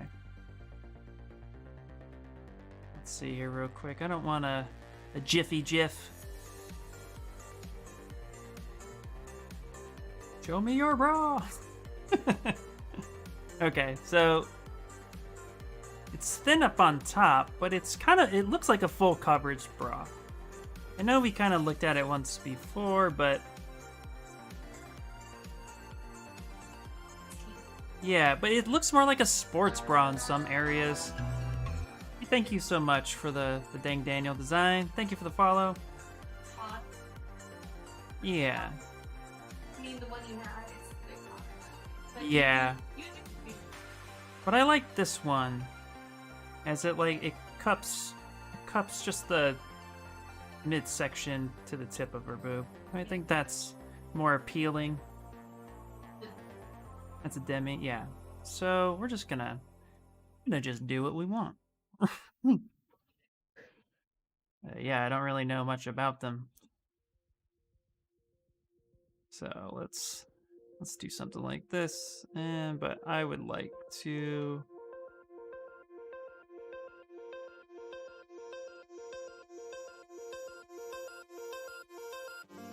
Let's put this up here, and then let's come down here.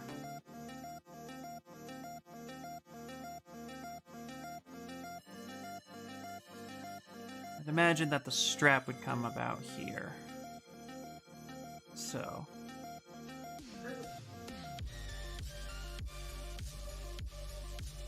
It's okay, I'll take it off your hands. You'll take the peanut butter off my hands? I appreciate that. I really do appreciate that. Every once in a while, I have a Reese's peanut butter cup, and then after I eat it, I say, yeah, I'm good. I don't need to have that for a long time. Although I did make the chocolate cake with the peanut butter frosting. Yeah, that was pretty good.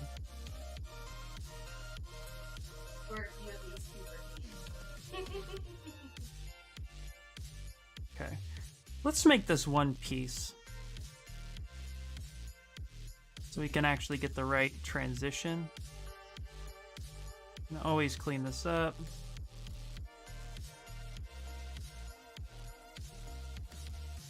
Do I have that too? That's too low, right? Yeah, I think so. I think it would go more in the mid of her back. Like that.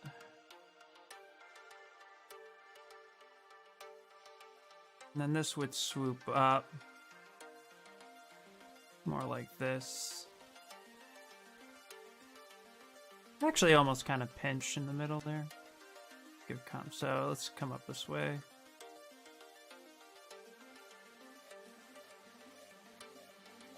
Made one giant one once, yep. Tried it a couple times and I'm like, this is for 10 peanut butter. Okay, good. Well, you know, at least we're on the same page there. There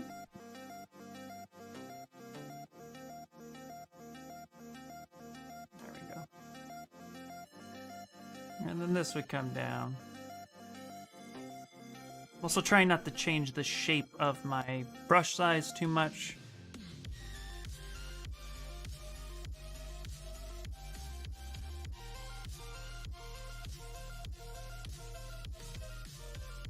Sure, this is where Marvelous Designer would come in handy, huh?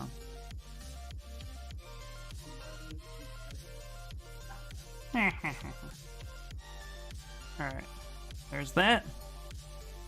Now to keep the underwear and everything in line with the same thickness as the bra, let's actually come in here.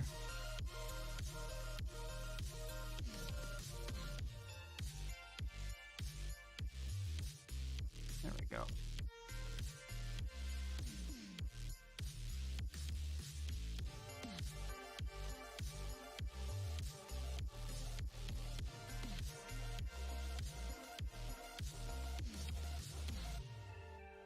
Yeah, I think that works. If you completely forgot how to type. Oh, that's awesome. Alright, and then let's swoop down and come up. I want that kind of curvature. I don't want a straight. I don't want a granny panty that cute. You're gonna be because yeah. Yeah.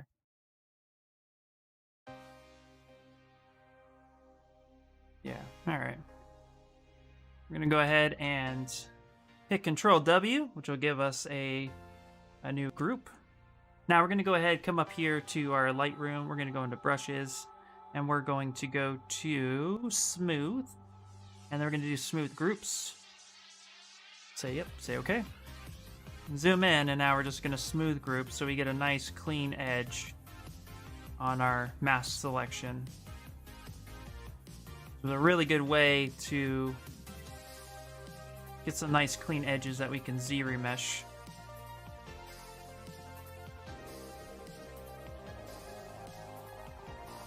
You can even polish these groups a little bit just to give us that finer result.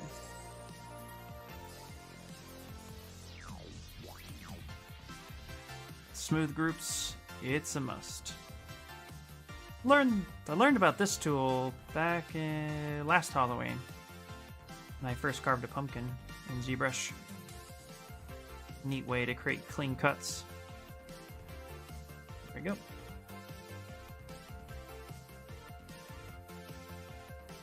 There we go.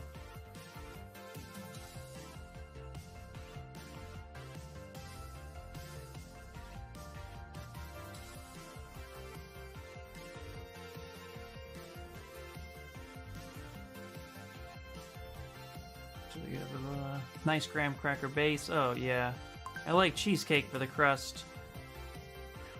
Oh yeah. Ooh, never knew about that. Yeah. Yeah, smooth groups is amazing. Okay. Cool. Now we can go ahead and isolate this section. Turn on double. We can clean up some of this right here. So we can actually take this right there. I'm gonna delete that a little. Actually, no, let's not delete that. That's fine. Just go back in and smooth it. There we go.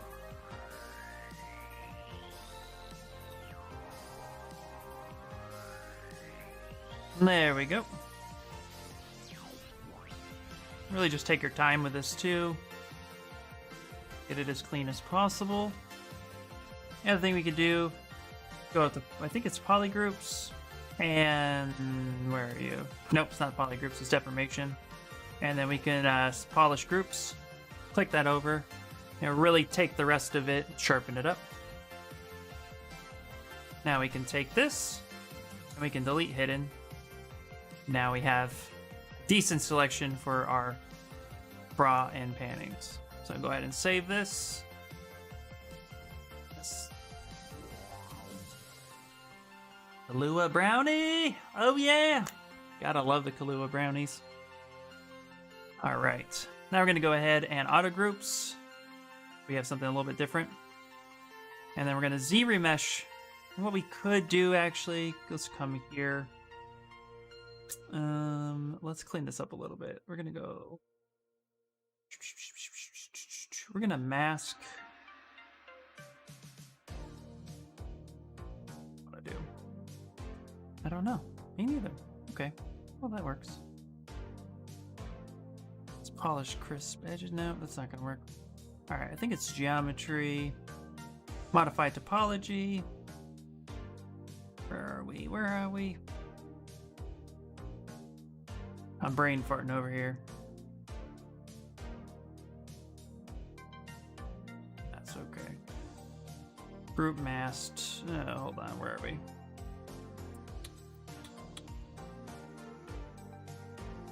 If I could articulate what it is I was actually looking for, it might be some help, but you know. Okay. Oh, here we go.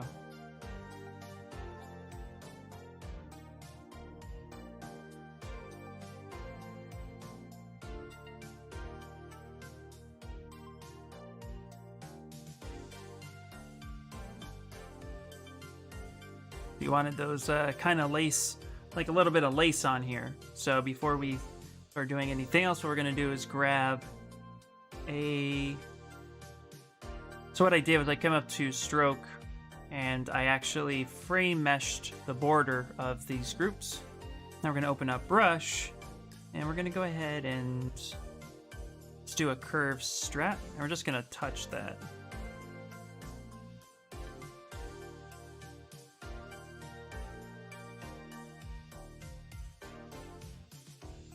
And let's actually bring the size down a little bit.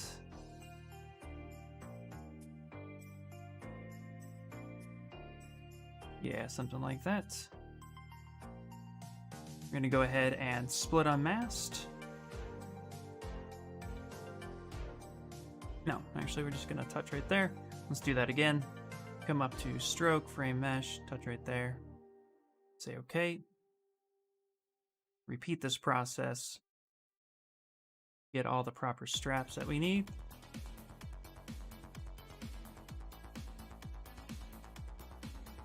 It's a really cool trick to follow some of the borders a bit. we go.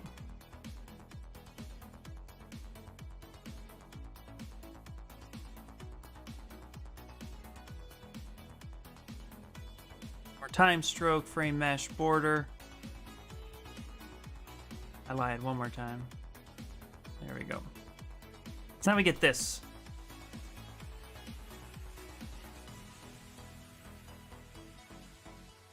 So we actually have this nice border right here. Now what we can do is grab this guy and grab this guy, and we can split hidden.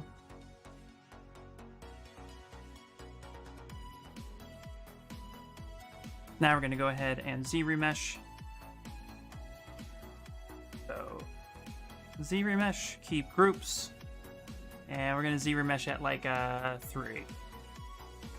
That border trick, yep. I'm pulling out all the stops. Now I have some pretty decent underwear here that I can operate with, and we're going to go ahead and go kind of white, kind of an off-white color. And let's just go ahead and object. Do the same thing here, color, fill object. Okay, now what we can do, go back here, and let's add a dynamic thickness.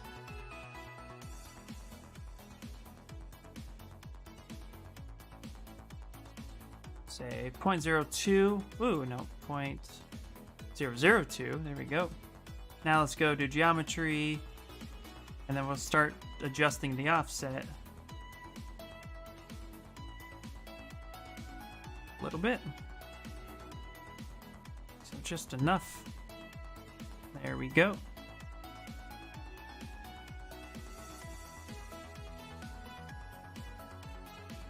Now for this part right here, we're going to go ahead, solo it. And just to keep it simple, we're going to go to polygroups. And we're going to group by normals. And then we're going to go back to geometry, crease, and crease polygroups. So now we can subdivide and have a pretty decent clean edge. Way we can turn dynamic on. We can also kind of increase the thickness just a little bit. Let's go 0.005. Jesus, 0.0005. There we go. So we'll give it just a little bit of thickness there. Now we can take Chun-Li. We can actually take our move brush. Now we can start pushing in her body back into the bra. We get a little bit of lace effect on there. Just a smidget. Let's take the shirt. It's in my way. Take it off. Off with the shirt. Now we're gonna push her body just slightly into that bra.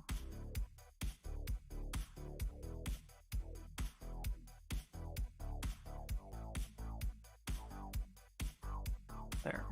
And with the thickness offsetted negatively, we can actually get pretty decent connectivity. So when we merge this all together, it won't be that big of an issue.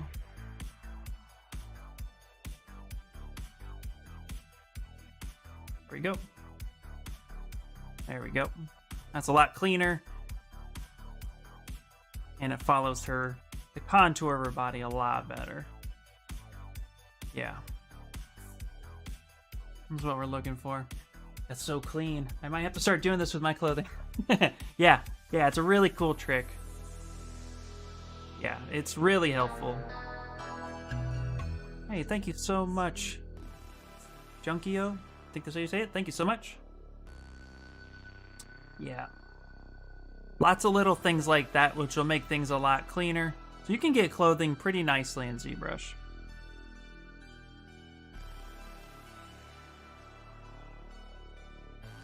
There you go. And then once you're happy with that, you can merge the border and the clothing back together. So let's see here. Right now we can apply that dynamic. It'll give us dynamic subdivision of 2. apply that as well. And then we can merge that down so that it's all one piece. And by doing that, it resets the dynamic. I mean the subdivision level. Now we have one solid piece that we could stitch together if we'd like. I really like how it's kind of lifting right here a little bit. There's a little bit of separation between the crux of her thigh into her growing, without it being too much. It's actually working out pretty well. Now, if we want to try to push that in, we can. There we go. There we go. Now, the shirt's a little bit more complicated, but that's okay. We're going to get that too.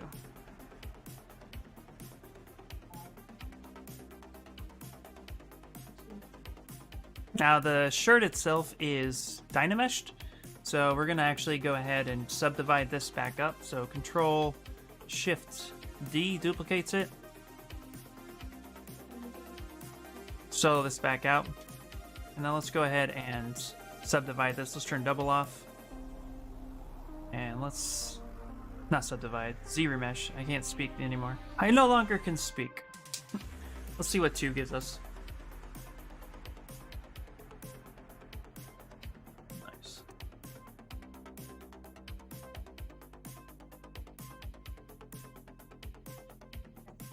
Have fun.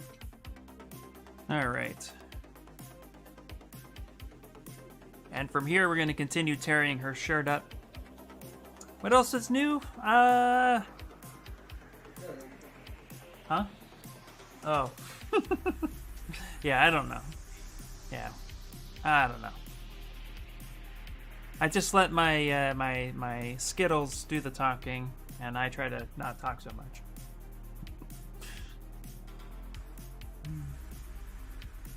Oh, I just read that comment. Make me okay. Make me some okay Egos.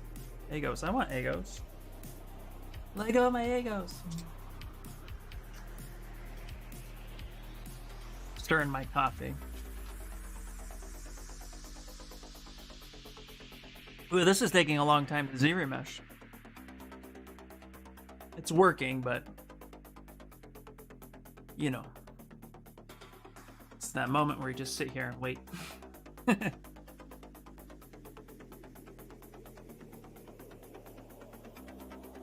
Come on. What else? What else? What else? What else? Let that think for a minute. Well, while this is thinking, we can come over here. Go back home for a second. Let's go back into the store. Let's see. Warrior scrolls.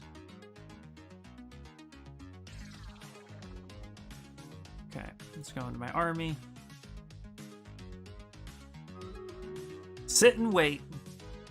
Don't even touch it. Don't even breathe on it. Exactly. Exactly. Oh, the battle's ready to begin. Well, let's do that. Let's do the battle. Because we be waiting. Alright, here we go. Here we go. I know. Zbrush thinking, let it think. Don't touch it. Don't do anything with it. Pop my back. Alright, alright. Get it, get it, get it.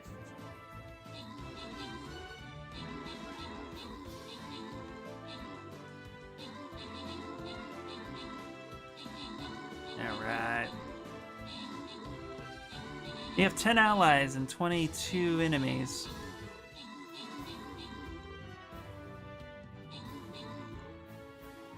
It's getting close, guys.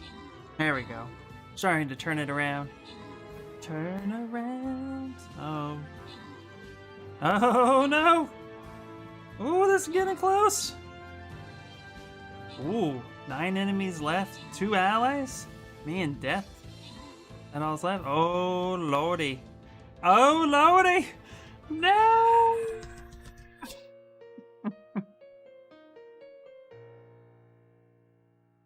What happened? No. I tell you what happened. I put down a bullshit thing. That's my bad. I keep playing. Come on. Keep playing. Yeah. Let me put down my strong guy now. There we go. There we go. All right. Hey. This Z remeshed. Really crazy too.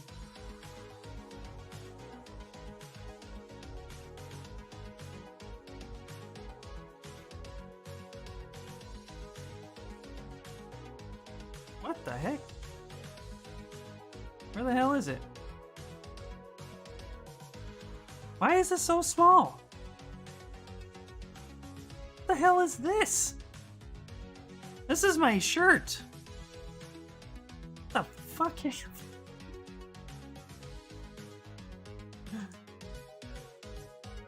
What happened? I don't even have symmetry turned on. That was stupid. I don't know, guys. I don't know. Alright, let's save it real quick. That's a sign. That's a sign. Well, that's something. You know, the shirt. You throw the shirt in the laundry. Exactly, yeah. I've never seen that particular bug. Yeah, it's a feature, all right. All right, let's try this again. Z remesh. Let's just do a poly count of 10. And let's go. That was weird. Hey, Dougie! Everyone's always complaining and asking why when Zbrush gives you amazing AI and you're too human to understand its beauty. Well, I know why. It doesn't want to do it. There we go. Hey, look at that. Look at that. Look at that. There it is. There it is. Take that color. Turn it off. Come back in. Look at that. Baby, come back. Look. Alright. Look how beautiful that is. I even like how, you know, it like didn't even put a proper face where it needed to be, so. And close holes. Sometimes that happens too, guys. Sometimes that happens too. There we go. How are you doing, Dougie? How's it going? Alright, now we have something we can work with. Now we have something. Alright.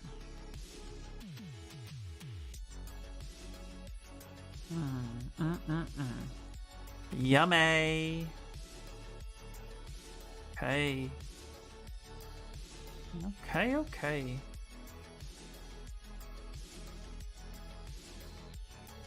There we go.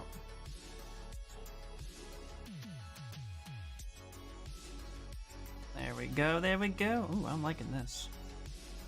I'm liking it.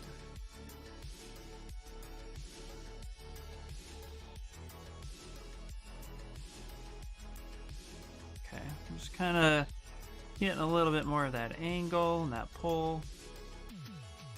Yeah. Yeah. Yeah. Okay, we'll make this look more like it's a sleeve at one point.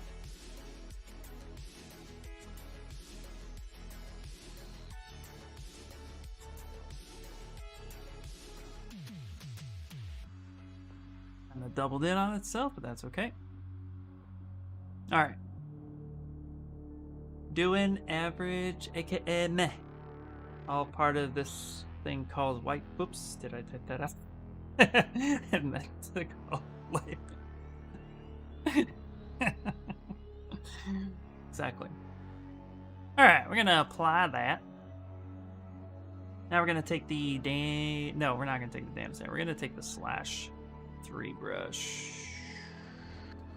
Boop. We're gonna start adding in some of our line work. Our seams. That's what we're gonna do.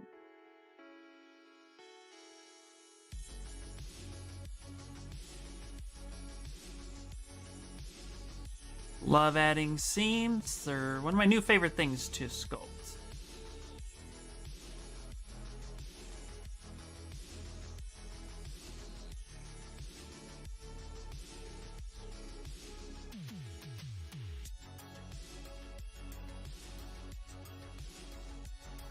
There we go.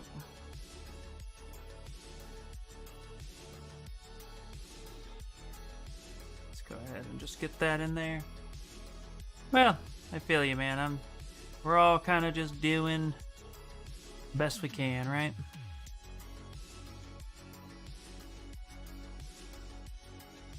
There we go.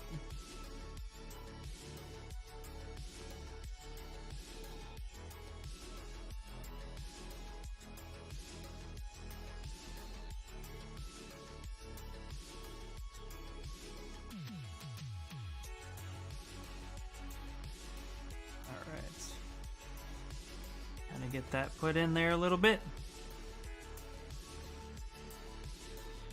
Now we're going to use the inflate brush. We're actually going to just start inflating where we cut and give us a cool little natural seam look. We can even up the subdivision a little bit.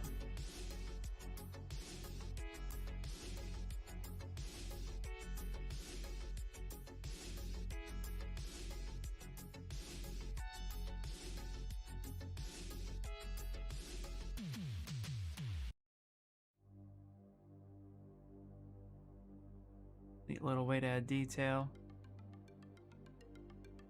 Yeah, I'm at the point that when somebody asks how I'm doing lately, I don't know how to answer. So I've been telling people what I've been doing as opposites as how I've been doing. Oh yeah, I can see that.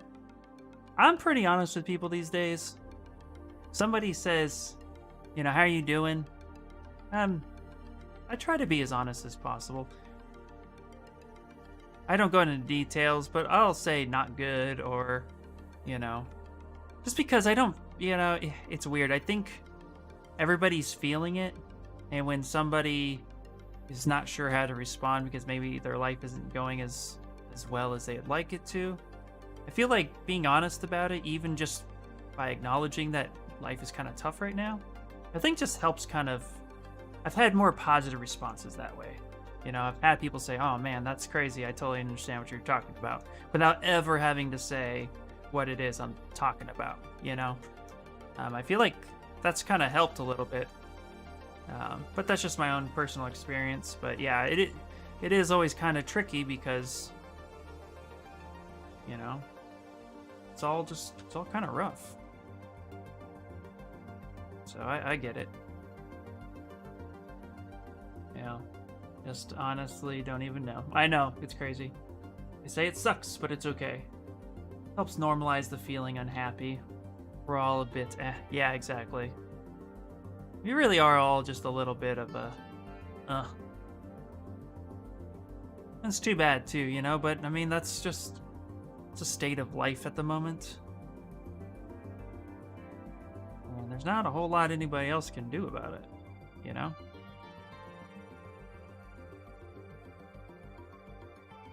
But I totally get it.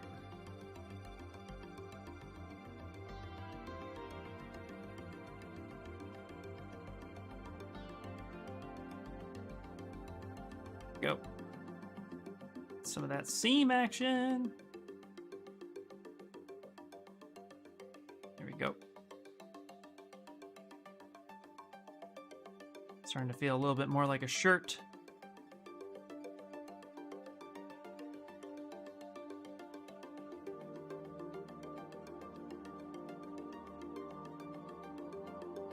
Cool, you can even get a little bit of separation right there.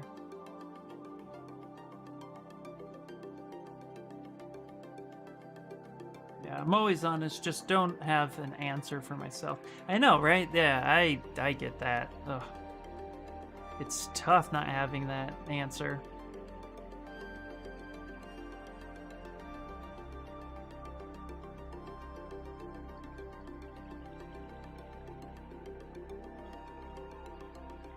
Interesting.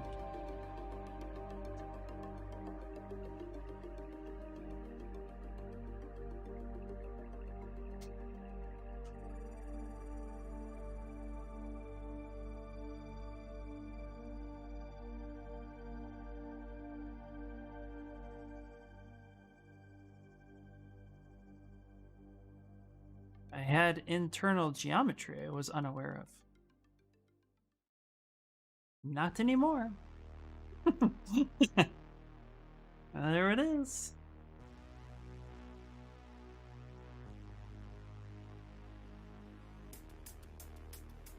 Definitely don't want to add thickness to that.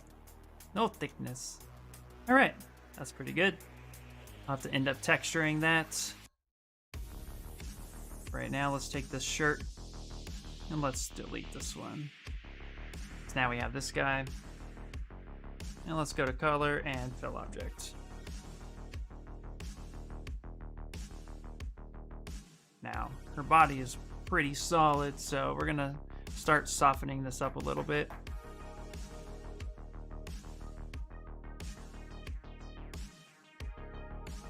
So let's go through and start smoothing it. And we have smooth groups on, so let's go back to regular smooth, which is, if I hit S on the keyboard, it'll give me a better idea. There it is. Yep, sounds good. Yeah, very few people are not experiencing a lower level of life energy due to the world status. When people start talking about the virus negatively, I usually respond by telling them there is talk of giving Pluto planet status again. See if that brightens their outlook, i.e. I am good at diverting attention. Yeah. That's just clever.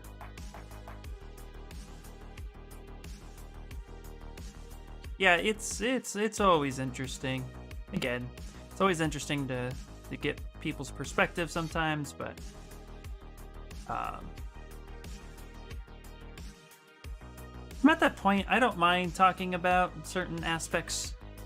I think I'm at that point where I won't avoid it, but I'm also not going to get into some crazy philosophical debate over your opinion. It was funny, I had a conversation with my oldest brother the other day, and we were talking, because he moved to a different state, he's no longer in California, and we were talking about, the changes that are happening in the U.S., and he has a very conservative outlook, and so for me, we were talking about stuff, and one of his responses was, well, I understand you feel that way, but this is my opinion, and my response to him was, you can have an opinion, but make sure your opinion is grounded in fact before you start saying your opinion matters.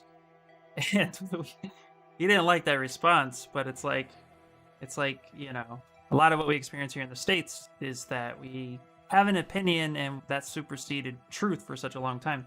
So it was just interesting to get that reaction out of him. And I was just like, look, we can talk about it, but please let's be open-minded when we discuss, but I'm also not going to sit here and hear you out if you aren't going to want to talk seriously. So it's been interesting because I feel like we spent a long time avoiding conversation instead of actually having a proper conversation. And that's been a problem here, at least in the state side, that I've noticed. Yeah. Don't even talk to people who I don't even talk to people a whole lot lately outside of Discord and Twitch chat, so most of my conversations are Zbrush related. Yeah, there you go. That's also a good way to keep it going. Yeah. I try really hard not to bring in politics or anything either. It's time and a place, and but I'd rather have those conversations in person anyway. And yeah, I would never want to use or abuse any platform I have to talk about my opinions. My opinions don't matter.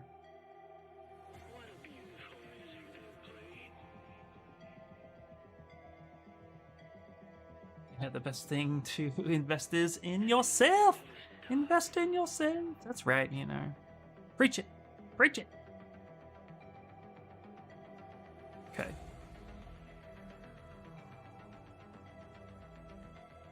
Especially when everything is chaotic. Absolutely, yeah. Everything is kind of crazy right now, isn't it?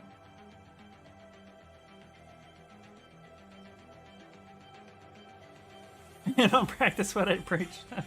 By the way, what coffee are you drinking? I am drinking cold brew from Starbucks. So it's typically a blonde brew, a blonde roast, I guess. Blonde Starbucks, blonde coffee beans are typically higher in caffeine than medium roast or dark roast. And cold brew, blonde makes the best cold brew flavor. It's also, blonde is a little bit more bitter when you cook it, so when you let it sit there,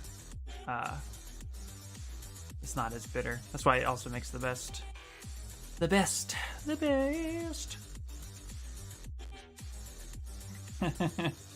See, you've taken sips. Oh yeah, I'll be taking those sips for sure. I love coffee. Coffee does love me. You damn straight, brother. There we go. All right, let's take this /3.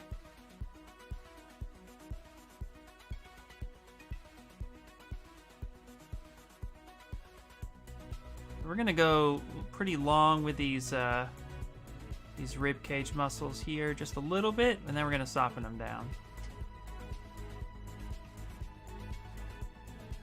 There we go. Luckily, that's gonna get covered quite a bit. It's just there for making sure everything else is right. Okay.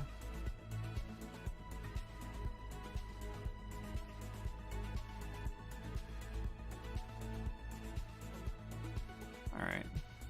Let's get some of these. She's gonna have muscle striations. But let's get a little bit more breast tissue and some fat on her chest.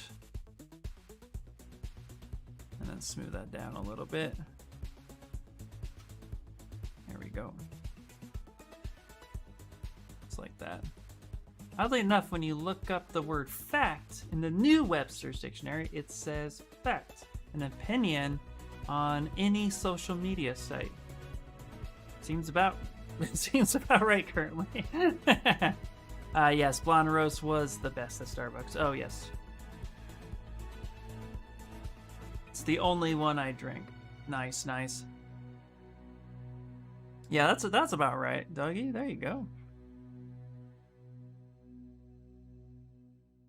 Well, I don't, my stepdad, he said the best thing in the world.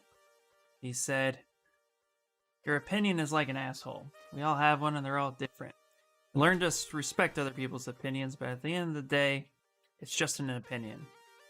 Find truth in the opinion and leave the rest alone. It's like, okay. So, I actually went to a code boot camp just before lockdown. Graduated the day New York City shut down. Ooh, shit.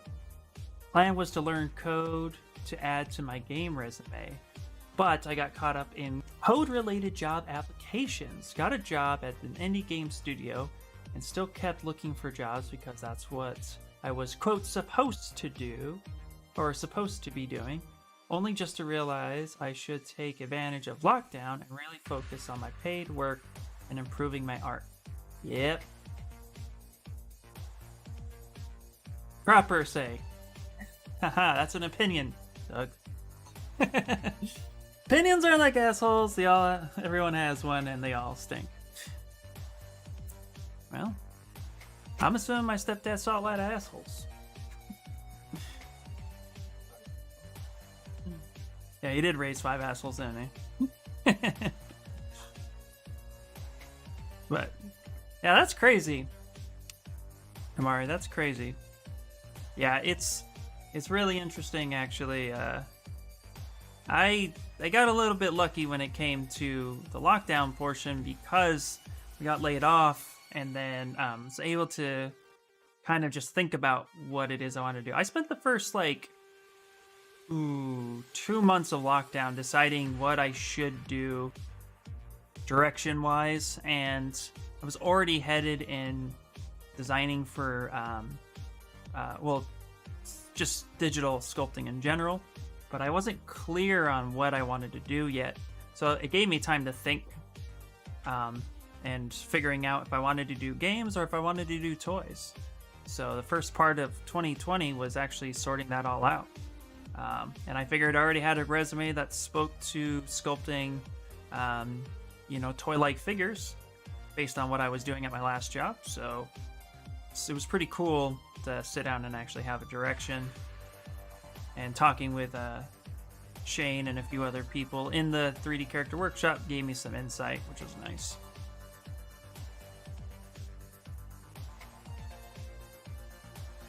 Okay, really need to taper down this forearm of hers.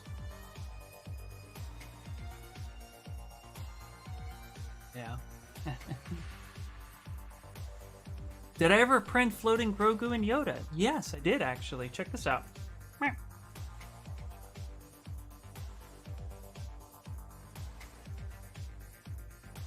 Here's the base. Here is Grogu. The best part is that it connects at 2 points. It connects here at the lightsaber and here at the foot. So this sits right in there. Doesn't even need to be glued. Now hold on, get the right focus. There he is. Floating ball and all. Finally done with work, woo! What kind of printer did I use? I used, for this one, it's all resin. I have an Epax X1 resin printer, which is the equivalent of the first Elgumar. The only difference between the first Elgumars and this Epax is it actually had dual Z-axis control, so it's a little bit better on the resolution than your standard Elgumars. But now Elgumars, all their machines I think come with dual access, so it's all the same now. It's all gravy, baby. It's all the same. Yeah, it's cool. Thank you.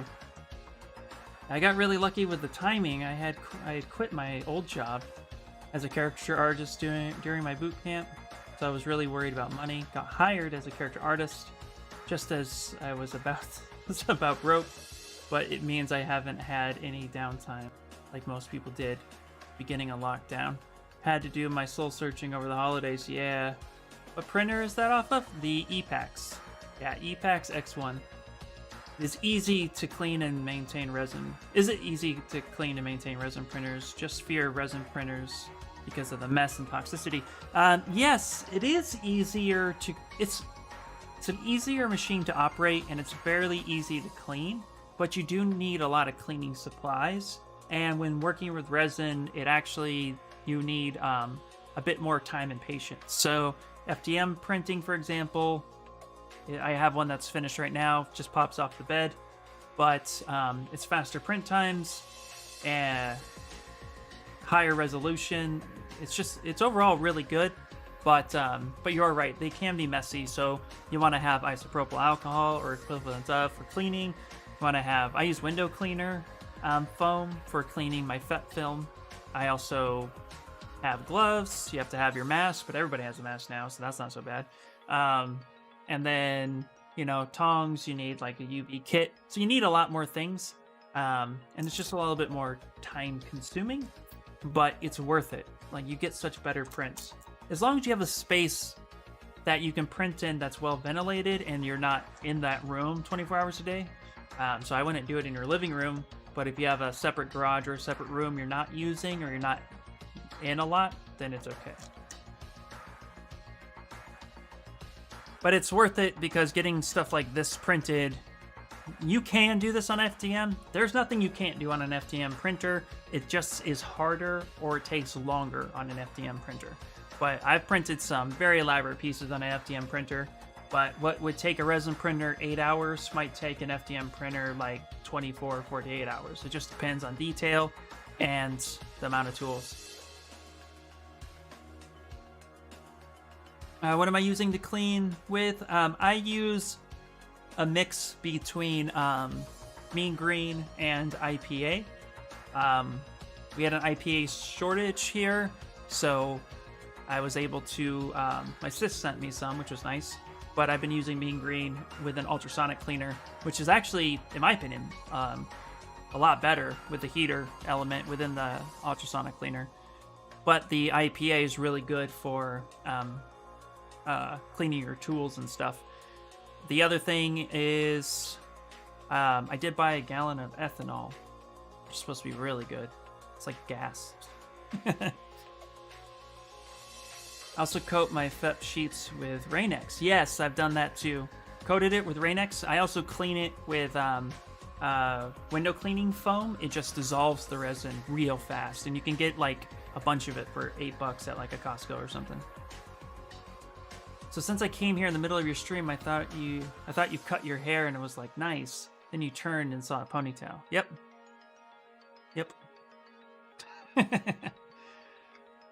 I got the 1990s / lockdown hairdo. Someday I hope to have a place with a balcony or a second room so I can get me a resin printer. Yeah, you should. Absolutely. What? Yeah. Yeah, right. All right. Okay, let's get that squish happening on his face. Now here's where we can go nuts. We don't really need to worry about anatomy so much. We need to basically kind of fuck his face up. So let's do it. Get the initial squish happening. Now, mind you, we still haven't given her toes yet. But that's okay.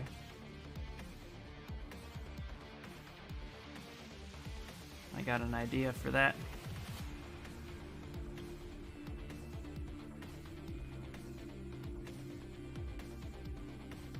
But we're gonna kind of get this cleaned up here.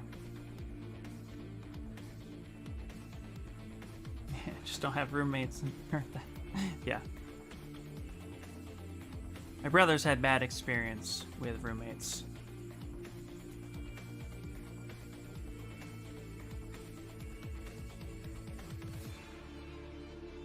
Alright. Can actually start giving her some toes. We can inflate this a little bit.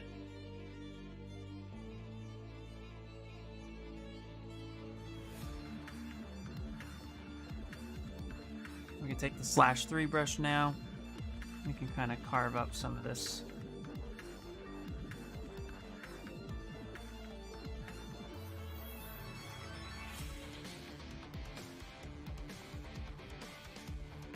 Go.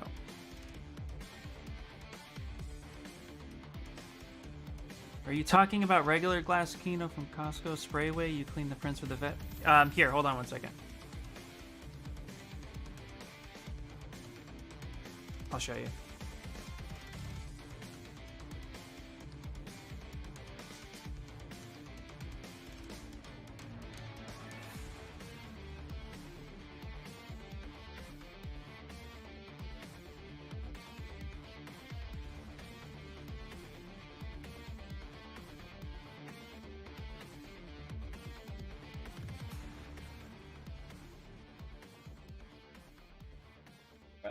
All right.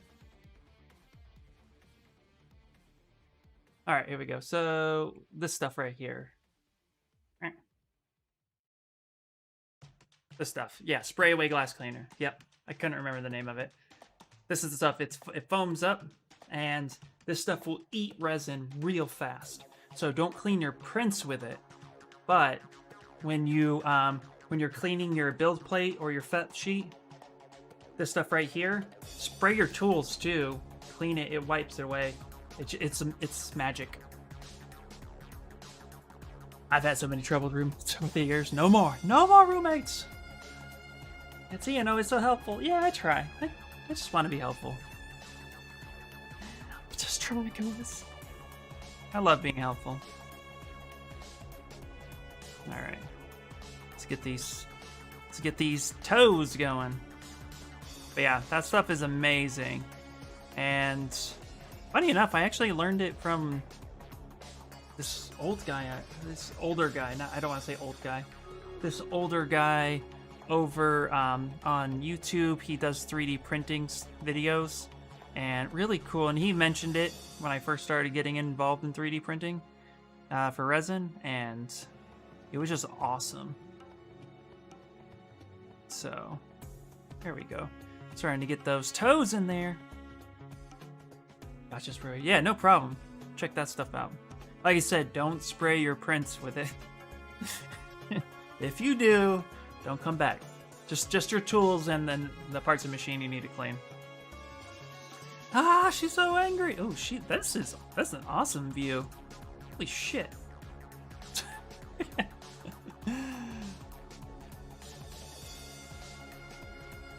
It's a great view. It's so dynamic. All right, that moment when you start liking what you're doing just happened. I'm like, okay. I'm in on what's happening here. All right, was this Stream Raiders time? Yeah, it is. All right. This will be the last Stream Raiders, and then we'll start cleaning some stuff up, and then let's look at who we're gonna raid on the Twitch side of things. All right, here we go. You guys have a preference? Now's your time.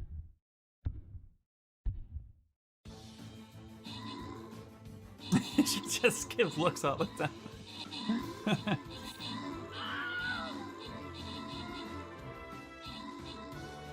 Oh, Talden. I just got the message. Thank you for the support. Thank you.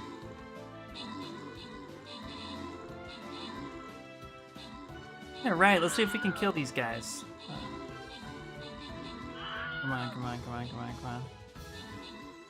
Counting on you, Death. I'm looking at you, buddy. Although this magistrate is murdering people. Oh, Death just took over. But still, Magistrate's going with 15 assists. 16, 17 assists? Holy shit.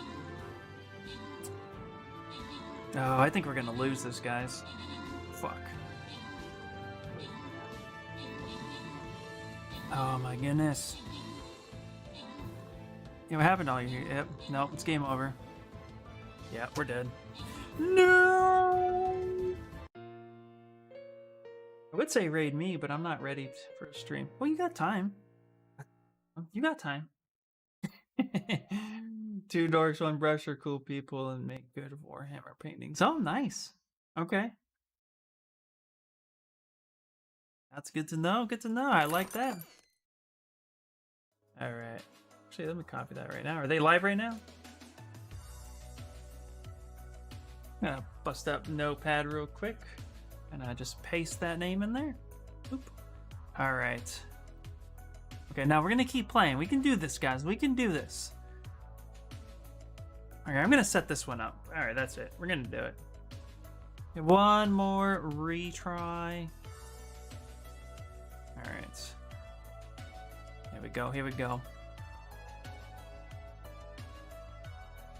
All right. Let's go back. Let's go back. Alright, let's get these toes in here, peeps. Notice I'm more worried about the toes than, than his face. Alright, we're gonna go ahead and slash right there. Perfect. Okay. Okay, we need to go up in subdivision.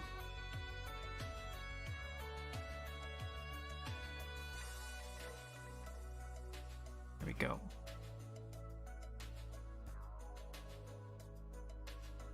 We're gonna actually push this in.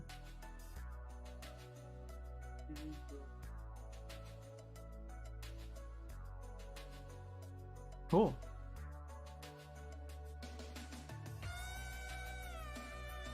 Alright, yeah, it looks alright, cool. We'll check them out. I like it. Let's do it. That's who we'll be raiding. I'll lock it. But we got half hour more.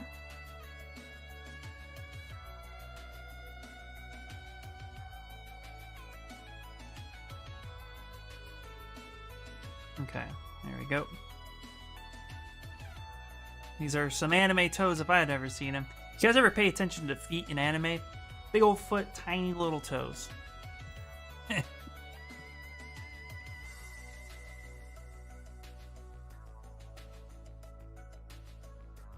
we're gonna keep it. We're gonna keep it consistent with that.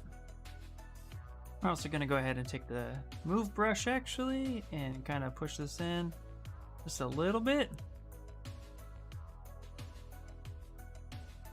Smooth these toes over. Such. There we go. Awesome.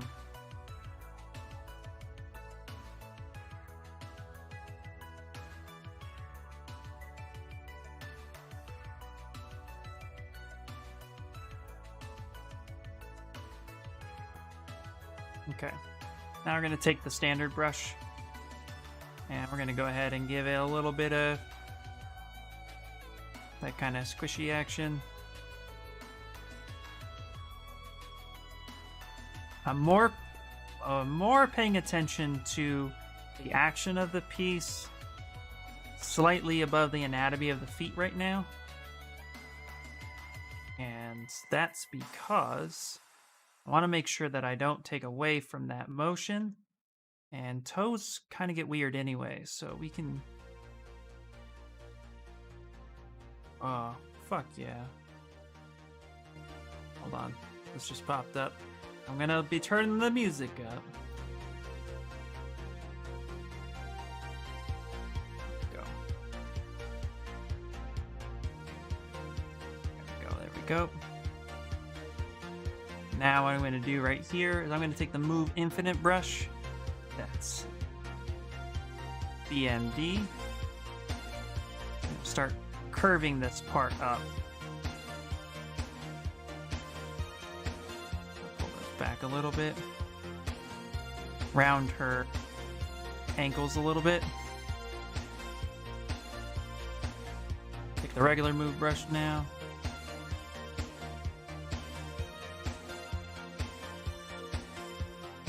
So you can see here now the anatomy is kind of coming together. And then right here on the ankle side, this is going to have skin flap. Right there. If you don't add that, it's just gonna look weird. So go ahead and we'll put that in there. Also take the /3 brush.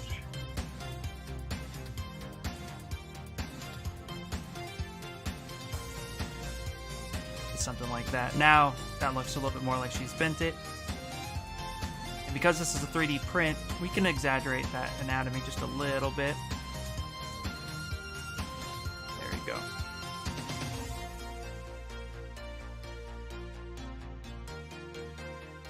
Now, same here on her butt.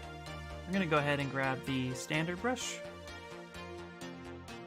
And we're going to exaggerate this muscle right here. Might be a bit much. Let's actually tone that down. Right there.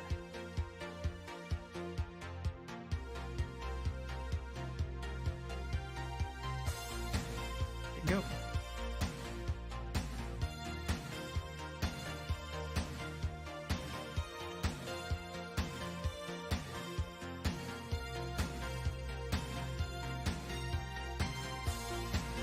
Down this underwear line. That's what we're gonna do too. Gonna bring up a little bit of that squish factor. Kind of help sell the fact that her underwear would be tight.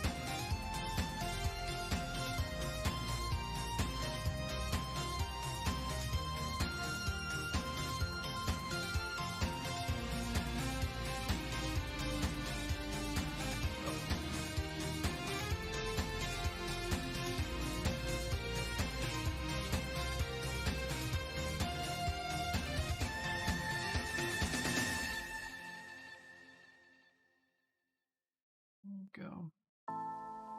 Let's take the shirt off so we can actually get underneath there a little bit.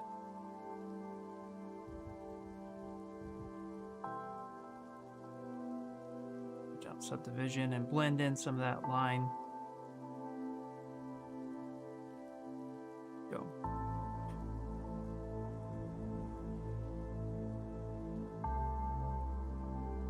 you go.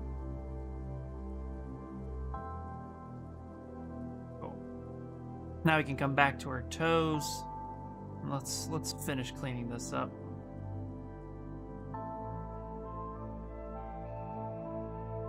Actually gonna take the move brush, I think.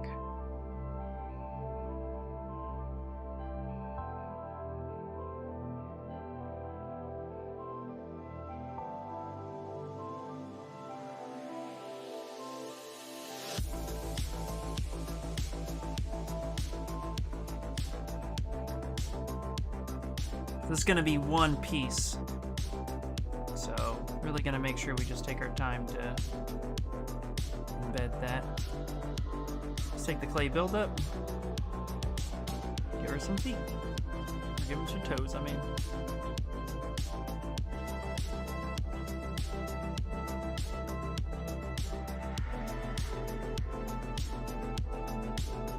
Geo's a little funky.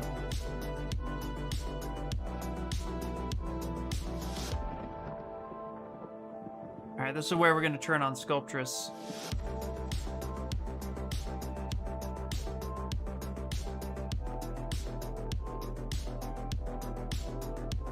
Let's see if we can actually take this. Okay.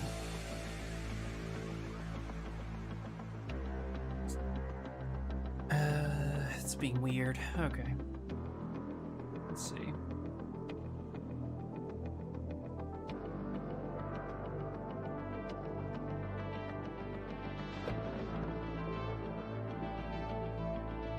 Sculptures won't work because I have subdivisions. That's alright. Just do some clay buildup then.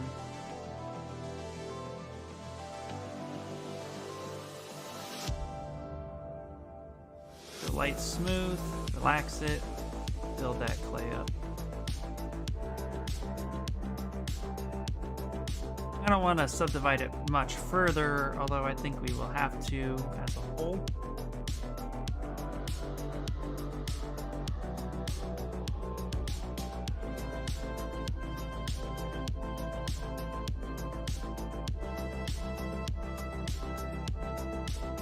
Actually take the inflate brush, create her toes kind of like a seam right now.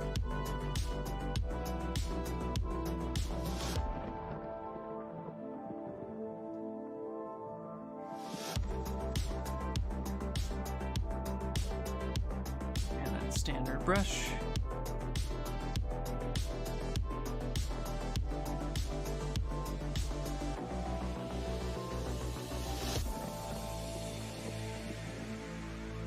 Part where you kind of want to get nitpicky, but you also got to remember how small something's going to be.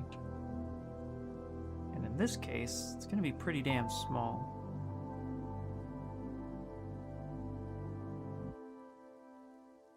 So we can get away with some, a little bit of cheating here.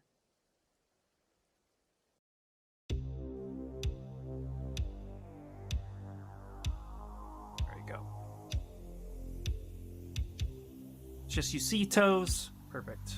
We can leave that alone for now. Let's go ahead and save.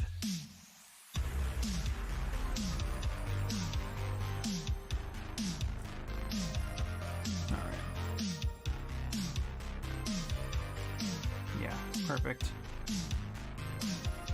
Alright, let's finish kind of messing his face up.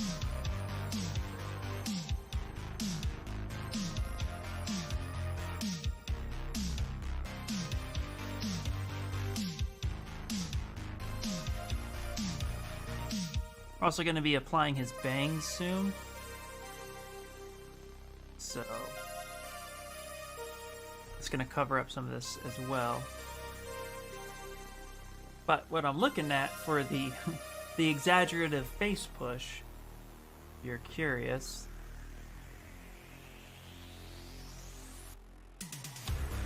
very anime crinkled up face. This is where we're going. So once I get this kind of bit up here, I'm going to take the DM standard. I'm going to actually really kind of cut in there. Really push that.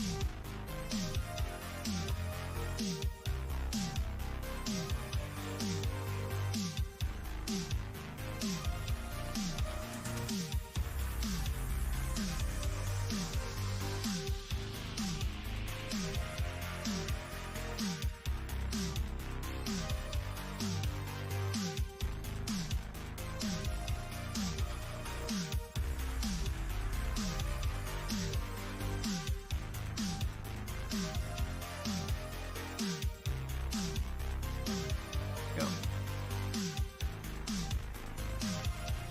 Let's take the regular brush, kind of push that in a little bit. Give him kind of a chin.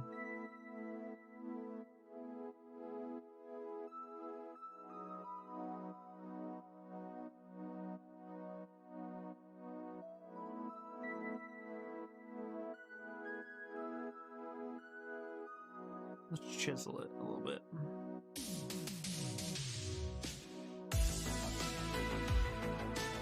Actually gonna solo this. You can see how hideous this face looks right now.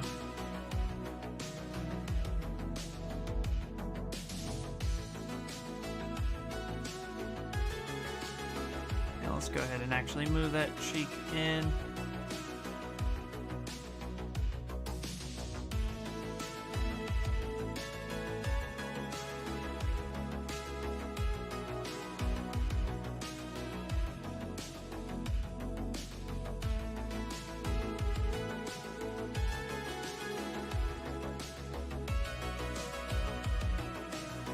My beautiful faces, bro. I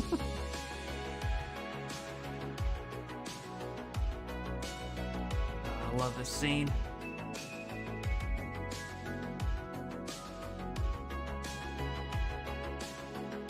Alright, let's go ahead and take the play build up and move brush and kind of get that part of his throat a little bit more connected.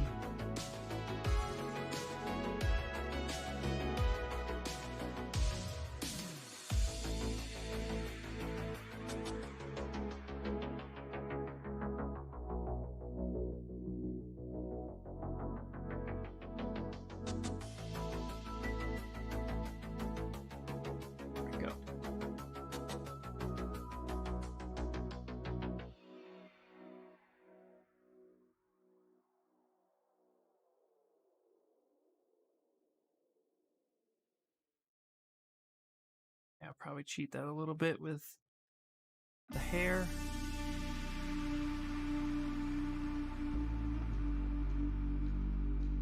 Kind of get some of that shortcut going on. Actually gonna cover that ear. It's not necessary. Probably change this one. Yeah, we can just cover that hair up. Or cover that ear with the hair.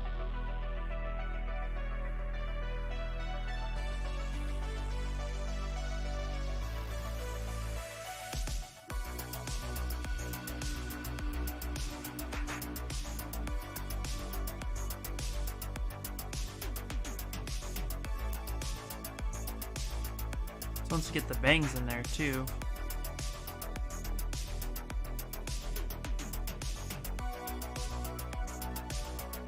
In fact, what we could do is actually come in here real quick. Go to our subtool. Let's go ahead and duplicate this.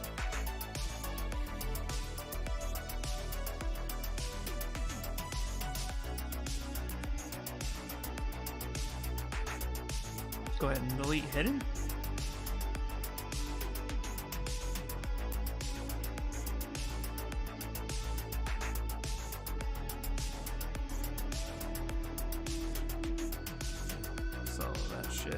Pull that out.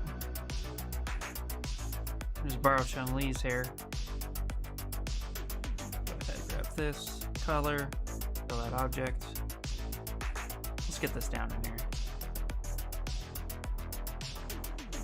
Ooh, lordy.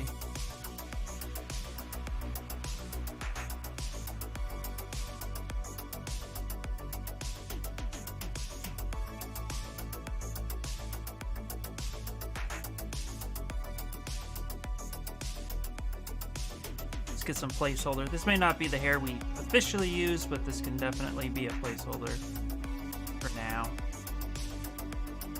We haven't sculpted his hair yet. We've only really worked on her.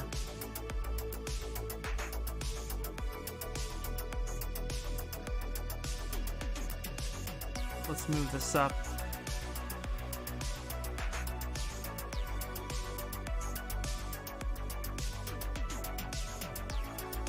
There we go.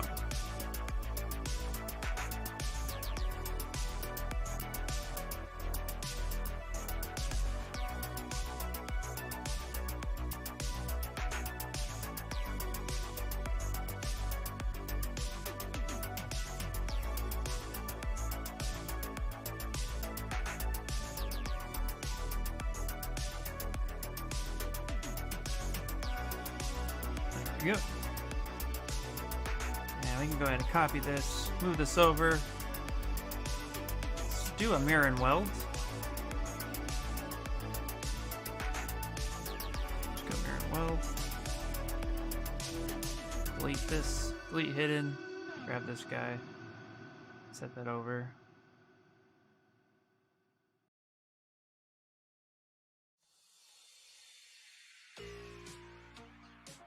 All right.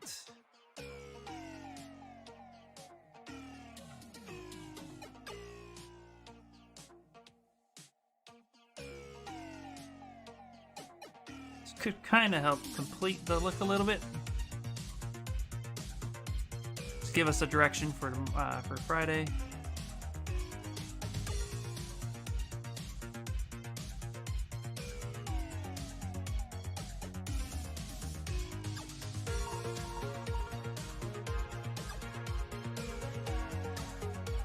Really play with how this gets interpreted.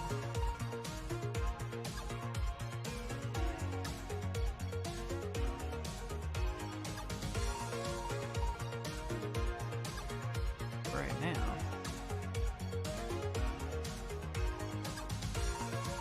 There we go.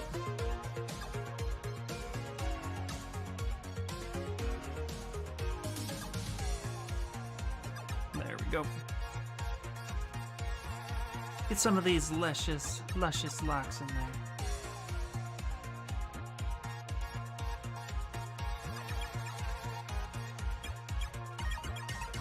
There we go.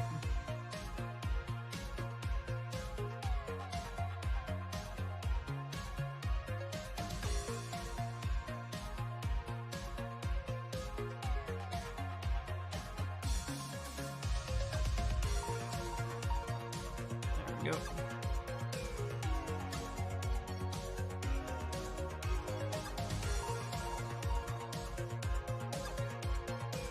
Now we can actually even kind of add in just a little bit of filler on this side.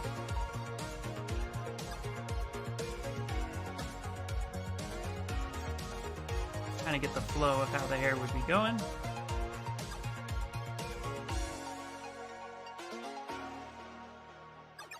There. Make sure we get plenty of this happening.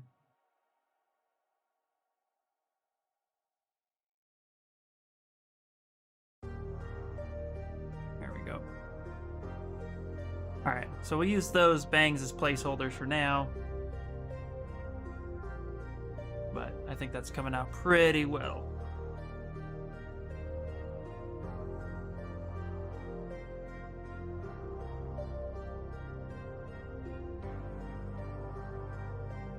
Dynamic on all these bangs.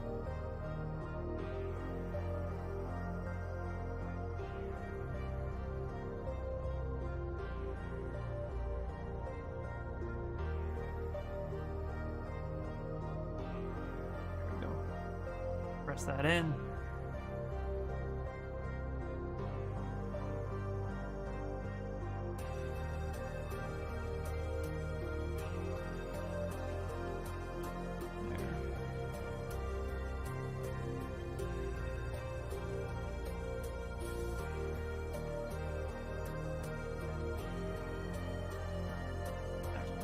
There. All right.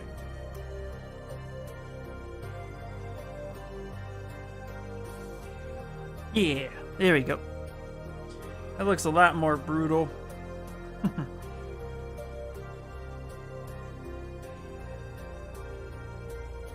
Snickles, how you doing?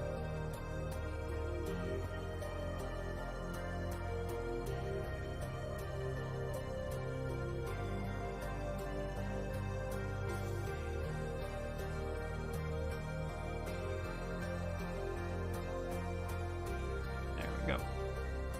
Alright, we still have to do the blades, so that will be coming soon. Let's clean his hand up a little bit.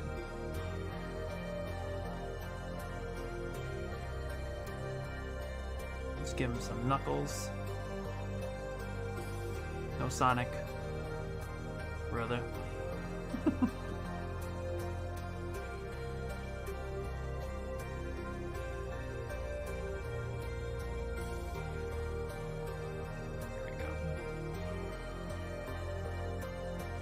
No, we still have to exaggerate his hands, and we need to get him nails. Because he has claws.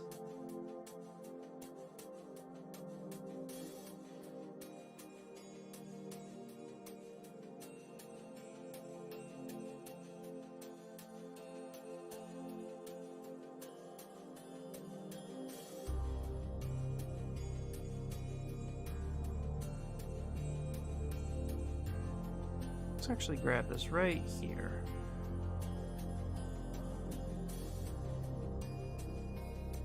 There we go.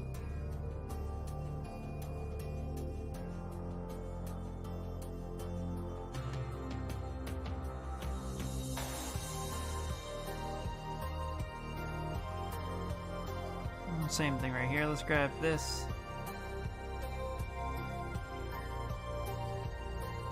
Actually bend that hand in.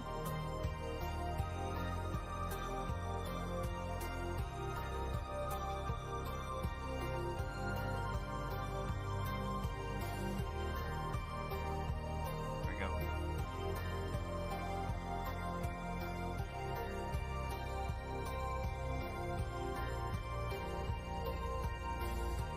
Yeah, there we go.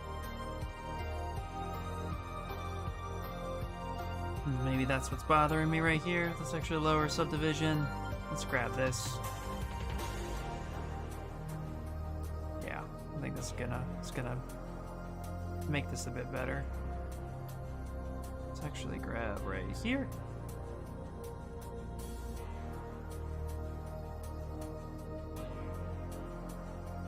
Yeah, there we go.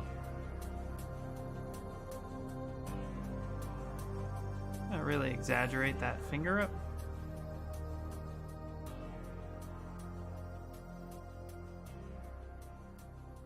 There we go.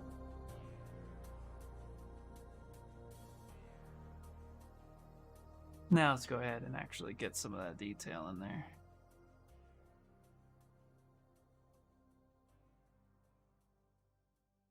Still have to make the hand a little bit more realistic, but getting some of these landmarks in now is going to be a lot better.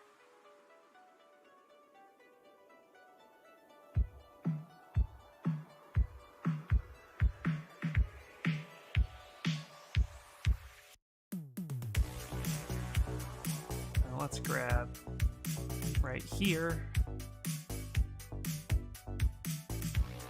Actually kick that down and slightly over.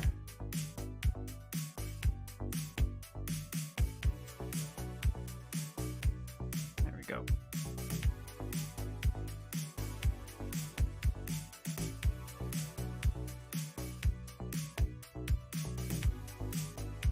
So that mode, let's tap that. Just tap, tap, tap it. There we go.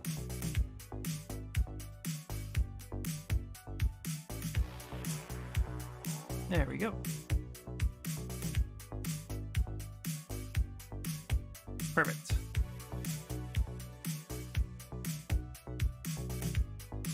Yeah, that's better.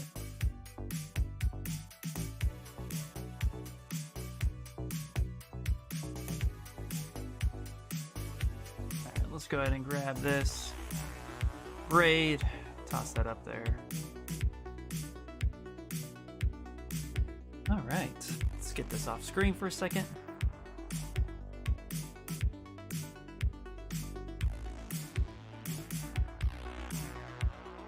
Let's actually subdivide it a little bit more.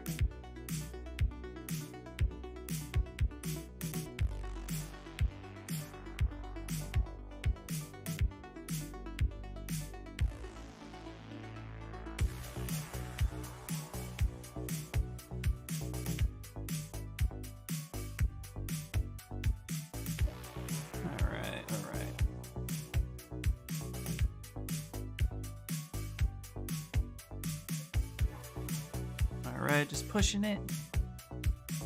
Pushing a little bit more.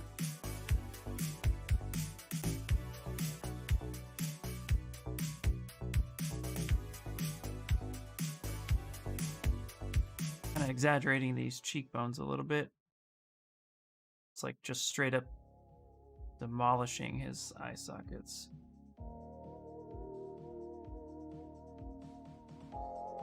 Now let's get his jawline correct.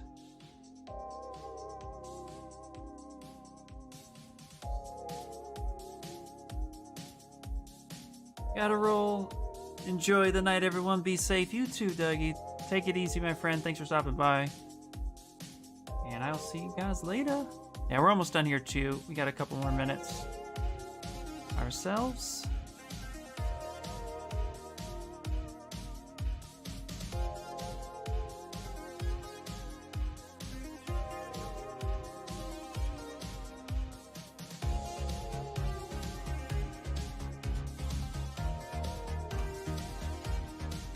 That bit down.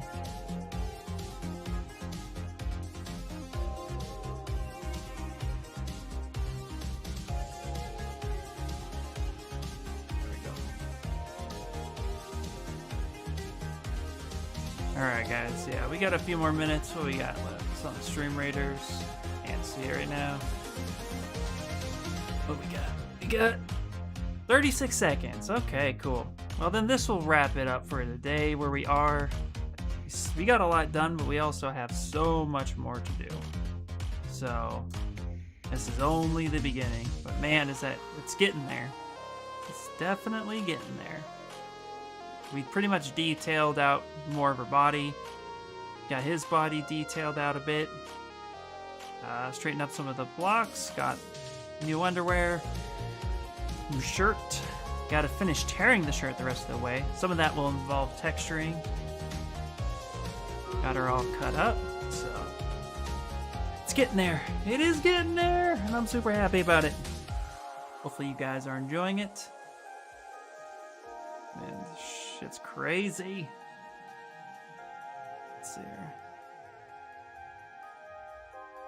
Have to do another nice render. We also even posed her a bit better.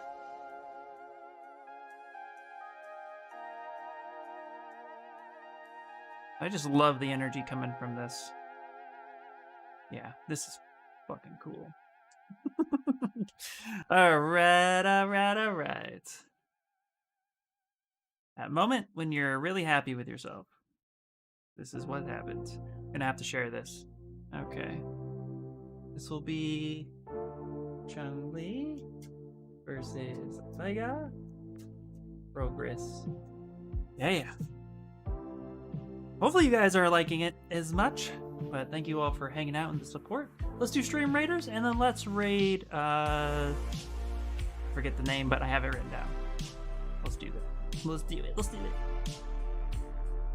Alright, I think we can do this, guys. I think we can. If not, try again tomorrow. Or Friday.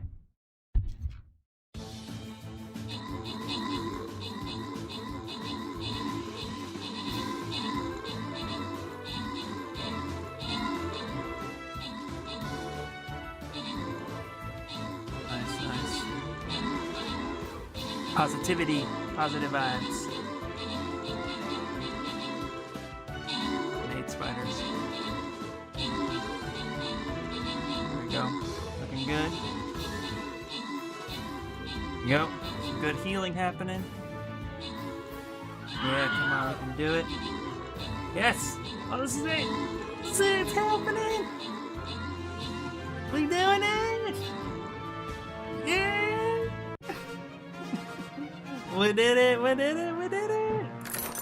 All right, Death Sacrament and card A. There you guys go. There you guys go. That was close, guys. That was close. Good job. All right, that is it for today. Thank you guys for hanging out as always. I really, really, really, really, really, really appreciate it. Hey, let's save that. Let's go to rating. I have it written down, so we'll do it.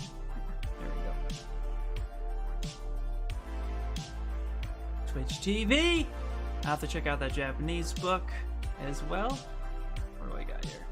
2 dorks, 1 brush. That's who we're going to see.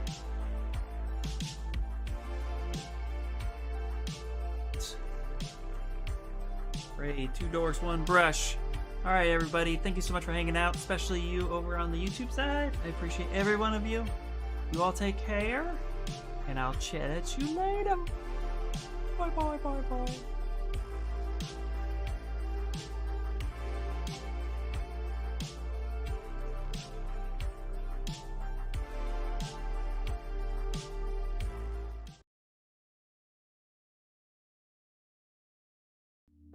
Well, I think that's bad too, Chatterat. Yeah.